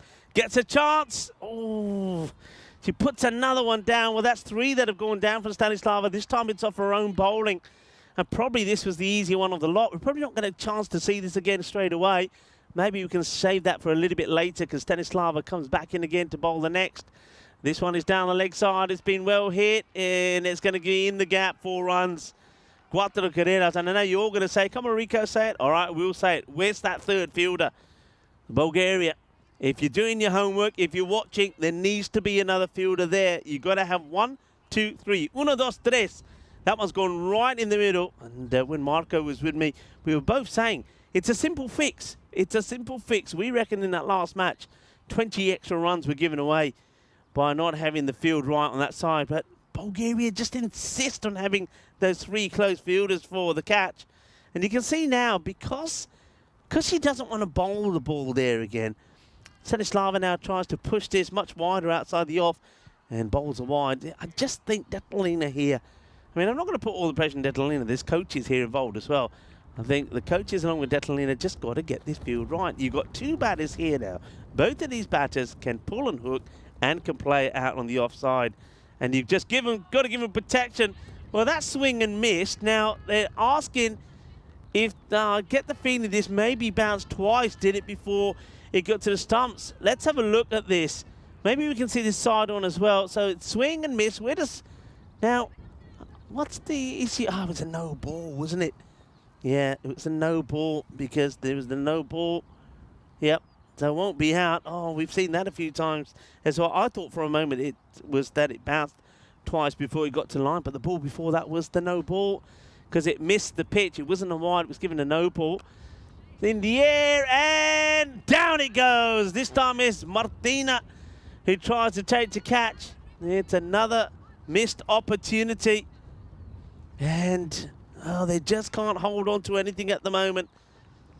It's another chance that's been presented by Lisa. So Lisa's now been dropped on 3 occasions. The last time she was dropped was on 12, I believe. Now she's been dropped again. So she's been dropped on 3 occasions. I think it was 9, 12, and now 21. Stanislava had the chance perhaps to take the catch herself, a caught and bowled. Just not happening at the moment, is it? For her, she's just not able to catch anything. It's going to be okay, says the umpire. The batter wants the wide out of that one. He's not happy about it. You can see Medagut saying, well, why isn't that a wide? And I think the umpires probably decided that, no, it's gone through you, not a wide. Look at the reaction from Meda saying, hey, why is that not a wide? Umpire says, nope. Now that over comes to an end. So it's 48 here. This is very similar to the second match that these two played. And at that point, at the 7 over mark, the score was only in the, where were they? 45. And they finished on 72. So 3 more overs. Can they keep it tight? Looks like the captain's going to take responsibility of bowling over number 8. Going to start probably with one that's too, well, it would have been wide, but bat on ball from Lisa. Interesting what they may decide here with Meda. Now, Meda has faced 11 balls for 4 runs. She will know herself that that strike rate is not doing a team any favours. They do have the likes of Victoria Frey in the side, and oh dear, that one comes out completely wrong from Detalina. They've still got the likes of Victoria Frey in the side who can go out there and certainly get things moving on. Marie Vesic, the captain as well. There's no Chamalia this time, but Gitama is in the side as well. I wonder if they're thinking, must be thinking about perhaps making a change if Meda can't get going. And it's just another one. It's going to get through. They'll take 1, but I don't think the second is on. So that's now 5 of 13. I know that the thing what Meda gives you out there, she's not scoring terrifically herself. She's going to take those singles. She's going to certainly not slow Lisa down. So it's going to be interesting to see how the captain is thinking about this, Anna Marie. That's hit really well. Just will be a single. It's nicely fielded. And Nella out there again. I think you can see there that Lisa is wanting 2 there. I think she knows that every time the ball, and that's one thing that Estonia haven't done very well here this time actually. Every time the ball's going there, Nella doesn't have an arm on her at all. You should be looking to go. Taking on the fielder here, it will be just a single. So single's not hurting Bulgaria so much here. I think Bulgaria will be happy with this at the moment. Whereas I think Estonia probably still feel that if they can take it to that expected 74 to 80 score, maybe a few more depending how many extras may be bowled. But you know they've got Bulgaria's batters under control. Bulgaria batting and chasing, when they were chasing 116, made 45. When they were chasing 73, made 50. So I guess Estonia are well within their right to field. They've done enough already in the air, and oh no, It's going to go for 4 runs. Lisa plays a lovely shot down the ground. I don't think this is a catching chance, but this is where Stanislava really should be thinking about stopping the boundary. Needed to get a body behind it. She waited for the ball to bounce, and that was a mistake because it doesn't bounce as high as she predicted. It goes, stays low, gets past at 4 runs. Detalina, the captain, are not happy about that effort. This one gets played out, and Stanislava has to do the fielding again. That will be a single to finish the over. So 2 overs for 20 from the captain. That's her spell done. Estonia, 8th over comes to an end. They are 60 for 1.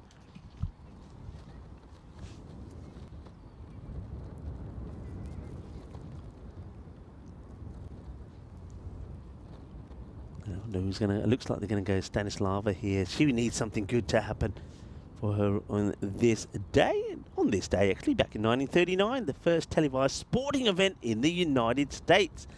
A collegiate baseball game between Princeton and Columbia aired on NBC. That one played away. I'll get the throw. Good arm, actually, from the fielder. Throws that in very well, very strong. Single gets taken. Is sticking with Meta at the moment.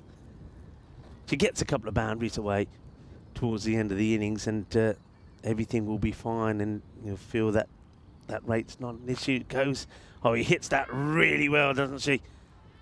But to the fielder. Now, this is where I think they're losing the opportunity to take 2. Both of these batters run very well. What they haven't been able to do is acknowledge that these throws from the boundary, especially there from the fielder, Nella Guchevev, are not going to come through straight to the keeper or the bowler, so you can run 2 there. And, no run this time. Stanislava will do the fielding herself.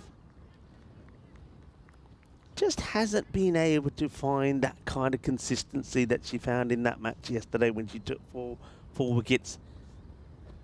And once again, she gets this one completely wrong. And I think one of the reasons could be that in that match yesterday, she bowled 4 overs consecutively. The first 2 were a little hit and miss, a bit like her performance has been in the 2 matches today so far. But the last 2 were great. So she just needed to get into the rhythm, and then after that, she was really good. Hasn't been able to get that opportunity here today. But that's well bowled. It's work to be done from the fielders. They should be able to stop it. The batters will come back for a comfortable 2. Comfortable? Well, Lisa may be tiring just a little bit. She wasn't in a hurry to get there, but it's good not from her. Looks like she's setting her mind to batting through the innings, and she's got a... Oh, that one comes out completely wrong. And they're running here, and... Well, probably again, if the fielder had the vision and the arm, I suppose, probably going to the bowler would have been better. I mean, it's a good call for Meta. She's just saying, look, why take the one when we're going to have 2? And she's probably thinking, you know what, I wouldn't mind having a go at a free hit. Well, she will. And let's see if she can make it count. Really would like a boundary here to speed things up. That's going to be another one that comes out completely wrong. Remember I said at the 6 over mark, the number of extras was 12. So coming now up to the end of this over, those extras now is, I think, standing at 19, is it? So 19, yeah, so we've had 6 more. It's not the end of the world. Remember, we've seen them go a lot more than that. I think it was around about close to the 50 mark in the first match. End of the over, is it? No, there's still one to come. Yeah, there was the no ball in there as well, wasn't there? There was no ball, 2 and the wide, 2 wides. And that's crunched pretty well. That's going to be 4 runs. Really good shot from Lisa Bowering. You just feel that with every ball that she faces out there in the middle, she's just going to get better and better. I mentioned before the start of this match that the only practice she's had so far this season is by taking the bat to work with her and hitting a few balls there in Hungary, where she works at the moment. So you just get the feeling that spending time out there in the crease in the middle, that she's going to get better and better, which is a bad sign, of course, for Bulgaria and their supporters. 73 for just the 1 wicket. And they now come down to the last over. And looks like they're going here with Nadia, who starts with a good delivery. I don't think that is Nadia. It looks like Nadia. I think it's Katrin. Yeah, Katrin is coming back. And once again, if it's not the hoodie, it's the long hair that doesn't allow you to see who's bowling. It will be Katrin. Good start. Dot ball. And that's not a good one. That's way down the leg side. And this time, no running. As Elisa not as quick to get to the other end as Mehta was. So another wide. Needs to be bowled again. There's the practice. It's always the practice. You see a lot of the bowlers practice on their way back to their mark, the delivery. Katrin. And it's another wide. Just letting these go by. Mehta. Just waiting for the right ball in the right area to put away. Katrin. The length is good. Just needs to get that one outside the off if she can. If she gets it outside the off, she does get a good bounce, a good carry through as well, which helps her. That's sliced away well. Oh, brilliant. Brilliant fielding. And probably not going to get two either, because she's on the deck, but still gets the throw in. And she's given us some joyful moments out there as the fielder, Martina. It's crunched, but straight to the fielder. And she's celebrating it. Well, I don't know if they're celebrating a stop or a catch. Well, I think it's... Has she caught this? Has she caught that? Wow. I can't believe that. It's Detalina. Well, I thought she was celebrating the stop, and it's a catch. It's been caught. Lisa Bowering will have to go for 40. This is absolutely plummeted. It really is. And Detalina, it's not the usual joyful celebrations, is there? What a catch that is. Well, I think everybody was kind of gobsmacked around the ground. Nobody thought it was a catch. They just thought, she's made the stop and she's happy about it. She didn't make the stop. She takes a catch. Outstanding. Captain takes a humdinger. And that means that Marat Valna will come out.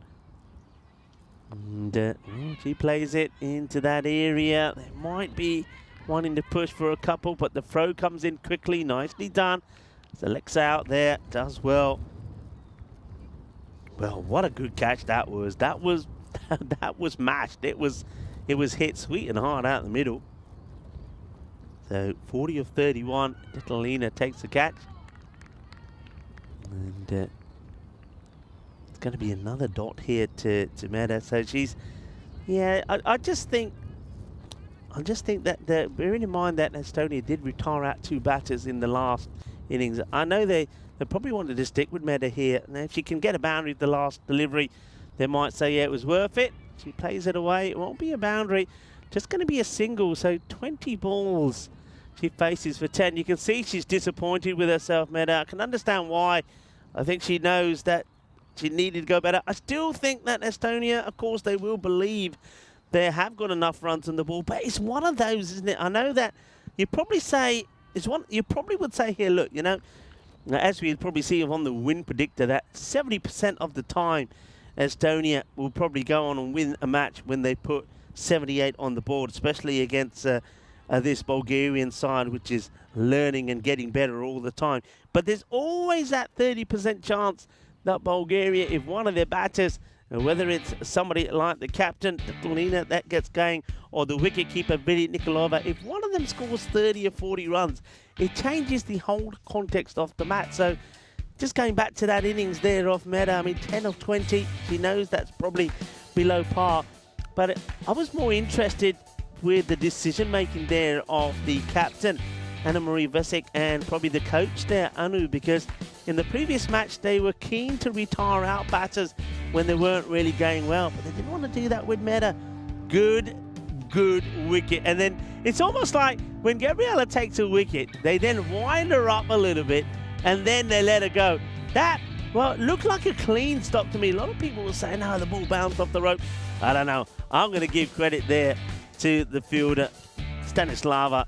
I think she certainly threw herself around to make a stop. And then how about this? Good over, Catherine. Come over here. Let me give you a little bit of love. It could have been another opportunity. Down it goes again. It was a quarter bowl chance. Not able to take it. That's the third catch that Stanislava then put down. And this was a lovely shot played away. It was too short. It was hit hard. Then it was Martina's turn to put one down of that over from Stanislava. This was a really good shot down the ground. Stanislava again, who had a bit of a mare in the field, just didn't account for the bounce. I think she thought it was going to bounce higher than what it did. Really good knock from Lisa, and just when we thought she might get a half century, this happens. She smashes a full toss, finds the captain, who takes an incredible catch, and that ball was pinged hard out of the middle of the bat, and hugs all around for Bulgaria for their efforts. Once again, look, this is a good batting side, Estonia. So on the second occasion, they've restricted them to the 70s, 72 in match number 2 and 78 in this one. Those are good signs for Bulgaria. And you know what I'm going to do now? I'm going to go and have a quick look at the extras. 22 extras. So even that's coming down. I know at the end of the 6 over, it was 12. So just another 10 extras in the last 4 overs. So as I was saying, and I know that Marco was supporting me with this, that with every game that they play, we feel that the number of extras will continue to go downwards. So well done for them on that front. It's a good effort, and did things a little bit differently there as well by using the likes of Emiliana to open up the bowling with Gabriella, and that tended to work pretty well. There's those bowling figures. Well done to Gabriella again. Probably again pick up the bowlers. 1 for 14, 1 for 13 there for Catherine as well, who was getting hugs for her great bowling performances. But with the bat, of course, Lisa Bowering, a pick of the batters, 40 for 31 deliveries. Could have been a lot more if it weren't for that great catch from the captain. Really well caught there by Ditalina. So we're going to take a short break here now. I'm going to leave you with the mid-match summary. We'll be back, or I'll be back certainly, in about 10 minutes time to talk you through the reply from Bulgaria. They said to me yesterday, we want to win one of the matches tomorrow. The first 2 haven't gone their way. Can they pull something together and get a victory in this match number 3? Will it be third time lucky for Bulgaria or not? Join me, Rika Full, and the rest of the gang here on the European Cricket Network when we come back in just under 10 minutes time.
This European cricket event is proudly brought to you by HCL Software, Rado and 1xBet.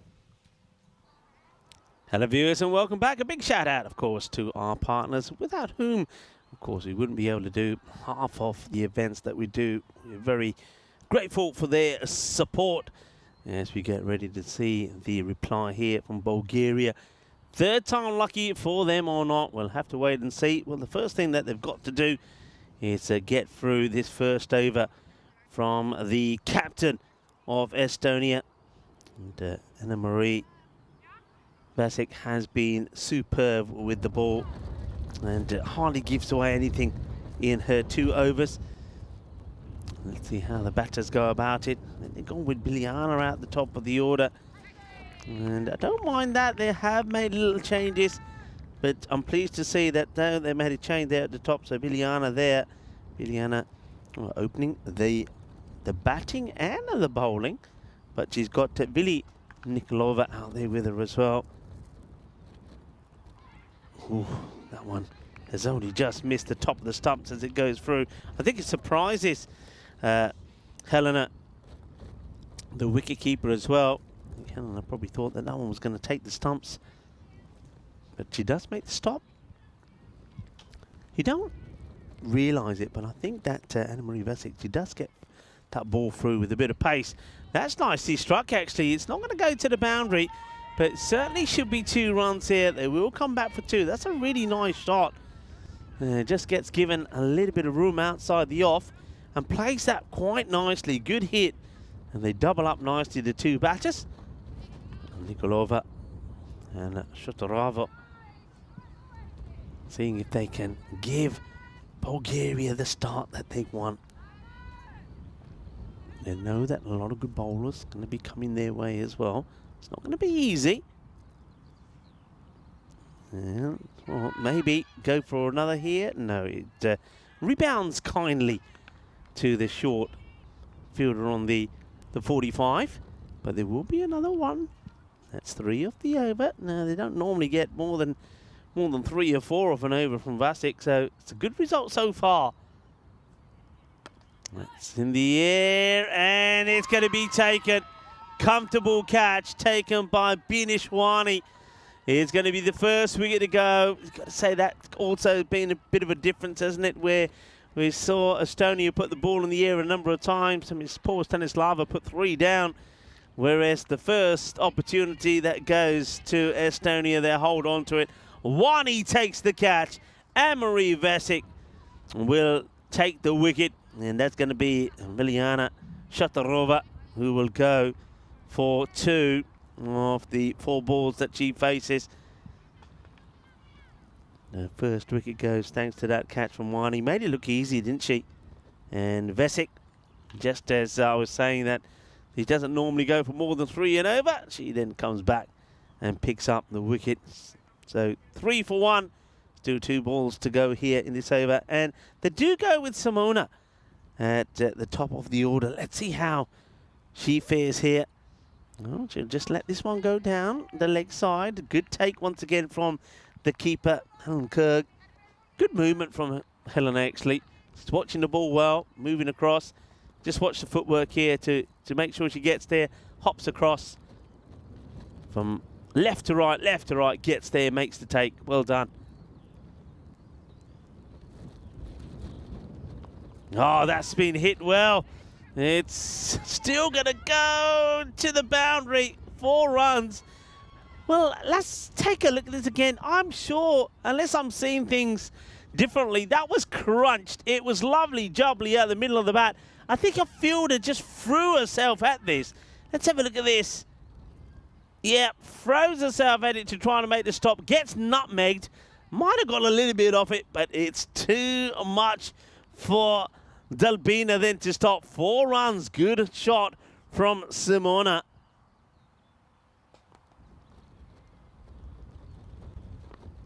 And nothing this time, so that will be the over completed. And, well, you know what? I think if you're Bulgaria, you take that. 8 runs of Vasic. All right, they do lose a wicket, but one thing they have to seriously remember is that in the matches that they've played so far, they've only lost in total 9 wickets in 2 matches, 5 in the first, 4 in the second.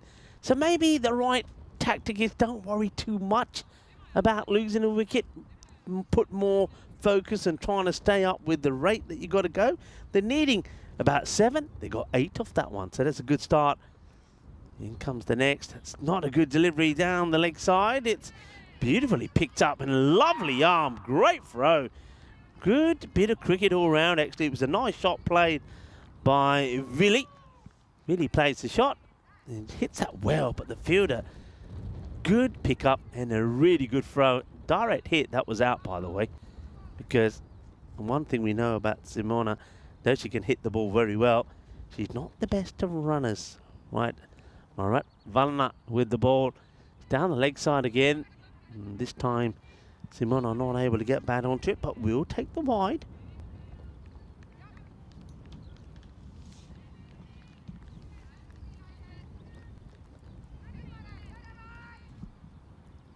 Was mentioning some of the international days. People always say to me, "Okay, you haven't mentioned the international days today." I have. Gets played out now. Simona is going to have to go back for 2. She's got to make herself go back. In comes the throw. It gets to the end that Nikolova is running to. She gets there, makes it home. They get the 2. Did have to get a dive in there. International Day Against Homophobia is one of the days today. It helps to share information about some of the issues faced by the community. This is another one today. It is the weekend, so that's going to be just wide of the fielder. They'll take a single. So go to the garden centre, buy yourself a lemon tree, and you got to plant it. Plant a lemon tree day today. Takes place annually. The day encourages people to plant lemon trees in their gardens and spread awareness about the immensely beneficial fruit. I mean, lemons are good for you, and it's all about the community as well, because I think the saying is, oh, hesitation and out. That is out. Oh, no, no, no, you can't be doing that. You can't be doing that. Oh, Tyrone Peters, over to you. You're going to have a chat here with Vili. Vili hits it, and then she does a little bit of village as well, because there's hesitation. There shouldn't have been. If you went straight away, maybe a chance, and then just watch the bat go. Oh, no, it's on camera as well. Tyrone Peters, you're going to have a chat with Vili Nikolova. Well, Nikolova is let it boil over. And, well, somebody's going to have to calm her down pretty quickly. Tyrone, easy, Tiger. Easy, Mr. Horns. Look at Tyrone. Oh, well, give me that shot again of Tizer. Tizer's got a massive smile on his face because he knows what he's going to have to do. It's a direct hit, easily done by Lisa. Look at Tizer. He knows he's going to have a chat. And Ravi Panchal just sat down thinking, I'm not getting up. I'm going to let her cool down a little bit. Oh, dear. They didn't need to lose that wicket, did they? That was an important one. If anybody I thought was going to be struggling there, I think it was going to be Simona. So Nikolova, oh dear, that's a naughty one. Tyrone, good luck, buddy. Take Ravi with you. You're gonna need some support out there. Great throw actually there from Lisa. She just makes it look so easy, doesn't she? Doesn't really panic. Just picks the ball up and gets it right on the stumps. And a swing and a miss. As the captain does come out to see if she can now get a little partnership gain here. And Detalina out there with Simona. Over comes to an end. Valna there's always something that happens when Valna is around, whether she's taking the wickets or whether she's taking the catches. On that occasion, there's a run out the over. Just the 5 runs come from it as well. So 14 for 2.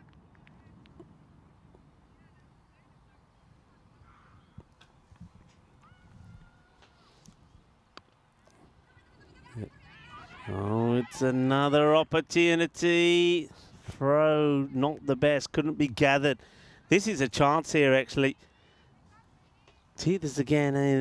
Simona's been made to run. I mean, there should never have been a run there. But let's have a look what happens here. Here comes the throw. Helena, just not the best of throws, couldn't gather it. And even the bat ends up being plugged out.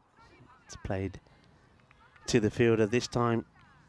The fielding's been done pretty well. That was Natalia that got the throw in, but unfortunately it wasn't the best of throws.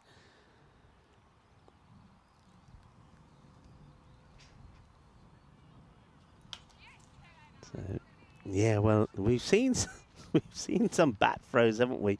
Well, that was a massive bat throw. Well, there's always going to be a little bit of passion out there, and there's going to be a little bit of fire. You got to have a little bit of fire, haven't you? It'll be a wide. That one just starts to drift a little bit from the bowling of Lisa. There was one thing we do know is both these batters, they can give the ball a good crunch. They can smash it if they get it in the right area. Oh, that probably wasn't the one. Goes across the line. It gets through the keeper as well. I think that's another one that probably Helena feels that might have actually be hitting the stumps. They'll take the extra. They'll take the bye. Things are really getting hot here, by the way, now in the igloo. Things are heating up, and I get the feeling that pretty soon things like laptops and screens are going to just come up with those warnings saying too hot and just go off. And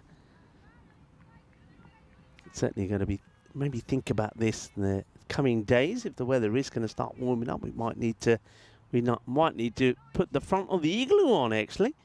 I can open the sides as well. That'll help, but that'll only bring more sun into the area.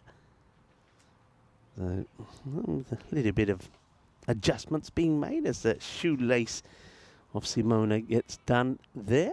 Yeah, so plant the lemon tree. It's all about go out, plant a lemon tree, and encourages people to plant the trees, and also spread awareness about this beneficial fruit. Lemon trees are renowned for their tangy citrus flavors, and also if you plant a tree, then it becomes a community thing because everybody then shares the lemons. You see, brings the community together. It doesn't quite get it out the middle, but ball watching again. This time is Detalina. She's watching where the ball is going and not watching her partner, Simon. So go out there and plant a lemon tree this weekend. What I was going to tell you, that over comes to an end. And another over done. Look at that. Looking absolutely beautiful out there, by the way. Well done to the groundsman, Sam. Loving the lines, Sam. I'm loving those lines. The ground is looking absolutely remarkable. And I think the Federation of Cricket here in Estonia should be very pleased and very chuffed with the ground that you've got here. It's absolutely fantastic. And yeah, they do play cricket here. It's a fantastic country. Tallinn is absolutely beautiful. So many things to do. And if you're a club that is thinking about going on tour somewhere, well, Tallinn and Estonia is a wonderful place to be. I tell you where a wonderful place to be is for the Grizzly. If you're a Bulgarian supporter, is the other side of the rope. And that's where this one goes. It's a bit of a full toss. There's the footwork from Simona. I love the way that she does that. Just gets herself into position by taking a couple of steps forward. And she crunches that. Arriva Kinnasona. Jabardast batting. Cuatro carreras más. 4 runs. Simona crunches that beautifully. And that is being hit to the fielder. Either side of that fielder, she would have got another boundary. We know that she's capable of hitting back-to-back boundaries. But on this occasion, she finds that fielder.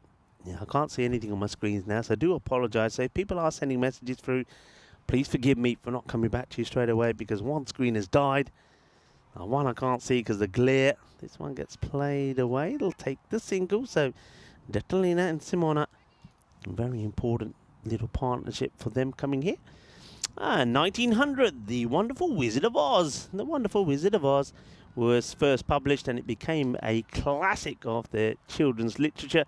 The 1939 film adaptation is amongst the best loved movies in America's cinema. Yeah, I do remember it. I remember the original. And follow the yellow brick road and all of that. Yeah, I think that was one of the ones that when we were young, we used to sit down and get ready with a mugs of Ovaltine and sat in front of the black and white TV and was always wondering what the song Follow the Yellow Brick Road was all about. I suppose when the colour TV came out, it made a bit more sense. gets played out onto the leg side. Will take another single. And Dalbina with the ball here. Looking to finish the fourth over well. Gives it a bit of flight. That's hit down the ground. Does hit the ball well, Simona, doesn't she? Hits the ball well. She's one of those players that, yeah, she might go early. You might get her early. She might play and miss. She might dance down the track and miss one. But if she gets on and gets going, she can be very, very dangerous. Not a bad over there at all from Dalbina. She finishes well after going for a boundary first ball. 9 come off that one.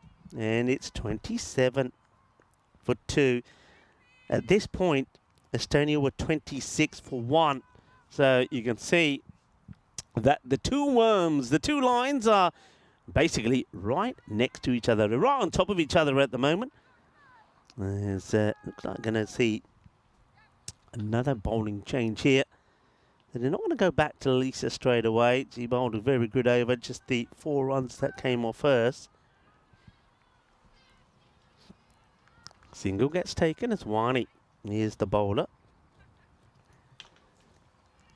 So making a little few changes here. And Bulgaria, do they feel that this is going to be the match? Do they feel that this could be a match-winning partnership? I did say it just needs one batter. One batter to put a good innings in, and it could make the difference. But you do get the feeling, though, that one's going to be too wide. Tries to push that one through, I think. That's Vinish Wani. You do get the feeling, though, that once this partnership is broken, that things could start to go pretty quickly one way, especially with Nikolova and also Miliana already back. That's played away nicely. Work to be done, but can't stop it.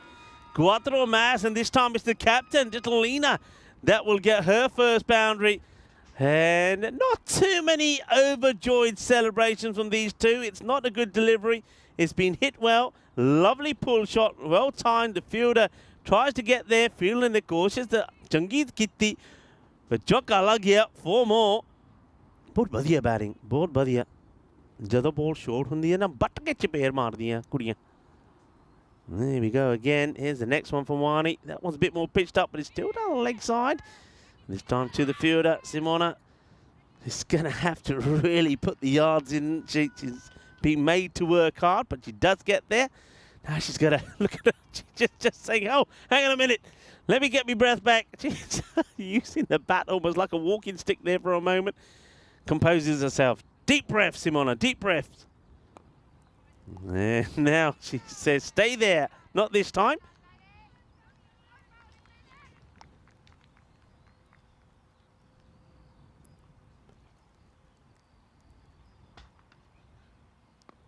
It's a chance, maybe. Doesn't quite carry. Doesn't quite carry. As that one gets sliced up in the air. And Wani just bounces before. Go. It's going to be too wide this time outside the off. So that's the 8 off the over. They're needing 8. Just under 8.5. But if you keep going at 8s, then you keep yourself in the match. But you've got to always bear in mind, though, the bowlers that Estonia will bring back. That's a good delivery and too good for Simona. That's the one that she wanted. Full, straight, Yorker length. Simona wanted your attack. I think she was left in 2 minds there. It was one of those you either come forward to or you get ready to defend it. She was left in 2 minds, doesn't come forward, then leaves herself in a position where she can't really do anything about it. The ball goes through. Beautifully played in between the gap between bat and pad. Jaka de patte, both achhi bowling. And the stumps are down. And so is the time out there in the middle from Simona. Good little knock from her again, though. 17 of 16 deliveries. And you can see that she is, as I said, a batter that has to be out there at the top of the order. I like the fact that they use her at number 3. And she plays her part very well. Very good knock from her. But bowled there beautifully by Wani. So well done. Wani picks up a wicket. Congratulations to Wani. I'm just going to have a look here now. That might be Wani's first wicket. No, I'm going to try and have a look. It all depends whether my computer is going to play ball with me. I get the feeling it's not. It's so hot here at the moment. The laptop is baking. I think as soon as this innings is over, it's going to have to go under the table for a while to cool down. It's played away nicely.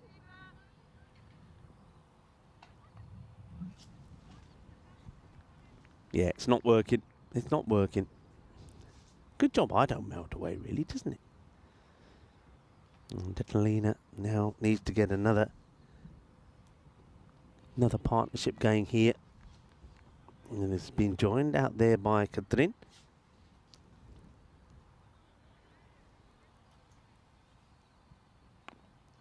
Bat on ball, but no run. This is Victoria.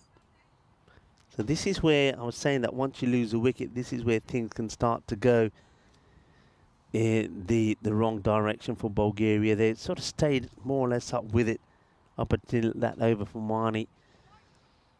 Going to get away with that one. Victoria, she has a nervous look back at the umpire. The umpire says, no, it's okay. So 35 for 3, end of Wani's over. But they were still up with it. The rate stayed around the 8. But now, you got probably 2 overs from Victoria Frey. You got another one to come from Vasic. You probably got another one to come from Dowling. And to be going at that rate against these. There it is, full straight. Jagade, another one bites the dust. That's going to be Katrin who will go for a 3-ball duck.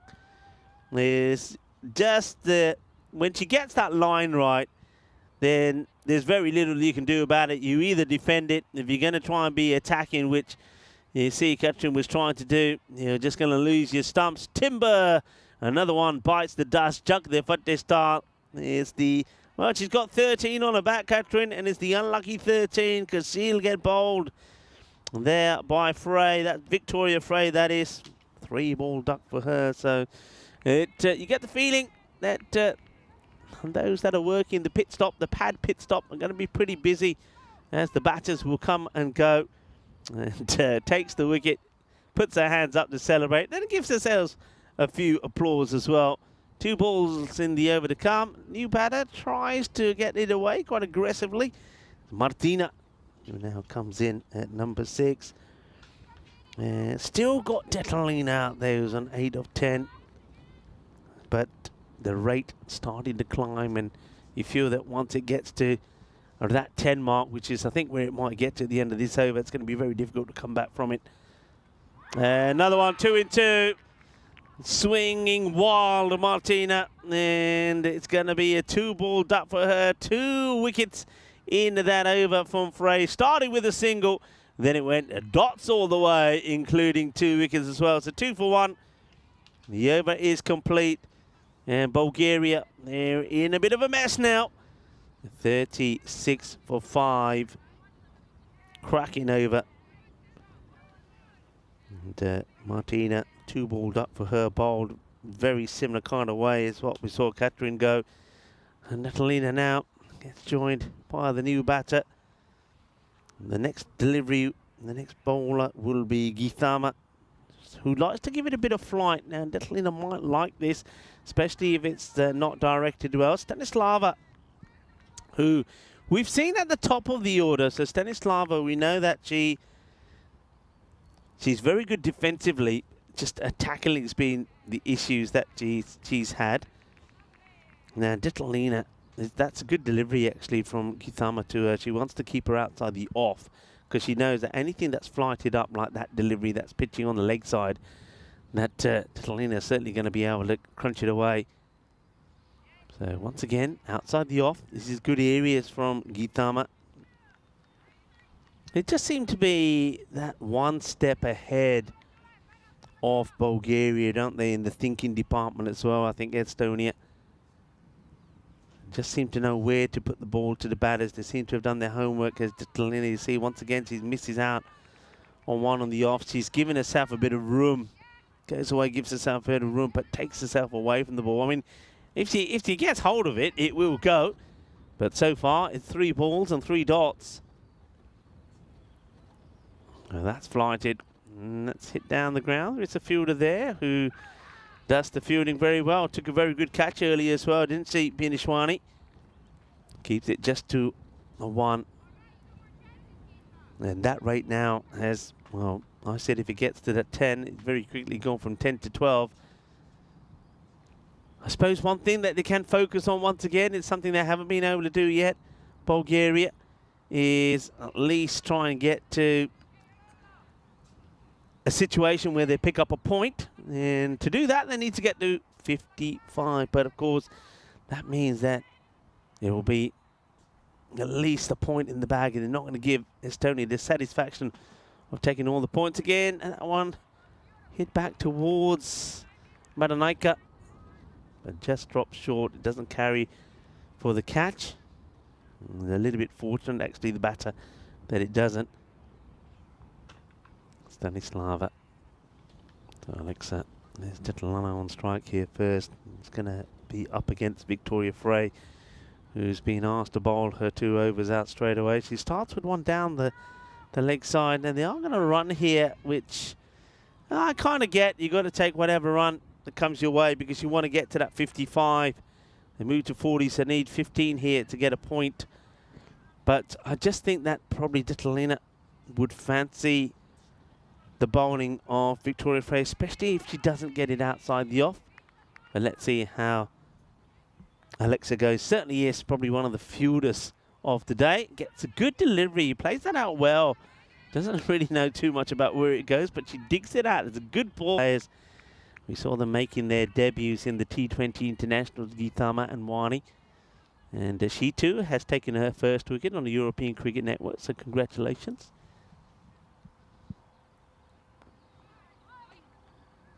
And just tucking up Titlina here at the moment. And frustrating it must be for Bulgaria, because up until that drastically, now forget the win really, as you're needing over 15 and over and just focus on trying to get to that 55. Gets played away. It's a risky one.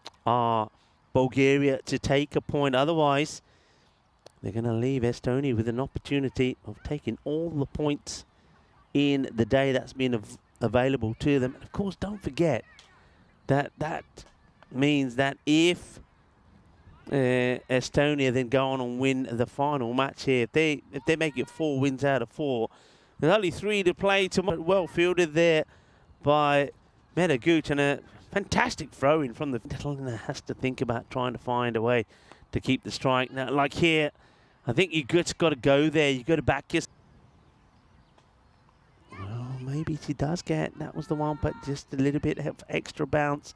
Not able to work that away. Of course, you've got 2 good fielders out there on the leg side as well. Medaguch already made it back onto her own stumps. It's going to be the end for Titlina, and dare I say at the end of another opportunity for Bulgaria to steal a point. They will lose their 7th wicket. They're going to lose their captain. She'll go for 11 of 21 deliveries. Plays this one on. A little bit unlucky, really. But Valna gets another wicket to her name. Well deserved as well. So very rarely goes without a wicket, doesn't she, Marit Valna? And Bulgaria, 9 overs complete, 44 for 7. And needing 11 to in this. Alexa, she's like dodging. It's like when you're crossing a busy road and you have to dodge the cars. He does get back. Gabriela.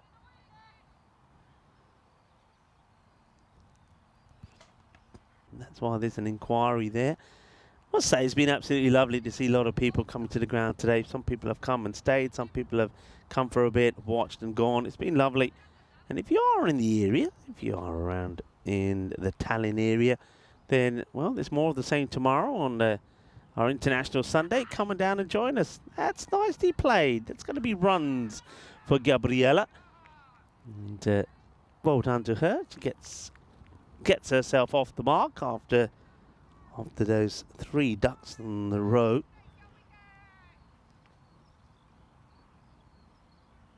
And that's going to be a big wide from Lisa.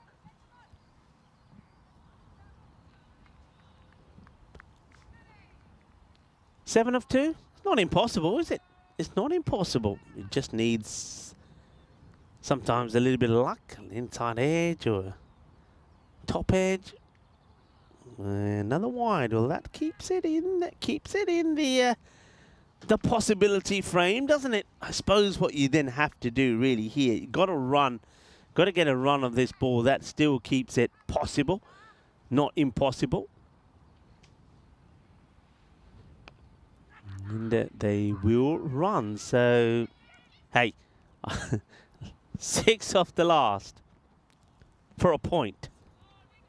It's not impossible. We haven't seen a 6 in our time here in Estonia so far, but it's not impossible. And would I bet against Gabriella? No, she's just been a star. And see, if you're a neutral Gabriella, I think everybody loves Gabriella. And has a go. He's not going to get there. It's going to be the end of the match. It's going to be another victory for Estonia. It is very similar, actually. Farmer would have said probably at the end of that second match. Bulgaria much better in the ball. They restricted Estonia to once again a score in the 70s, 78 it was this time. In that second match it was 72, so they were much better in keeping the extras down. A couple of chances went down, but hey, you know, you can't control that. That will just come better with practice, the more games that you play. But it's the batting. They did start well this time. I like the fact that they made a few changes. I like the fact that Miliana comes in at the top. All right, she got out early, but she did play a nice shot for 2. Nikolova coming in at number 2. She opened up with Miliana. She didn't like the way she got out. And it's going to be, you got to say, though, it's her fault. Watch out, because, well, bats were meant to fly, they say. And we are going to see a bat flying. Tyrone Peters is going to have a little talk with the young lady.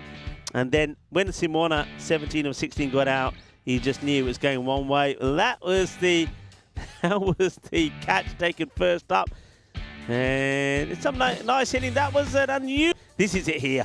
So she plays it, but look, she stopped. And you can see what kind of happens there. Direct hit. Watch the bat. There it goes. And you'll see a shot of Tyrone maybe as well, who has a smile on his face. There's Tyrone, the Ravi Pancho, just staying in his chair saying, I ain't moving. I'm not getting involved. She's got steam coming out of her ears. I'll just tell you exactly where I am. But then we saw some good hitting from Simona. That was a lovely shot, actually, from the captain, Ditalina. 4 runs from her. That was, oh, look at that. I've missed that one. Just wiggle it just a little bit from Ditalina. But then that was the one that finished the aggressive innings there from Simona. But I do like the fact that she's at the top of the order. I think she needs to be. I think Simona, Vili and Ditalina are the 3 that can make things happen for you. You've got to have them at the top of the over. And maybe somebody like Stanislava is just the batter that keeps things going at the other end. That's something, an option for them. But once wickets started to fall, they fell quickly. It was ducks, 3 of them all in a row, as Katrina and Martina and Stavis Alana all went without scoring.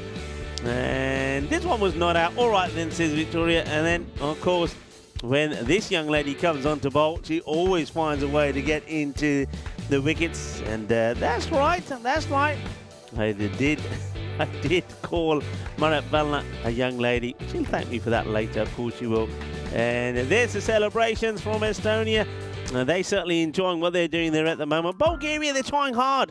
What can you say? They're trying hard. They're containing a very good batting side in Estonia, keeping them under that 100 runs on 2 occasions after they scored 115 in the first, 72 and 78, but they just can't get their own batting clicking. Quick look at the batting scorecard. Simona and Ditalina, when those 2 were together, both scoring double figures, you thought there was a possibility, but then was one of those, then the other, 3 quacks in the trot, and that really took the game away from Bulgaria. On the bowling front, let's have a quick look at the bowling figures. I think you could say that all the bowlers bowl well. I like the way that Tana Maria Vesic has been using the bowlers here. He's using and trying out different bowlers. She wants to make sure that everybody is getting a game. And in that match, I think 7 bowlers used in a total. Valna did get a 2 overs in, and only went for 7, picked up a wicket. There was also 2 overs there from Lisa, who only went for 8. Not able to pick up a wicket on this occasion. 2 also from Frey, who picked up 2 wickets, both of them in that 1 over. But of course, I don't think when you look at that bowling figures, Everybody bowled superbly well and very economic as well. So another victory for Estonia. They've made it 3 on the spin to go with the 3 T20 international victories that they had on the spin against Bulgaria. Will it be 4? And remember, if they make it 4, then there's no coming back for Bulgaria. And it will be silverware for Estonia because they can't be beaten because there's only 3 to play tomorrow. So this next match, match number 4, a very, very important one for Bulgaria. If they want to keep their hopes alive tomorrow, then they've got to win this match. It's as simple as that. I'm going to leave you with the match summary on the board. So once again, as I can, I think the way you would conclude this is good in the field for Bulgaria, good and better with the bowling, but with the batting, the big question marks still remain there. I think it's probably fair to say that only in the one outing that we've seen them with the bat over the last 4 days have we seen them bat well, and that was in the last T20 international yesterday when Vili and Dittalena gave Estonia a scare, but other than that, they just haven't been up with what's been required. So we'll take a short break here now. Remember though, you can continue watching the action in Sweden in Landskrona while we're on break, but then do come back to join us for what could be the sort of serious winning match in SA, winning all 4, and with that taking the victory of this European Cricket International Series between them and Bulgaria. Bulgaria need a win to keep things alive tomorrow. Join me back, Rika Full, and the rest of the gang when we return in a short moment's time.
This European cricket event is proudly brought to you by HCL Software, Rado and 1xBet.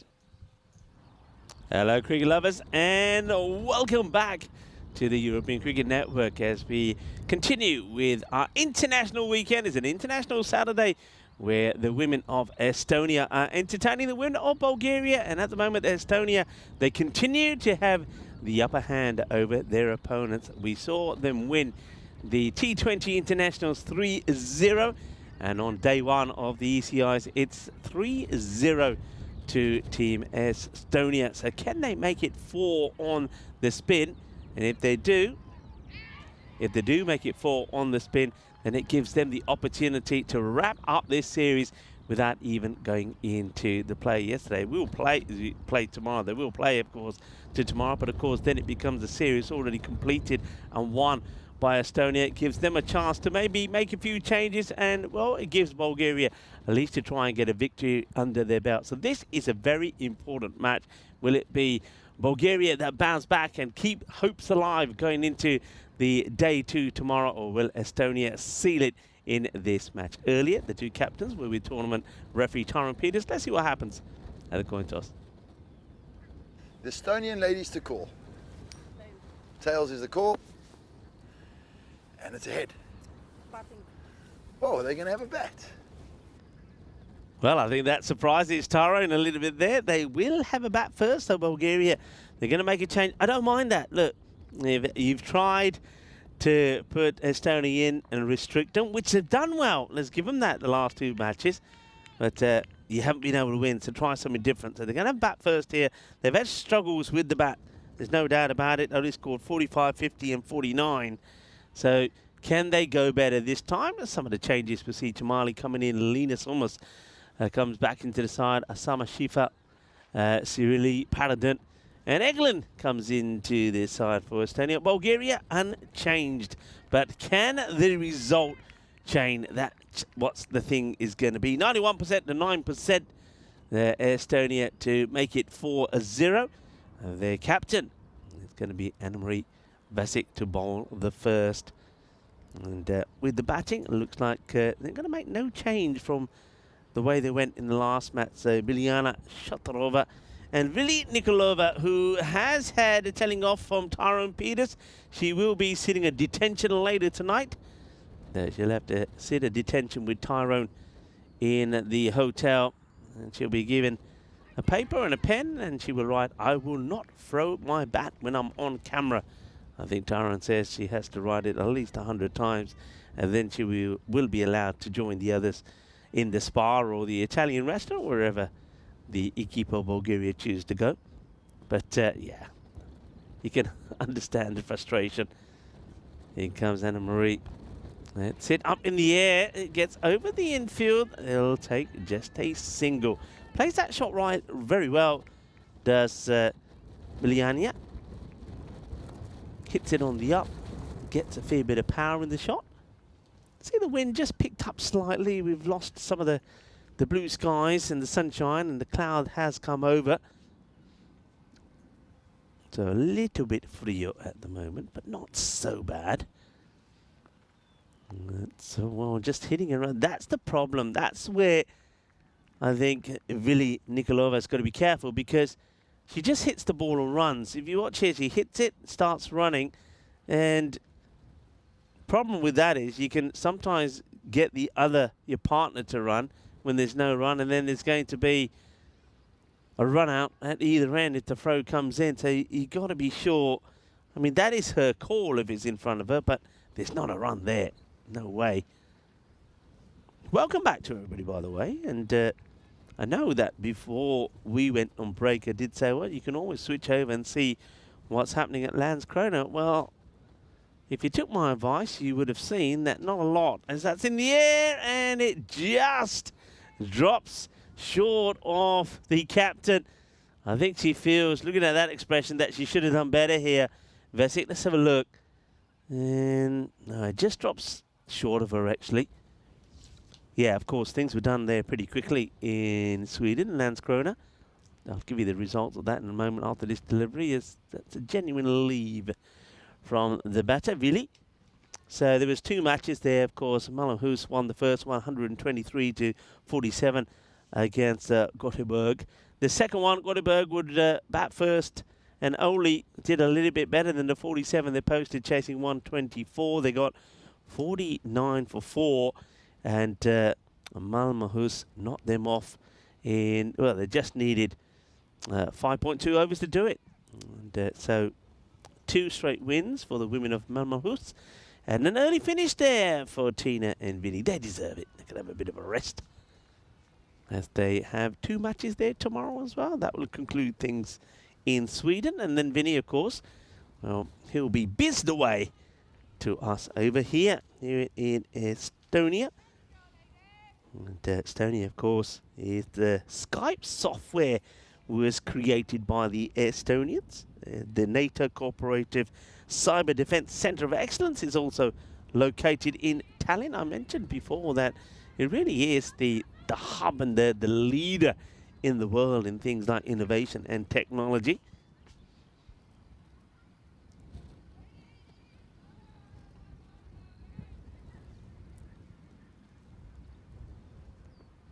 Lisa doing the bowling, and that's played. Well, this is the strangest of layers I've seen. I want to have a look at this again. I think this ball has been hit. It's been well hit by Vili, but I think it's been sort of kicked back. I don't know if you got this on camera, but this comes back pretty quickly, and I think it comes off the foot of the fielder, Eglin. And if that was a run out, it would have been one of the most bizarrest run outs that you would have seen.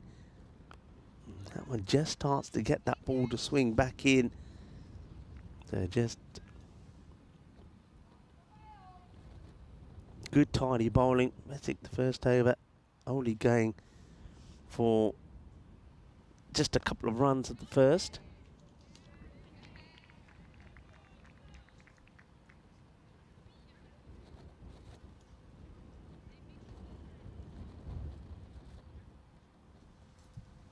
Comes bowling again. That's a good delivery, but it's well played, well weighted on there actually by Vili.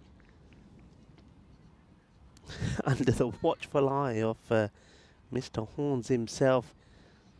And those who can't afford to make another error in her behaviour.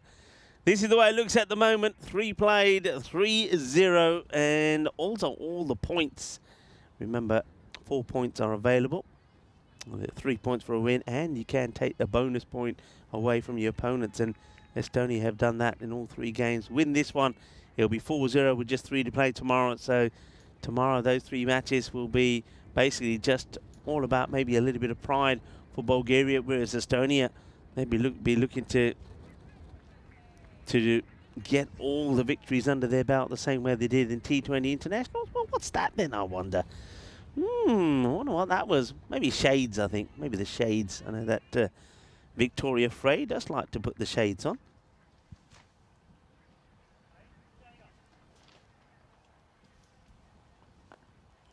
Plays that away. And we'll take the single. Interesting that Shotorova didn't go to play the ball on the leg side. She normally plays that shot pretty well.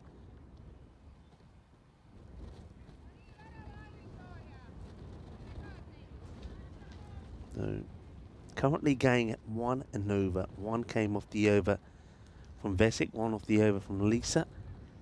It's a risky shot. It's outside the off stump. It won't be out. Asking again. I like that. Ask once, ask twice. Just the appeal there. It says, how's that, umpire? Umpire says not out. And it's just like, how's that? And then so, let me have another go. How's that? I like the way she gives the cute smile the second time. I thought, I'll try with the smile. It's still not out. It doesn't work with our umpires. Maybe we'll have to highlight and reclip that for a little bit later. As Victoria Frey, sensational player, by the way, just 18 years of age. She turns 19 in September. Has an appeal and then says, hang on a minute, let me give the umpire my best smile and try again. Doesn't work. Hello to Tim Harmer and to Paul Kempin and the Tribby clan that are joining in. Nice to have you all with us and saying hello to me. Hello back to you all. It's played no run this time. Let's see if they can get that little bit of acceleration in. It plays that well, that shot. This time it kind of slices off the bat. In comes the throw there from Egelin. Well, Egelin, she's kicked one back and now throws up one back, but rather dangerously. Victoria. It's up in the air, scoops it over. It's a little chip to get over Chamali. We'll get another single. And no extras. That's well backed up. And it's Egelin. This time she uses a knee. It's been in the water already. We're only coming up to the end of the third over. So in terms of the power play, it's not too much power there. I still do feel that Bulgaria are missing the trick here. I like the fact that Nikolova is out there. But I think Simona, she's my power play better. That's played away and no run there. So I can see some folks just stopping on the bikes as they go by and having a look, see what's happening. A lot of work being done around this ground. They put a bicycle lane in. You can see why, because there's plenty of people on their bikes that go by. They're stopping and having a look, saying, what's going on here then? They call it cricket, folks. And that's what we do. We hit the ball well, and if it does go to the boundary, it's going to be 4, but it's not, because Anne-Marie Vesic, lovely bit of fielding from her. Just have a look at this fielding here one more time from Vesic. It's the way to do it. It's a nice-looking shot, but Vesic goes down. There we go. That's the long barrier. Not getting past me, she says. Over comes to an end. They're slightly better over that time. 6 coming from it from Frey, but just the 8 off the power play. And I suppose this is the difference really with Bulgaria. The start of the last match, they didn't lose. The first match, they didn't lose wickets but didn't get many runs on the ball, but then picked up a little bit later on. The second match, they started well, and it was only after the sort of kind of the 6th over that they really slowed down. But they haven't been bowled out, and that's one thing that I think they need to really keep saying to yourself. We haven't been bowled out in this format, the T10, so we can be a little bit braver. We can take the odd chance. I like that. That's Nikolova trying to play the sweep shot. It's Chamali. She bowled very well in the earlier match, so that's not the best delivery. Going to be called a no ball. Was missed out by the batter. She would love to have got a bit of bat on that one and send that one away. Yeah, Chamali picked up the player match performance for a 2 for 4 in the win in the second match.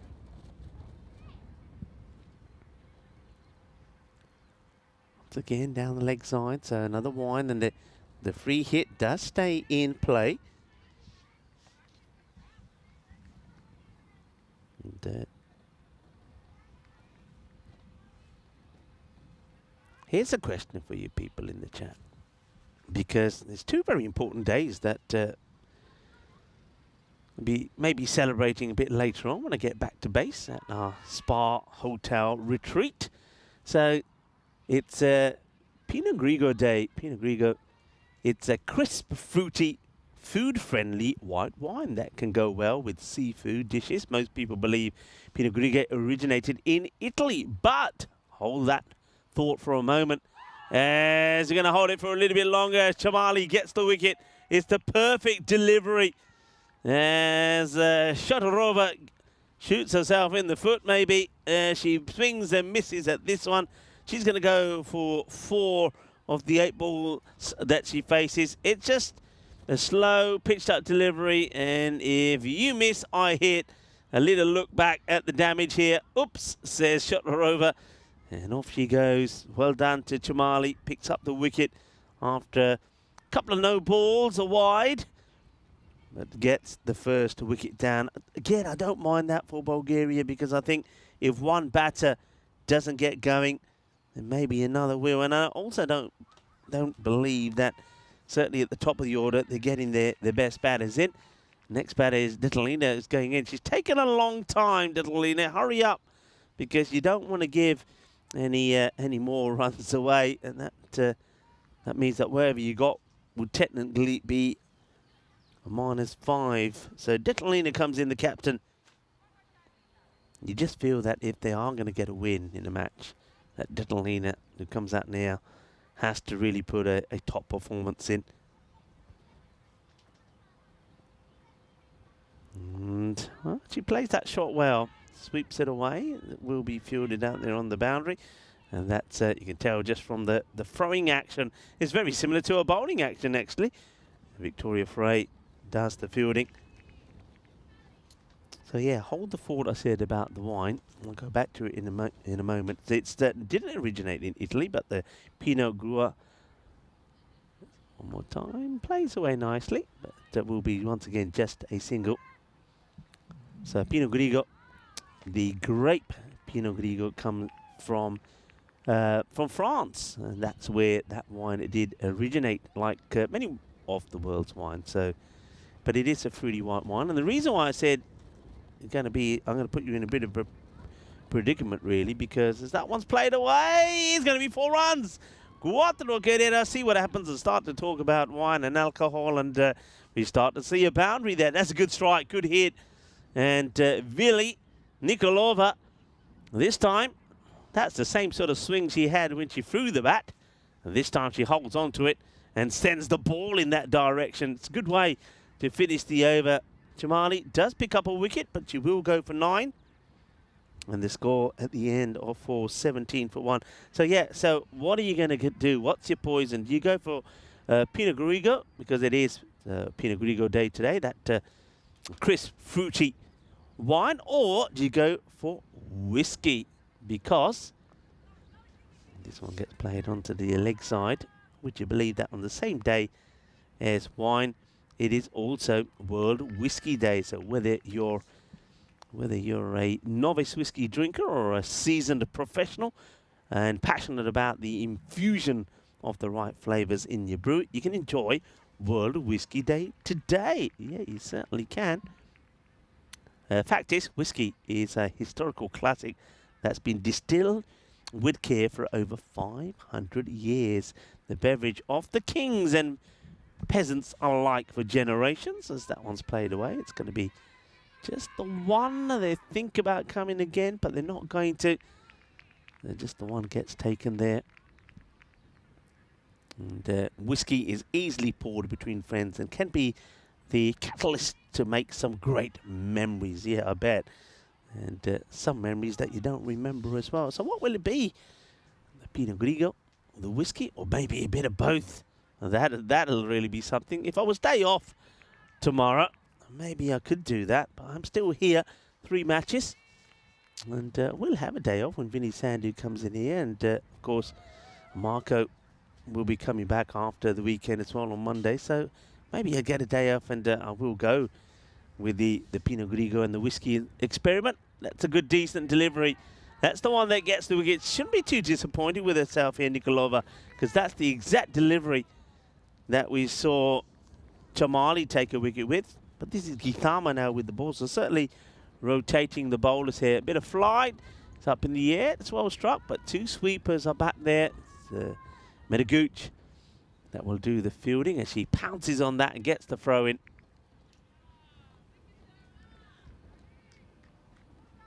Githama.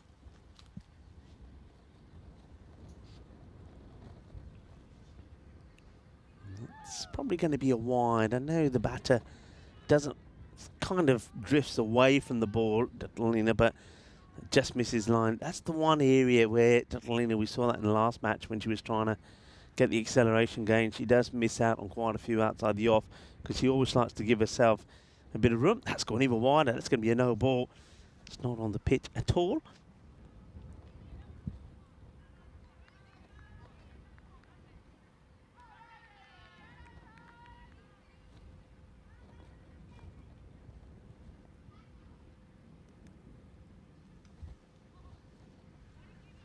Another wide ball, so the free hit stays in place.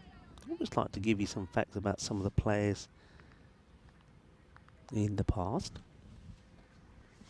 One's floated up, and that's played away quite nicely. So they are starting to get a bit of acceleration going, but even if they keep going at this rate, it means that they'll get to a 50-something score, and you don't feel that that's going to be enough. At the halfway point, I welcome you into the cube. I want to say a big thank you to our viewers around the world that have been tuning in, not just, of course, to the production here in Estonia, but there in Sweden as well. We've called this I think we're going to call it an International Women's Weekend on the European Cricket Network. We've had the 4 matches, T10 style, international style here in Estonia. And of course in Landskrona, Vinny Sandhu and Tina Goff have been bringing you some T10 matches there as well. 2 more matches from Landskrona tomorrow, and we got 3 from here as well.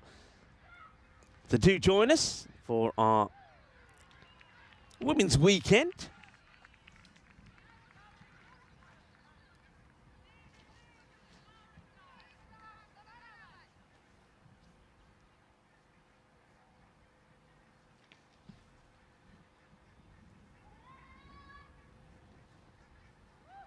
Played a miss, another wide. So this is Patterson that's coming on. So far, every bowler used has been a different one. So we've had Vasic, Lisa, then we had Frey, Chamali, Gitami, now Patterson.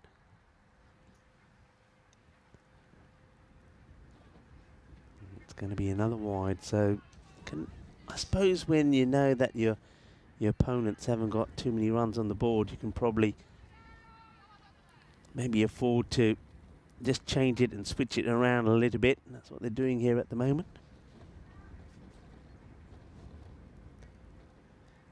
And it's going to be a wide again, Patterson. Just need somebody just to talk to here at the moment. You can see that from the Lelina Sormus is giving her some support, saying, come on, it's okay, just take your time. We've said this about a number of bowlers. Sometimes you start to get flustered and panicky, whereas really all you need to do is just take a deep breath and say, okay, I can do this. Just need to go back to the bases. But at the moment, she's just not getting that arm, a bowling arm, quite upright. And she just seems to be, because that arm's not going up, the non-bowling arm's staying pretty low as well. Just got to get the non-bowling arm up, gets her posture right. And she'll get it on the money, I'm sure. Come on, all together now. I want everybody in the chat thinking, come on, we can do this, Patterson. Nice and straight, on the money.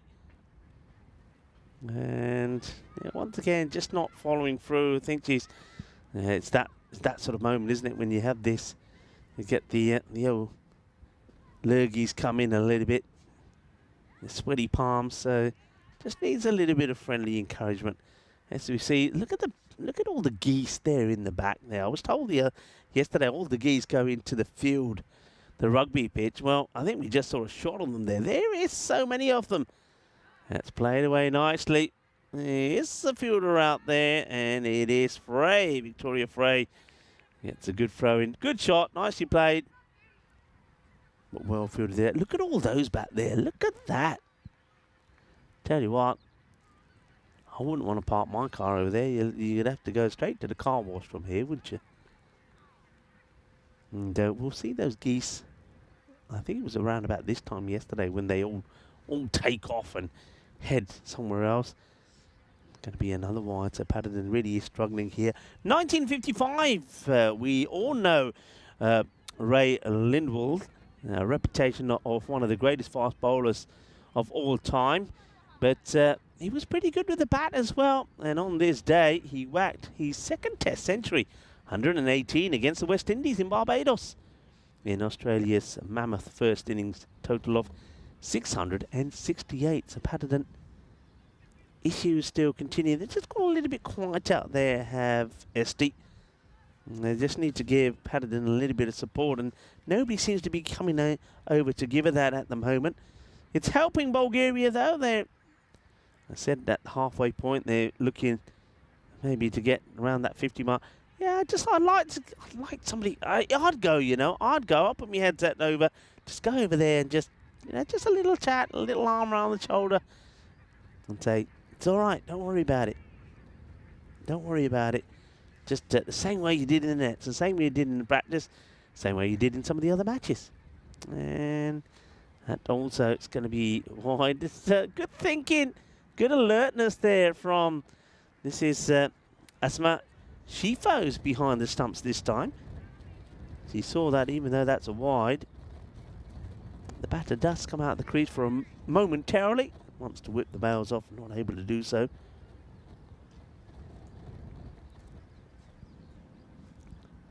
Trying to compose herself here. Come on, the sun's come out for Patterson now. There we go. A bit of sunshine, that's all she needed. Just a little bit of sunshine. That's good delivery. Let's see if she can get the rest in this area. So that's well bowled. It's the extra bounce because she's got good height. Silvery Patterdon. So the extra bounce does help her.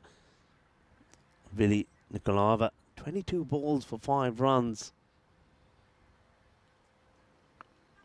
Plays that nicely. It's work to be done out there, but not going to stop it. And that one goes past Meta Gooch, who, well, she feels that she should have done better here. It was well struck. She's given a bit of an apology, but this was struck pretty well. Hits it hard. They have got the fielders out there. Let's have a look. Yeah, just doesn't quite get in the right position. There's Meta, and that one gets away. But she's the first to admit that she probably should have done better there. So 4 runs, well struck. It's a good time for Nikolova to start to get the acceleration in. And plays that away. Could have been another wide, but Nikolova chooses to play at it. I don't mind that at all. I think I was saying this when Bulgaria were playing the T20s and they weren't playing at those. They were leaving those alone quite often, especially Victoria Frey and friends were getting the ball to come back and catching him in front, and they were getting LBW. So play at them just like that. That's nicely played as well. There's a fielder out there. It will be Frey does the fielding, gets a good throw in, and Patterdon does get through the over. It's an expensive one. It goes for 16. I just get the feeling here maybe the experiment of another new bowler may come to an end here now, as Vesic is probably thinking, no, I think that'll do. 41 on the board. Certainly now, perhaps that expected score could be around, once again, 65 to 70. Let's see what it says. 61. But remember, that's just one over. And 2001, an early start to a Lord's Test. Well, the football season had only just finished when England took on Pakistan in that first test. It was the 100th test at Lord's as well. And England, well, they had a field day, didn't they? It was a victorious one. And then they beat a good Pakistan side by an innings and effectively within 3 days. And, of course, one of the heroes was Darren Gough, who took his 200th test wicket. That was on this day in 2001. So, yeah, the Victoria Frey does come back onto bowl here. I can really hear those geese, by the way. They're making a lot of noise. It's hardly surprising when you think there's so many of them. Victoria.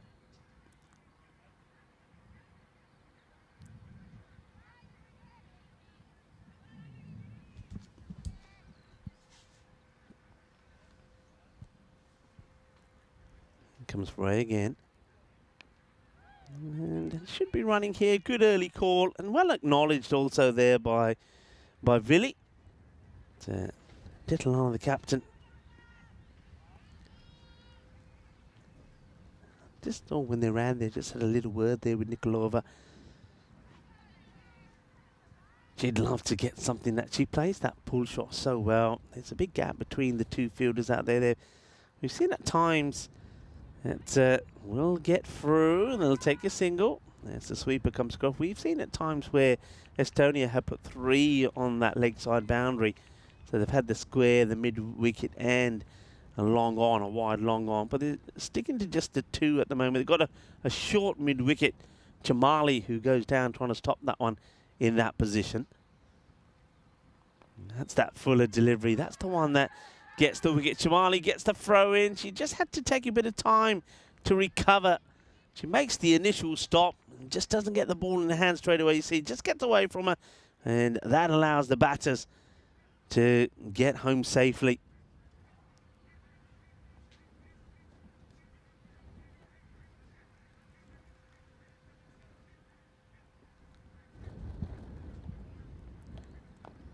It's hit well, and it's fielded well as well. Metagooch this time gets down, makes the trap, stops the ball getting past her, gets the throw in, just a single.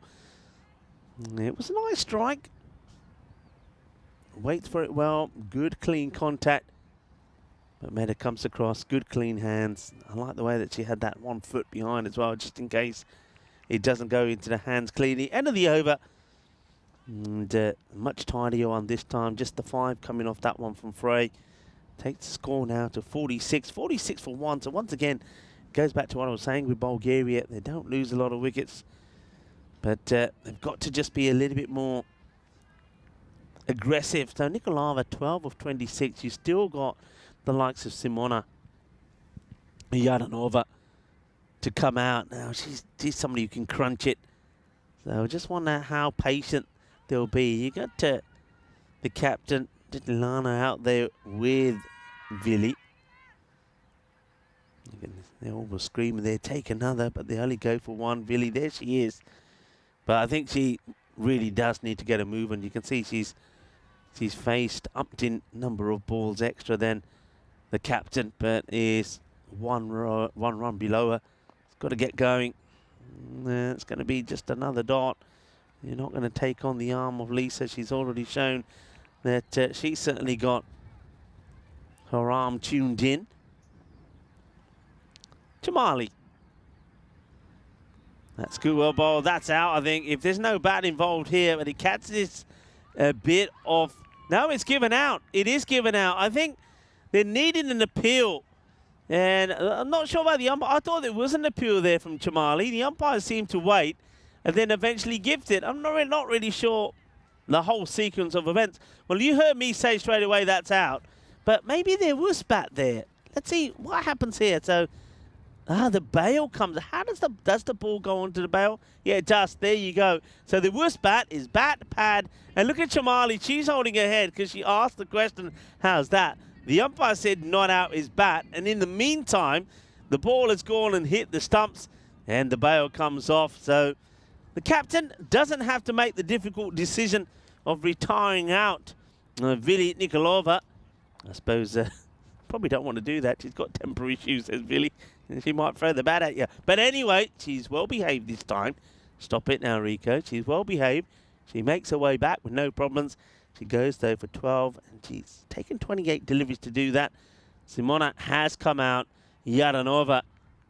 I like this pairing. I honestly feel that these two should open the batting. That's my thinking here. Tamali, another 2 for her. And that was not going to get her a wicket. That's going to be a no ball. You got the wicket of Biliana, bowled her, and she also just bowled out Nikolova there as well. So wants to finish well though. Still got 3 balls. Can she pick up another wicket? It's good areas to be to Simona. Simona is very strong with the short ball anywhere near her legs. So I think Chamali knows that. She knows that about both of these batters. And well, that one's been left. I'm a bit surprised with that one from Simona. She normally does go for those.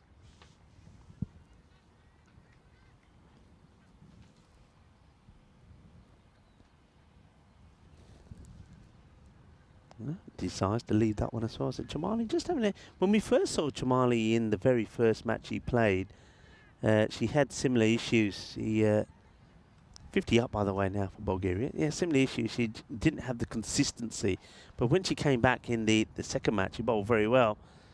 And there again, Simona, so she's... I wonder if she just decided that the shots at the moment on the leg side, because the field's well set, and Victoria Frey and Medaguch are making some good saves out there, that it's probably not worth spoiling the wide. Just take the one and the extra ball.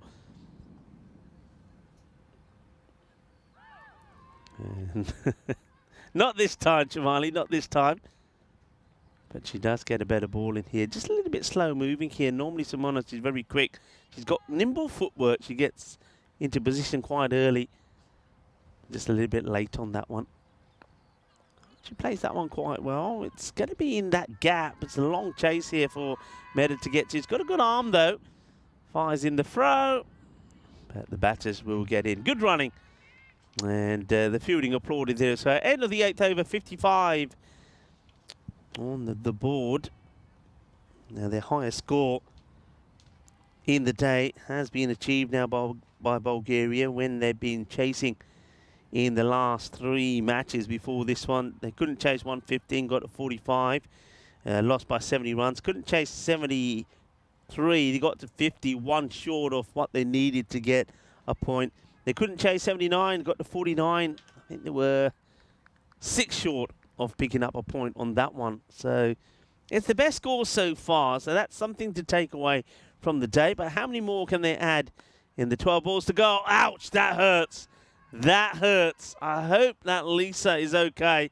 Well, it doesn't help when the ball gets thrown back at you as well from your captain. It would have been a great catch, but this was hit out of the middle. And she hits the ball hard, little Lena, and you can see that just catches the tips of the fingers. That's wound hit as well, and this one will be stopped just before it gets past the fielder. Nicely done there by that's Ragnar Halleck, who's wearing a lovely pair of matching shades that matches the blue of Estonia very well. It's worked away onto the leg side. Medaguch gets down, does the fielding, just a single. You can see Lisa also, to both of these batters, just doesn't want to give them anything which they can get a good free hit on that leg stick, just trying to keep that ball outside the off.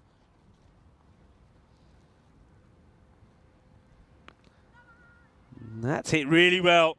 And it ends up being, just stops before the rope. So Medaguch, well, there might be a run out here. There probably will be a run out. Oh, they get it totally wrong. Will she get home? No, she won't. Oh, dear. Well, Medaguch is going to get her name in the book as an assist. They get this completely wrong. It was really well struck. It ends up being a fortunate stop for Meda, and the ball just stops before the rope. You can see no issues there. Both batters running at the same end, and then poor old Simona being made to get to the other end. She just couldn't do it. Let's have a look here. Does eventually get the ball, and you can't do it that way, Simona. You got to have something attached to the other end of the bat. Well, there's a second bat throw that we've seen in the day, but this time it's from Simona trying to get in. So there's going to be a run out. Have a look at this. Well, maybe if I can get the extension going. Well, that could have done a nasty injury there to the wicketkeeper, Osama Shifa. And so wicket will go. Unfortunately, Simona is going to have to depart for 4. So another wicket will go. She's not a happy chappy. 4 for Simona. 4 of the 6 balls that she faces gets run out. And again, just how many times have we seen that? 2 batters running at the same end, and then Simona being made to go and dash to the other end. So he's going to go. I suppose that's captain's privileges. Oh, now this one's going to be close, actually. I think we're going to have to look at this side on. The batter doesn't put the bat down here, Catherine. She goes to the foot. I mean, it's hard to see where the line is here. Let's have a look. So I think she's gone. Yeah, that's out. That is out, unfortunately. The word is going to get here. So it's going to be another wicket. And just like that, you could see a team hat-trick here. That's going to be given out. I'm waiting for this call. Maybe we can see it just one more time side on. But bat in the air. Foot. Now she's saying, how can I be out? She's protesting here, but you're going to have to go back and look at it. And don't make Tyrone's work even harder. She doesn't get back. The thing about it is she can see what's happening, but she's not quick enough to react. I tell you who is quick enough, Osama Shifa. That's going to go, she's not trying to run. That's going to go down as a stumping. That's going to be a wicket for Lisa. And we've seen Bulgaria do this before. They lose a wicket and then one follows another. And unfortunately, I get the feeling that that's going to be a pair for Catherine. I think, yeah, it is. She got a 3-ball 0 in the match earlier. And another one now here for her. They're not having a good day. Tell you who is. Lisa Bowring. It's up in the air. Will just drop short of the fielder, who picks it up acrobatically and gets the throw back in.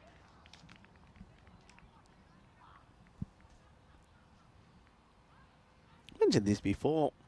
And Estonians have a particular tree-hugging spirit about them. Half the country is covered in forest land, and you can see around this ground there's plenty of that a foresty feel about it with these trees that go around us. And almost a quarter is protected by nature. As a result, Estonia has the 4th best air quality in the world. Naturally, with so much greenery, Estonians have a special connection with the outdoors. Can't blame me either. I know that there's some fantastic lakes and waterfalls around here as well, which I'm told are certainly worth going to visit. Oh, that's very unlucky. It's a good delivery from Vasek. It's coming on, of course, to bowl the last over. 60 for 4. Where can they get to here? Just that one over, wasn't there, from Paddington that went for 16. And then after that, Estonia come bouncing back. High in the air. Who's going to get there? And it's a great catch. It's a sensational catch. Gets taken here by Githama. I don't know how she's quite held on to this. This is quite amazing because you got 2 fielders going for the same ball. I think Githama was the last person I expected to take this, but somehow she comes up with ball in hand. Let's have a look at this. Yeah, well held. Really good catch. Nice moment for Githama. A nice moment there for the captain as well. And then Marie Vasek takes another. And that's going to be the end of Stanislava. This time she'll go for 1.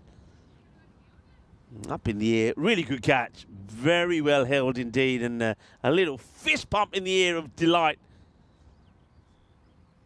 Ooh. Ooh, so close. Just puts her arms up to the side for 16. How did that not hit? Just bounces. Just sort of cuts away at the last moment as well. Let's watch this. It seems to hit the seam and move away, and Vasek saying, come on. And you can look at little Lena. She is desperately trying to get on strike. And, you know, Bulgaria, I know Bulgaria have said to me they always go back and watch the matches, whether they watch all the matches or watch just the highlights. But if you have a look at this, how many times have you been in this situation? A batter gets in, not out. Detalina, we keep saying that she should be higher up the orders. Comes in at number 3 here, fair enough. But, you know, she's going to be stranded at the other end, not getting too much of the strike. Just 16 balls for a 15. Simon, she was unfortunately run out, but we know that she's certainly got the ability to score runs. I think you just got to get this batting order right. Too many batters have ended up being stranded, and they will go here this time. And whether she makes it or not will be interesting. She will, as Vasek this time not able to get the ball in hand as it comes back to her. So, look, they have restricted Estonia to 72 and 78. Could they put a bit of an extra effort in and restrict them to a score under 60? You've got to run here. Well, the throw comes in. It's going to be out. Little Lena will go. And I think she might have hurt herself in the process here as well. And, well, I think you can understand. Well, they're going off with the stumps here. It ain't done yet. You got to bat. Oh, well, what is going on here? I think they've probably forgotten. They're so used to batting first. Show all of this. First of all, here she tries to kick it away to Lena, but can't kick it far enough. And then let's just have a look at this. Can we keep this running for a moment? So that's definitely out. And then I think maybe here, I'm not sure if Vasek thinks that that's the match done. So it's high fives. And then the stumps get picked up here by the fielder. Oh, why can't we have all of that? Then the fielder starts to almost walk off with the stumps. And I think the umpires then have to remind her, no, it's not done yet. You got to go out and get them. What do they have to get? They got to get 63. So Bulgaria, once again, they don't lose all their wickets, only losing 6 this time, but they just can't accelerate on that run rate. That's been the big issue. And Lena, she'll get run out right at the end there on 15 when she was made to run. I suppose it was the last ball of the over, so you can totally understand what the batter's saying. Batter's saying it's the last ball of the over. You've got to run, captain. Come on, Iba. And the openers, they did go 3 overs without losing a wicket, but they only scored the 8 runs. And this is where I was saying that they just haven't got the right batters going in at the right time. That was a wonderful kickback, wasn't it, from Eglin? And can you imagine if that resulted in a run out? Here's the LBW pill that would just go in there. Second take, one more time. I'll smile this time. No? All right then. I love that from Victoria. Isn't she a character? Tell you who else had a good day here. Chamali didn't always have it her own way. This time she does give 18 runs because she just a few extras crept in there, but picks up 2 for 18. And Anna Maria Vesic, once again, she's been outstanding. Her 2 overs only go for 3. That one got away from Medagut, but she would make amends. And she made some good stops out there, and later on she would also play a part in a run out. That was a little bit unfortunate. The ball goes onto the stumps, and that was the wicket of Vili Nikolova. This time she was well behaved. This is it here, so got fortunate with the stop. But look, both running at the same end, and then there's no way Simona, bless her, was going to get to the other end. And she throws the bat in. Forget the bat slide, I'll just throw it in to try and get in. And I think the bails actually came off, fortunately, before the bat, not the stump. So never seen that before. And that one was given out. Didn't like it, but she wasn't in the crease. And all sorts of protests. But when you go back and look at that, you can see not bat and foot in the air. Well, Grizzly was in the air for a short time, but the catch was well taken there by Gitama. And then Natalina, the captain, being made to run hard by her partner. And quite right, Alexa, as well, saying, come on, you got to go. It's the last ball. You've got to try and get another run on the board. They weren't able to do so. So Bulgaria, a little bit better than what they've done in the day so far. They've had a 45, a 50, and a 49. They do get into the 60s, 62 for 6.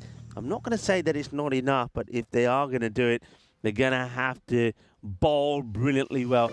More importantly than anything else, any chance that comes their way, they're going to have to take it. 12 for Vili Nikolova, and the captain, Ditalina, makes 15. But other than that, nobody else really gets going. They just haven't been able to get that batting order right. They keep changing it, but they haven't got the right combination so far. Chamali picks up another 2 for 18 for her, but just have a look at the top of the order there.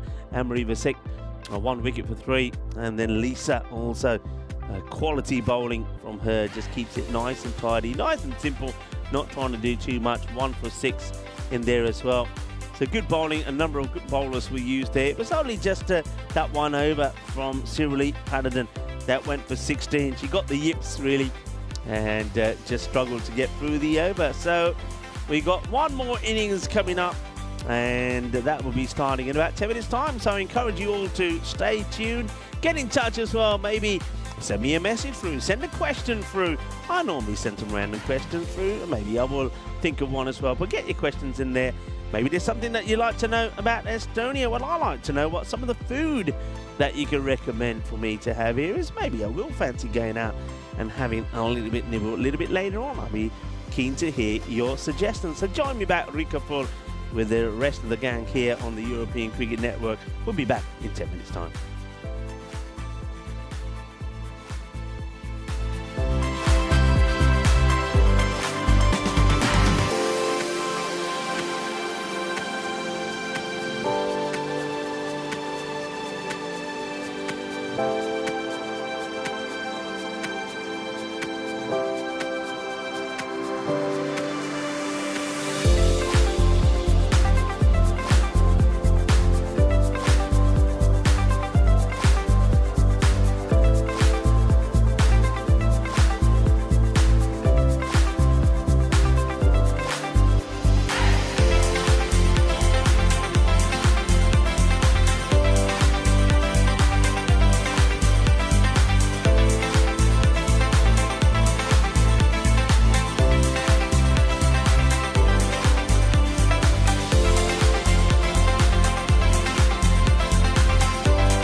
This European cricket event is proudly brought to you by HCL Software, Rado and 1xBet. Hello viewers and welcome back to the final innings of the day here in Estonia, where we're looking to see if Estonia can win this match, make it 4-0, 4 out of the 7 that are going to be played in this ECI-W. And if they can do that, that means, of course, they will be crowned the winners already with 3 to play tomorrow. So it's a big innings coming up here for Bulgaria. Can they come back tomorrow knowing there's still hope to win this European Cricket International Series between them and the host Estonia? Or will they come back tomorrow looking just to put in a good performance and try to at least get 1 win under their name? They can get 4 points if they can restrict Estonia to 43 or less. Estonia, if they want to get 7 points, if they want to get 4 points, well, they know they have to do it in 7 overs. They have managed to pick up all 4 points in the 3 wins that they've had already. So do it in 7 overs and you can get all the points. Now, they are capable of doing it. I'm liking this move. Chamali Lukage and Meda Gooch are the openers. Left and right combination is one thing that I was keen to see Estonia do. Actually, I remember talking to Marco about this earlier in the day when Chamali was coming in. She was playing but came in pretty late down the order, and I said I'd like to see the left and right combination. It can certainly be an obstacle for the bowlers. That's a good delivery though. Up in the air, could be a wicket, should be a wicket, it will be a wicket. And there is joy. And well, how about that? The hips don't lie. There definitely is joy there for the wicketkeeper. And to Gabriella, who's behind the stumps. It means that she's not going to be bowling, but it's a good catch. It's a good delivery. And Chamalia, this one just creeps up on it, doesn't get it the way she wants it. And there we go. Look at that. Wiggle it just a little bit. Gabriella, she's a star. I think people already around the world have got her down as their favourite player on the women's league so far. She's been absolutely superb. Here's a catch taken and then says, come on, give me my space, give me my, hey, finish yet, let go, let go. I've got some more dancing to do. Gabriella holds on to the catch and the wicket will go down and Jamali goes for a first ball golden duck because, of course, it was the first legal delivery. And a wicket there for Shotaravo. That's going to be a wide that gets for Gabriella. Well done. My only worry here is with Gabriella behind the stumps, somebody else is going to have to get 2 good overs in to take her place. Biliana gets the breakthrough. Chamali doesn't get going. That one, has it caught anything? No, it hasn't. It's going to be a wide. Liking this as well. They've got Lenina Sormas who comes out at number 3. We haven't really seen her get too much of an opportunity. So let's see if she can make the most of this one.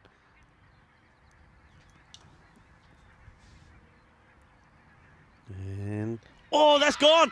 It just kisses the bail on the way through. You beauty. And Sormas will go for a duck as well. And look at the celebrations. And, well, there's the proof in the pudding. Girls do just want to have fun. And look at Alexis who joins into the party as well. It just gives that bail a little kiss on the way through. Mwah! You beauty. That's another. And they come from everywhere, the celebration. We got to see the celebrations, haven't we? And Biliana, chugga they put their style, and she's dancing away and giving us a little bit of love as well. Oh, you're beautiful. Thank you very much. Biliana sharing the love from Bulgaria with us all. And tell you who's not feeling the love, it's almost who will go for 0. The batter's taking a long time to come out there, you know. A long time. I wondered if the scorers are keeping an eye on that. You've got to be out there within 60 seconds. I just get the feeling that Lisa, she took more than... that just feels a long time. That's all I'm saying. I'm just saying it feels a long time. And 5 more went onto the score here for Bulgaria. That certainly could make things interesting. Anyway, no signal from the umpire. Miliana just down the leg side. Don't want to be bowling there, not to batter off the ability at least that it's going to be 4 runs. It's not a good delivery, and when you can only have just 2 fielders out, you can't cover all of the areas. Gets into a good position, plays that away. That's easy peasy, isn't it, for a batter of the ability of Lisa. It gets played away, 4 runs. Still, there's still 2 wickets in the over. Miliana just needs to get this ball drifting in the right area. That's a little bit better. And she gets a dot ball in here, fields it herself, just says to Gabriella, it's all right, Gabby. You just stay there. I'll do the fielding. And a lot of people in the chat saying easy win for Estonia. Well, maybe, but they have lost 2 wickets. That's well located. It's well played as well. Goes right back. Oh, bit of a misfield here. I think they might come back for 2. That's unfortunate. I think that's Martina. That just seemed to fall over just as she was getting to the ball there. That means they'll take 2. I don't think they might mind that, actually, Bulgaria, because I know that Gooch is a very good batter, but she hasn't got going yet as more geese turn up on the rugby field. So first over, 8 come off it, but 2 wickets do go down. And good over there from Biliana, and I'm loving the joy and the celebration. 47 matches since the golden ball. Could we, folks? Could we? Could we get one here today? Is anybody feeling a tingle? Well, we'll have to wait and see. And it's not quite this time of year, but legend has it that the first Christmas tree was planted in Tallinn's town centre in 1441.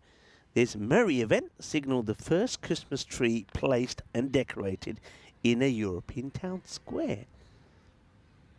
We'll have to remember that when it comes to the festive time of year.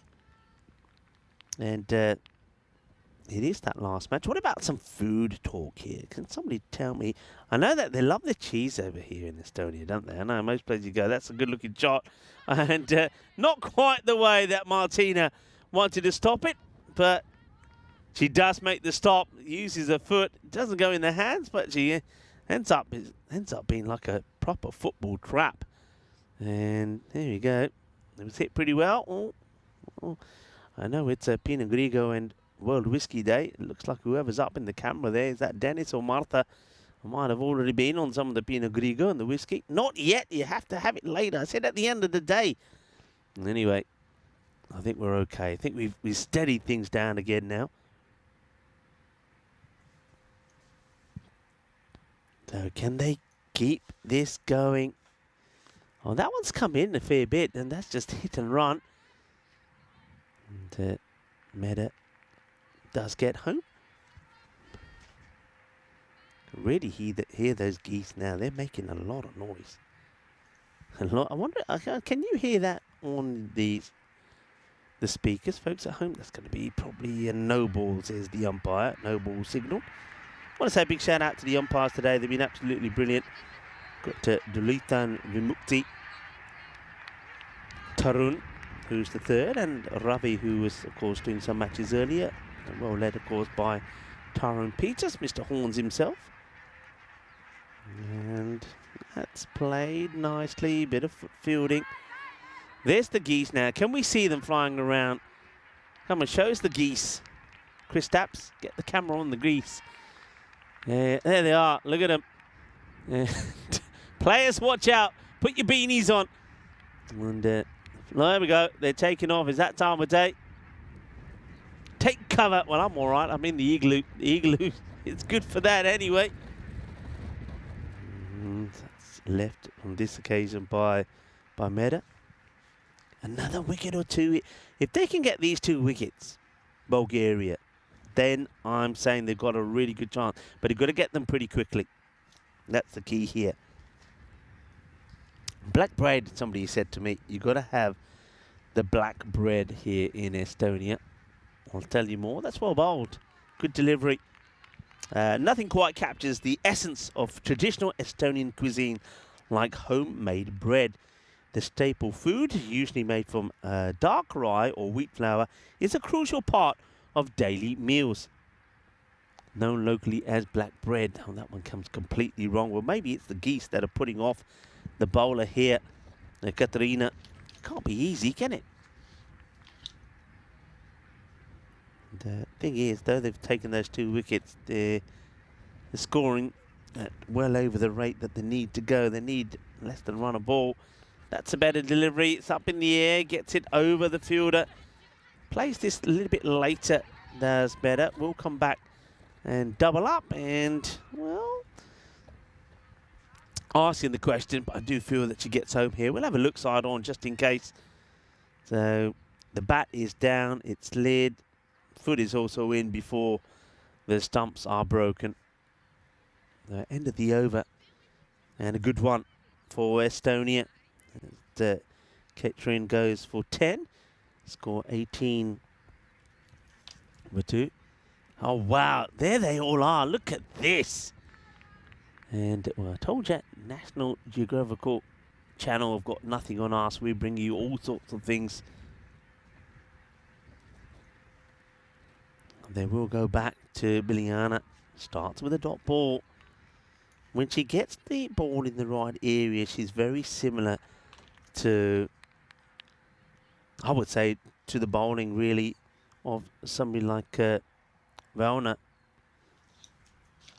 But it's just getting that consistency. That's pretty well bowled, and it's well played. Had to get bat onto that, you know. They will take the single as the underarm throw comes into Gabriella.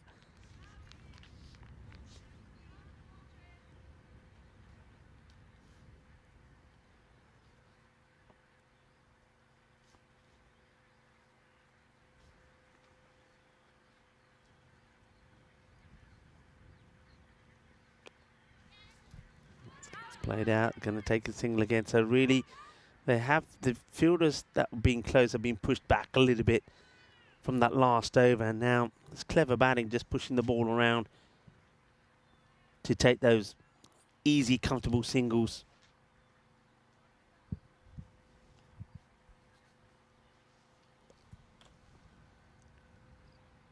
Another wide delivery, so wides alone could be enough to take this game away from Bulgaria. They've got to, like I say, break this partnership, get these two bat very well together. They've got such a good understanding. We know that. That's why you've got to get this wicket pretty easily. I was talked about the Estonian cheese. So somebody sent me something through about the cheeses. That one, well, that goes way down the leg side. Originating from the country's lush pastures, this rich cheese is staple in Estonian cuisine. The primary ingredient are fresh, usually sour milk, and a variety of herbs. Whether it's served on a slice of rye bread or melted into a hot sweet bread soup, it's delicious. They're asking the question, and they don't have to ask. You don't have to ask the question when you get right through. So another wicket will go. Now I said if you could break this partnership, there's every chance. Well, they have broken the partnership. It's another one that bites the dust. They come in from everywhere, and Biliana Shotarava has taken another one. It's not the best of shots, though. She tries to give herself too much room to play it away. It wasn't really wide enough to play that shot. And the wrong choice of shot there from Lisa. And she will depart. So another wicket goes down. It's a big wicket. 9 off 9 for Lisa. It's the 3rd wicket for Biliana. And like I said, when she gets the ball on the money, she's dangerous. There it is again. There's delight, there's joy. The next one, though, it's going to be a wide. And the next ball was a wide ball. This is it. This is the one that just happened, folks. I know we all wanted to see the wicket. That's what just happened. So he didn't miss anything. Just one more to come on the board. So wide ball. Now this is Shifa, who also didn't score, if memory serves me right, in the first match. Well, a bit of hesitation. I think she sees Meta coming her way at the corner of her eye. And then, yeah, she got a 5-ball duck. And they played a little bit earlier when she was given the opening opportunity with Meta, who made 15 in that match. So Let's see if she can get going this time. Ooh, probably only just missing the line there, but well, she thinks he's done. It's been called a wide. Go back. Yeah, I don't think that's a wide, actually. I honestly don't think that's a wide. That's not a good call from the umpire. And I hope that this ball doesn't end up going for too many runs, because Liliana, she should be done now, and that's going to be another wide now for her. That one clearly is, but the ball before was not a good call, I don't think, from the umpire, Lalitha. So, Liliana, come on, get a good finish in here.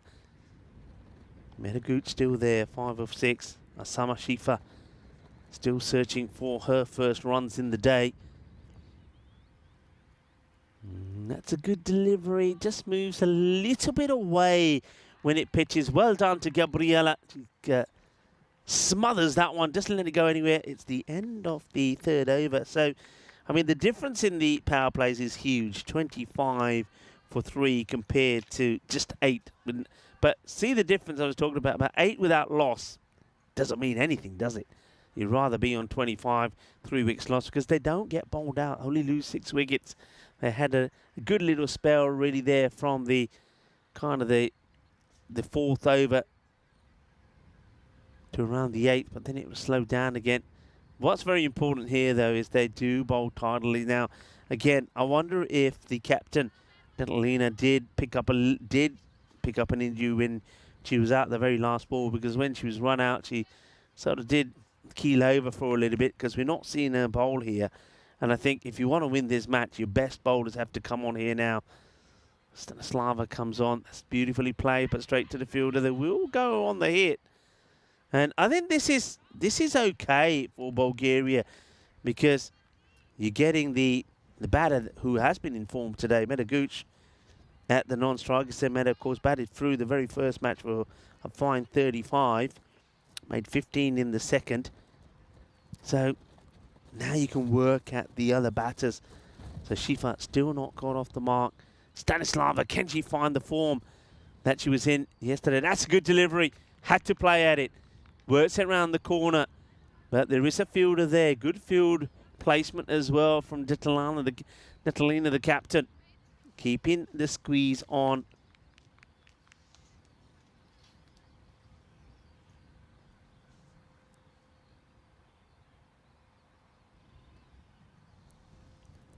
Blood sausage, I'm told, by the way. That's whacked away. Is it going to go all the way? Is it going to just stop short? It just stopped short. And it's a good strike from Shifa. She gets off the mark with a lovely shot. She's unlucky, actually. It doesn't go to the boundary. Nicely played. 2 runs, gets off the mark. That will give her a lot of confidence. Yeah, blood sausage. I'll tell you more in a moment. It's that many say it's the national dish. That's what I've been told here. I'll tell you more in a second. Yes, that's another one that's been played, and a bit of a Tortuga bounce. Gets away from Liliana, who chases hard and gets there. Yeah, a little bit unlucky there, the old Tortuga. Stanislava then has to wear it out, she says. Well, don't rub it. She didn't. She thought the camera had gone off, but we caught it. It does give it a rub. Not surprised, because it is getting a little bit chillier out there. Gets played away. No run this time. And the over will here come to an end. Or was there 1 to go? Still 1 to go here. 31 for 3, needing just 32. So they're halfway, coming up to the end of the 4th over. Oh, that's hit well. He's given this some welly, and this time it will go to the boundary. Nice shot from Shifa. Sometimes all you need is to get off the mark, and when she got off the mark with that lovely shot through the covers earlier, she now this time says, well, I'm going to hit it even harder. Can they देखिए मैं हूँ ना चौका मारूंगी. Jorna Mana shot. Jorna gifted a little bit more power, and it will go all the way. 4 carreras, well played, and well ahead of where they need to be with that boundary. 35, 10 runs coming off that over, and they don't lose a wicket. That's pretty key as well. And Stanislava, maybe she just peaked too early. Hasn't been able to find her rhythm here today with the ball, and well, Detilana, whether she is injured or not, I don't know, but The captain comes on, and we'll start with a wide. Yeah, blood sausage is a popular dish that is mainly served during the cold winter months. It's a hearty meal made from pork, barley and blood, giving the sausage its distinct name and flavour. Usually served with a dollop of sour cream. Estonia's national dish. Blood sausage, or I think I'm probably saying this wrong, but verivurst. Verivurst. I don't think I'll try the national dish. I don't know. I mean, it's a bit like black pudding. Not a fan. And that's going to be just the one. It's hit well, gets past one, but there is a sweeper out there who's been moved much finer on the 45. And nicely played away.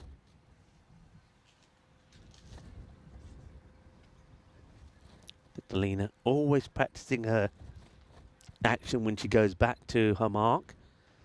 And that's a better delivery, but it's well played and well watched. Gets it past the first fielder. Second fielder, good backing up, comes across, gets the throw in. Can they get another wicket here? Can they get another wicket? Good start this by Shifa, by the way. She's caught up Mehta pretty quickly. Mehta, though, smart cricketer. You're needing 4 and over. You don't need to do anything crazy. You just need to just stay there. Ride the time. You're going to get a few extras along the way as well. Take the singles. If it is there to hit, you go for it. Catalina gets it. Oh, that's gone. That's an absolute peach. That's a wonderful delivery. This one comes in a fair bit, draws Mehta into the shot, and then it nips back. Well bowled from Catalina. And could that be the wicket that they were after? Is that the wicket that keeps them in this? 7. Mehta will go for 7 after 10 balls that she faces. But just watch that ball come back in. She knows she's done by a good. And I'd like to see this from the bowlers' end again, Chris Taps, if I can. Can we slow it down a little? Just watch this delivery. Watch how this ball comes back in. That is an absolute peach. There's no shame in getting out to a ball like that. Mehta Gooch, you've been done by a good one. It's a great delivery from the captain. 4 down now, still needing 24 runs as Shirley Patterson has come out to bat and brilliantly bowled. And I said this at the time, didn't I? You got to have your best bowlers bowling at the beginning, your wicket takers. And Catalina today certainly has been. I mean, there's the odd ones like that where she just can't get, sometimes she just doesn't get that arm to go across and take the ball outside the off stump. It just stays too straight. It falls down, falls over toward the right side. But if she gets it right up and gets it to come around, she gets the ball in the right area, and then she does get that ball to come back in. Let's see if she can get a good one in into Patterson. That once again is down the leg side. She can't. And also look at the way she goes. So this is something for Catalina and other bowlers that have this problem. From when she releases the ball, look which way she's going. She's going towards the leg side. So if the body's going that way, the ball will go that way. She's got to force herself to walk the other way. Now, this time around, she doesn't. And let's see this one again. Let's see this ball again. And notice the difference. To the ball before, she's going and falling over towards the leg side, and the ball goes that way. This time, she's upright, and she goes wider. She goes towards the offside. The ball goes straighter. It's little things like that that bowlers can pick up. That's up in the air. It's just going to avoid going to any of the fielders. The better delivery. In comes the throw, and I'm not sure who smashed into the stumps. I think, knowing that Gabriella is behind the stumps, I'm going to say it's Gabriella. There she is, and finds a way to get the ball on the stumps. That's well, that's the splits in the process. It's the end of the over. Not the worst. 8 come from it. There was quite a number of wides in there, though. 5 wides in total and 3 singles. This is what's happening in Landskrona tomorrow in Sweden as Malmöhus, the women of Malmöhus, takes on the women of Gothenburg. We know that Malmöhus have won 2 matches already today, so Gothenburg have got to win that first match, otherwise we know who's going to be winning that one. It's slightly slower ball lofted. This is Nadia coming on to bowl. I'd like Nadia to do well. She's been practicing religiously in the nets to try and get it right. And to get another breakthrough here, bowling here to Shirley Paddington. Also fairly tall, so if she lands it well, she'll get good bounce. Up in the air, it's an opportunity! Taken! Corner bowled! And Nadia, she gets a wicket that she thoroughly deserves. Practice, practice, and practice. Practice makes perfect, and she holds on to it. Well, she's got some sense knocked into her as well by Gabriella. Well, I wonder if we can see the whole thing through. So she holds on. It almost gets away. She takes it on the second attempt. You beauty, she says. And just watch, Gabriella comes over. Can we see when Gabriella is giving the celebration? She's patting her on the head, but forget she's got the gloves on. And she's just going tuk, tuk, tuk, tuk, tuk, tuk, tuk, and that's got to hurt. Here it is. Keep this playing for a moment. Can we get the whole of the celebrations in? So Gabriella is coming in here. Here comes Gabriella. And just watch here. And wait for it. Bang, bang, bang. And before you know it, she's taking her head saying, ow, that hurts. Right, another wicket goes. Victoria Frey, she only plays one way. Aggressive hitter of the ball. Goes for it. This time nothing. Dot ball. Nadia, how much confidence will that wicket give her? So another one bites the dust here. And Shifa's still there. But that was the end of Paddington. And what a good cotton bowl it was as well. It's going to be too wide.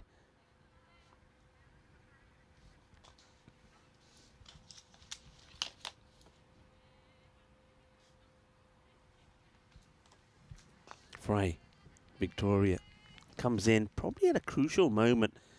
She gets a couple of shots away. Takes the game away from Bulgaria. 19. And well, it's the extras. That could be it. That's, well, not could be. It's going to be a big issue, isn't it? They did better with the extras in the last match, didn't they? Here, they're just giving too many away. I did say at the time they're going to win this match. Then everything's got to go their way. You've got to take all the chances that come your way. And you've got to cut down on the number of extras you're giving. So Nadia, once again, just got to keep that line nice and straight. That one's going to go down the leg side. And, well, it ends up being spoiled by Victoria. She wanted to get a big hit away, but ends up spoiling a wide. So hits it into the pad of the wicketkeeper.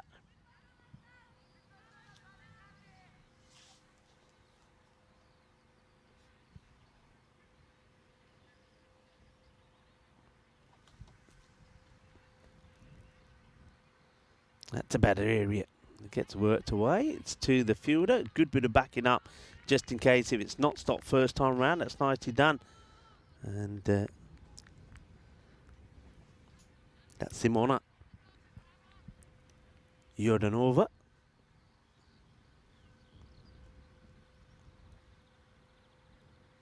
Flight it up. That struck well. This is going to take some stopping. And it can't be stopped. It's going to go right through the fielder. It was hit pretty hard. It was one of those which I thought, even if the fielder got something on it, there was every chance that it could still deflect to the boundary. That's been powerfully hit. Just couldn't pick it up. And it goes through 4 runs. They're getting closer. And they could have, that's one that you wanted to avoid. So just 14 now required. That was the end of that over. 49 for 5. They could have avoided that boundary. It would have been just the 2 runs from the over. And those wides, that's the first runs that came off that over. 49 for 5. Shifa is still there. Has been joined, of course, out there by Frey. Shifa hasn't had a lot of the strike, actually. In the air, it won't carry to the fielder. They will take the single. It just doesn't carry to Stanislava. She would love to take a catch today. She's had some attempts, but just not being able to hold on to them. Go back to Katrin here. I think why Detalina didn't come back to bowl another. Don't quite get it. That's up in the air. Opportunity. Can't hold on to it. Can't hold on to it. It's a little bit wide off her as well. She does get there. Here it is. Just not able to get hold of that, Grizzly. That was a big moment, actually. It's going to be down the leg side. The extras are going to hurt them big time again. And that's, if only, that's what it'll be, a lot of the talks. If only we didn't bowl so many extras.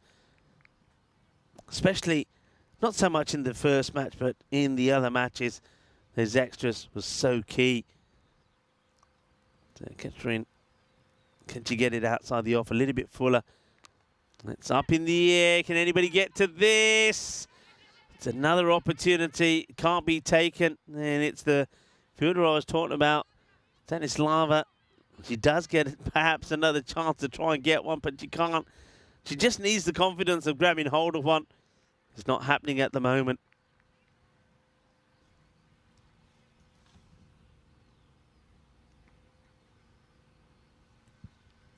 Flighted high up. That's going to be a no ball, I feel. Yeah, it is.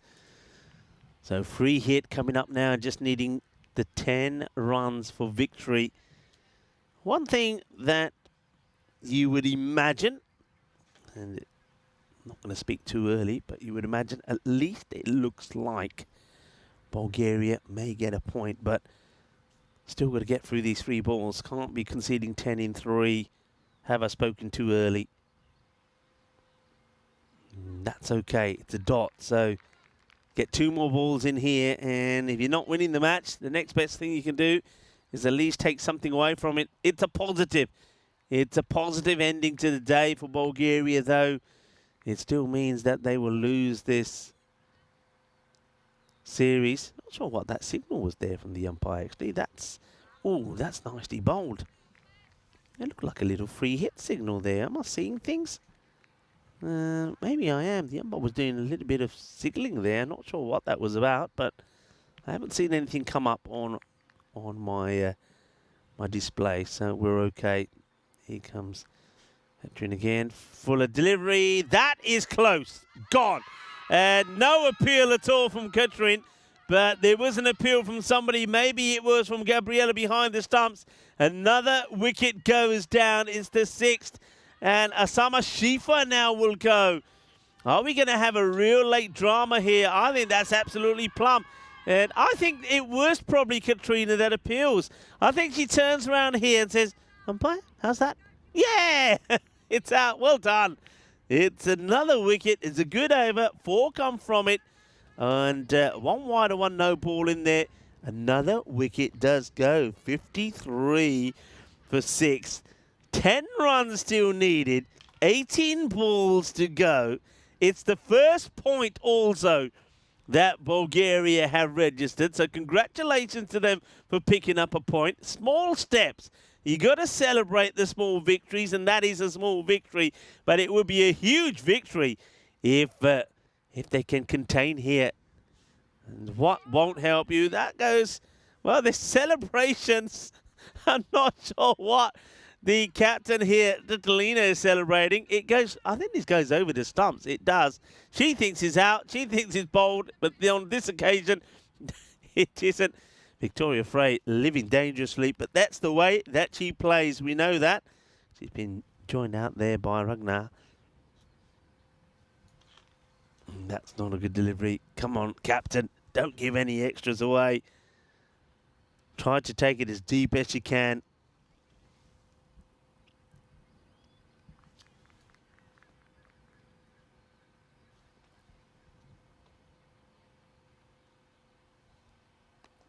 It's in the air and, oh, it's dropped again. Well, you know what Stanislava needs. She just needs somebody to hit her a bucket of balls to catch. I mean, that one is one that she needs to take, but she's dropped so many in that way. And the worst thing about this is for Stanislava is they practice this before they start. They're forever catching and catching and catching, but when it comes to the key moment, they can't hold on to it. So I'm seeing a lot of changes here happening in the field because I think Ragnar, Halleck is a left-hander. Oh, if only they took that catch, and it was Frey as well. Dropped on 5 of that over of Nitalina. Okay, left-hander. Well bowled. in the air, just chipped away and out of the reach of Detalina. That's what they want here. Good tight overs. 8 required in 15 deliveries now. No, not there. Not there. Not another extra. So frustrating this for Bulgaria and all of their supporters. That's going to be the 20th wide, 23 extras. Detalina. Also got to be thinking about who bowls the next over. Katrina has bowled out. Biljana's bowled out. Stanislava's got one. Nadia, probably you'd go back to Nadia, I think. Oh, that's been crunched. Is a fielder out there? Oh, would have been a great catch. Would have been a great catch. I think that's Martina. And they'll double up and take 2. They've had their chances, Bulgaria. They've had their chances, but it goes back to what we all knew. If they were going to pull this off, they had to take everything that came their way. Catches are being dropped. Stanislava's dropped them. And now as Martina puts that one down as well. Oh, it's so unfortunate. 5 required now. So this international series looks like it's going to be done in terms of who's going to get the silverware here in this match. Only 3 to play tomorrow.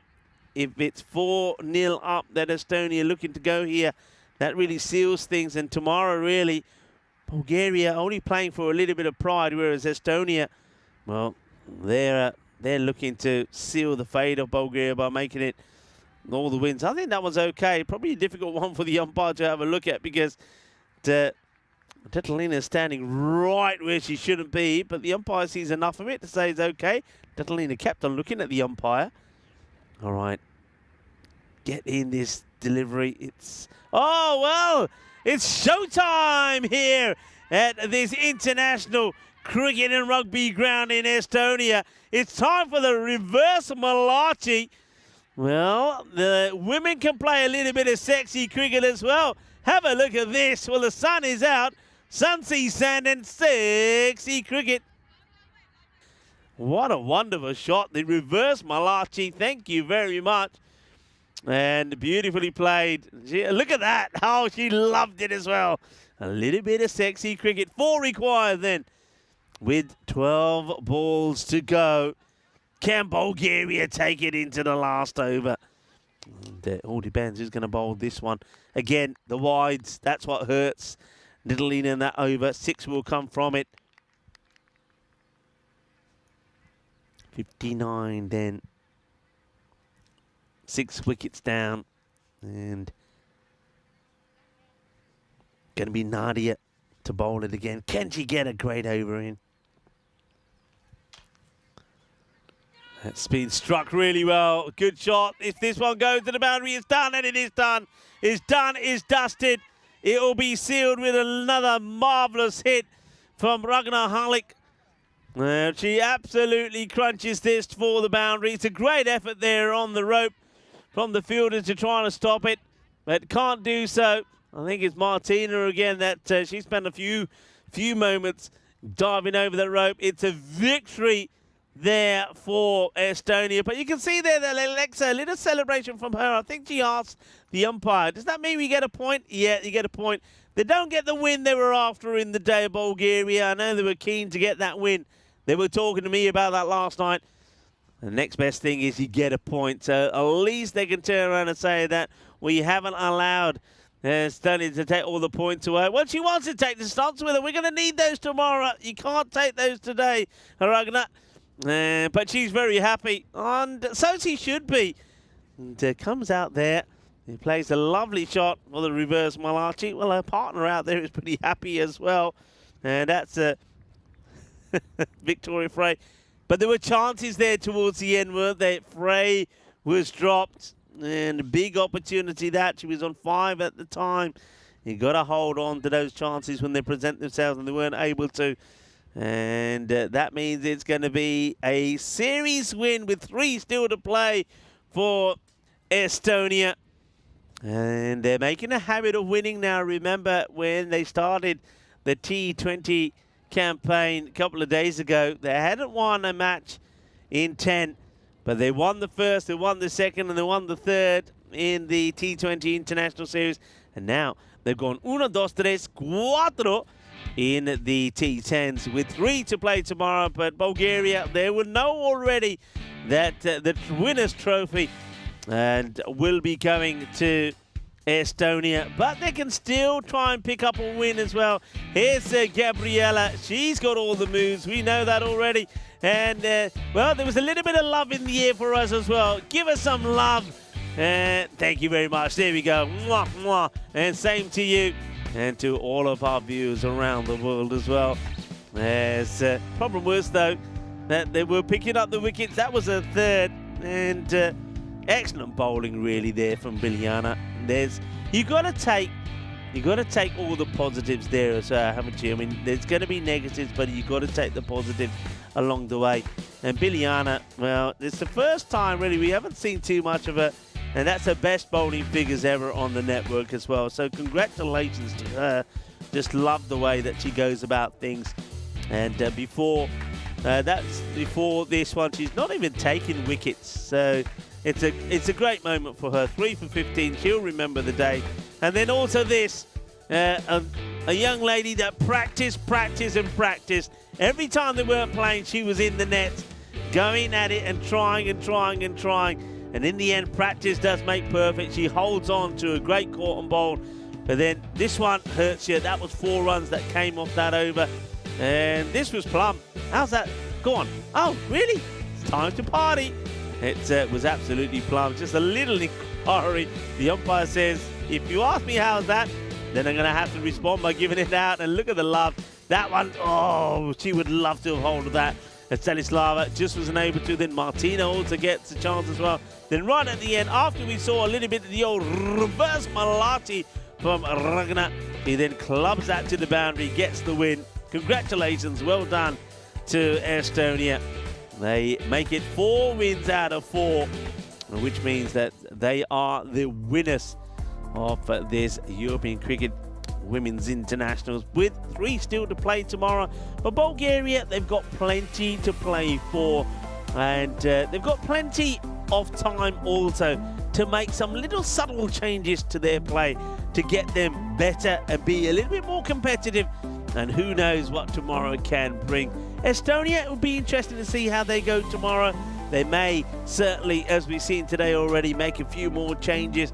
But I think at the same time that Anna-Marie Vasic is not going to be keen to make too many changes to a degree, which means that they end up on a losing side. They are winning, they're enjoying winning, they're enjoying partying while they're winning, and they want to keep that going. Whereas, of course, Bulgaria, well, they need to find a way themselves to start winning. And who knows, they could do exactly the same thing that Estonia are doing at the moment. If you get a win under your belt, then everything can change and they can maybe get a few back-to-back victories themselves. So we come to an end of a magical day here on the European Cricket Network. We were calling it Women's Day on the network because we had the 4 matches here, international matches, and we also had the 2 there in Sweden. And tomorrow's going to be very much the same. So maybe it's going to be a European Cricket International Women's Sunday here, and there's going to be a Women's Sunday there in Landskrona. The last 2 matches that Vinny Sandhu and Tina Goff will talk you through. Then after that, well, Vinny, he'll be making his way here. He'll arrive here on Monday night at some point, ready to talk you through the action on Tuesday. So you'll have myself, Vinny and Marco getting ready for the European Cricket Series. But I want to say a big thank you to everybody once again. Firstly, to the Federation here in Estonia, particularly to the ground staff. And Sam, you've been absolutely magnificent again. The ground looks beautiful. And I want to thank you very much for all the hard work that you've put in, not just during this tournament, but before the tournament has started. Well done to the umpires. I think the umpires have been absolutely fantastic today. That's Dilutha, Vimukti, Turan and Ravi, led there by the tournament referee, Taran Peters. And well done to the Blue crew as well. They're always behind the scenes. You don't see too much of them, but I can assure you they're working hard all the time, and they're doing the scoring for you as well. And a big shout out, of course, to two circles. We got Dennis here, Martha Maria and Chris Taps, and of course they are our production partners, making sure that you don't miss a thing. And wherever you are around the world, you get to see the magnificent action coming from this beautiful country in Estonia.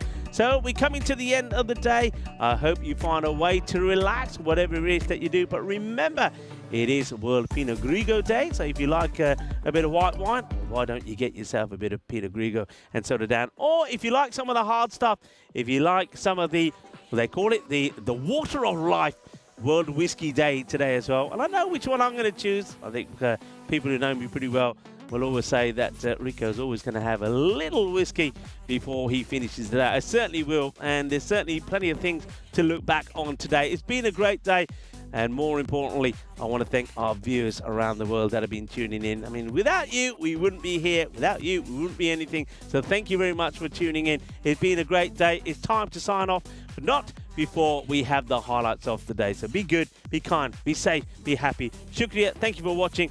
Hasta mañana, mi familia.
my body back.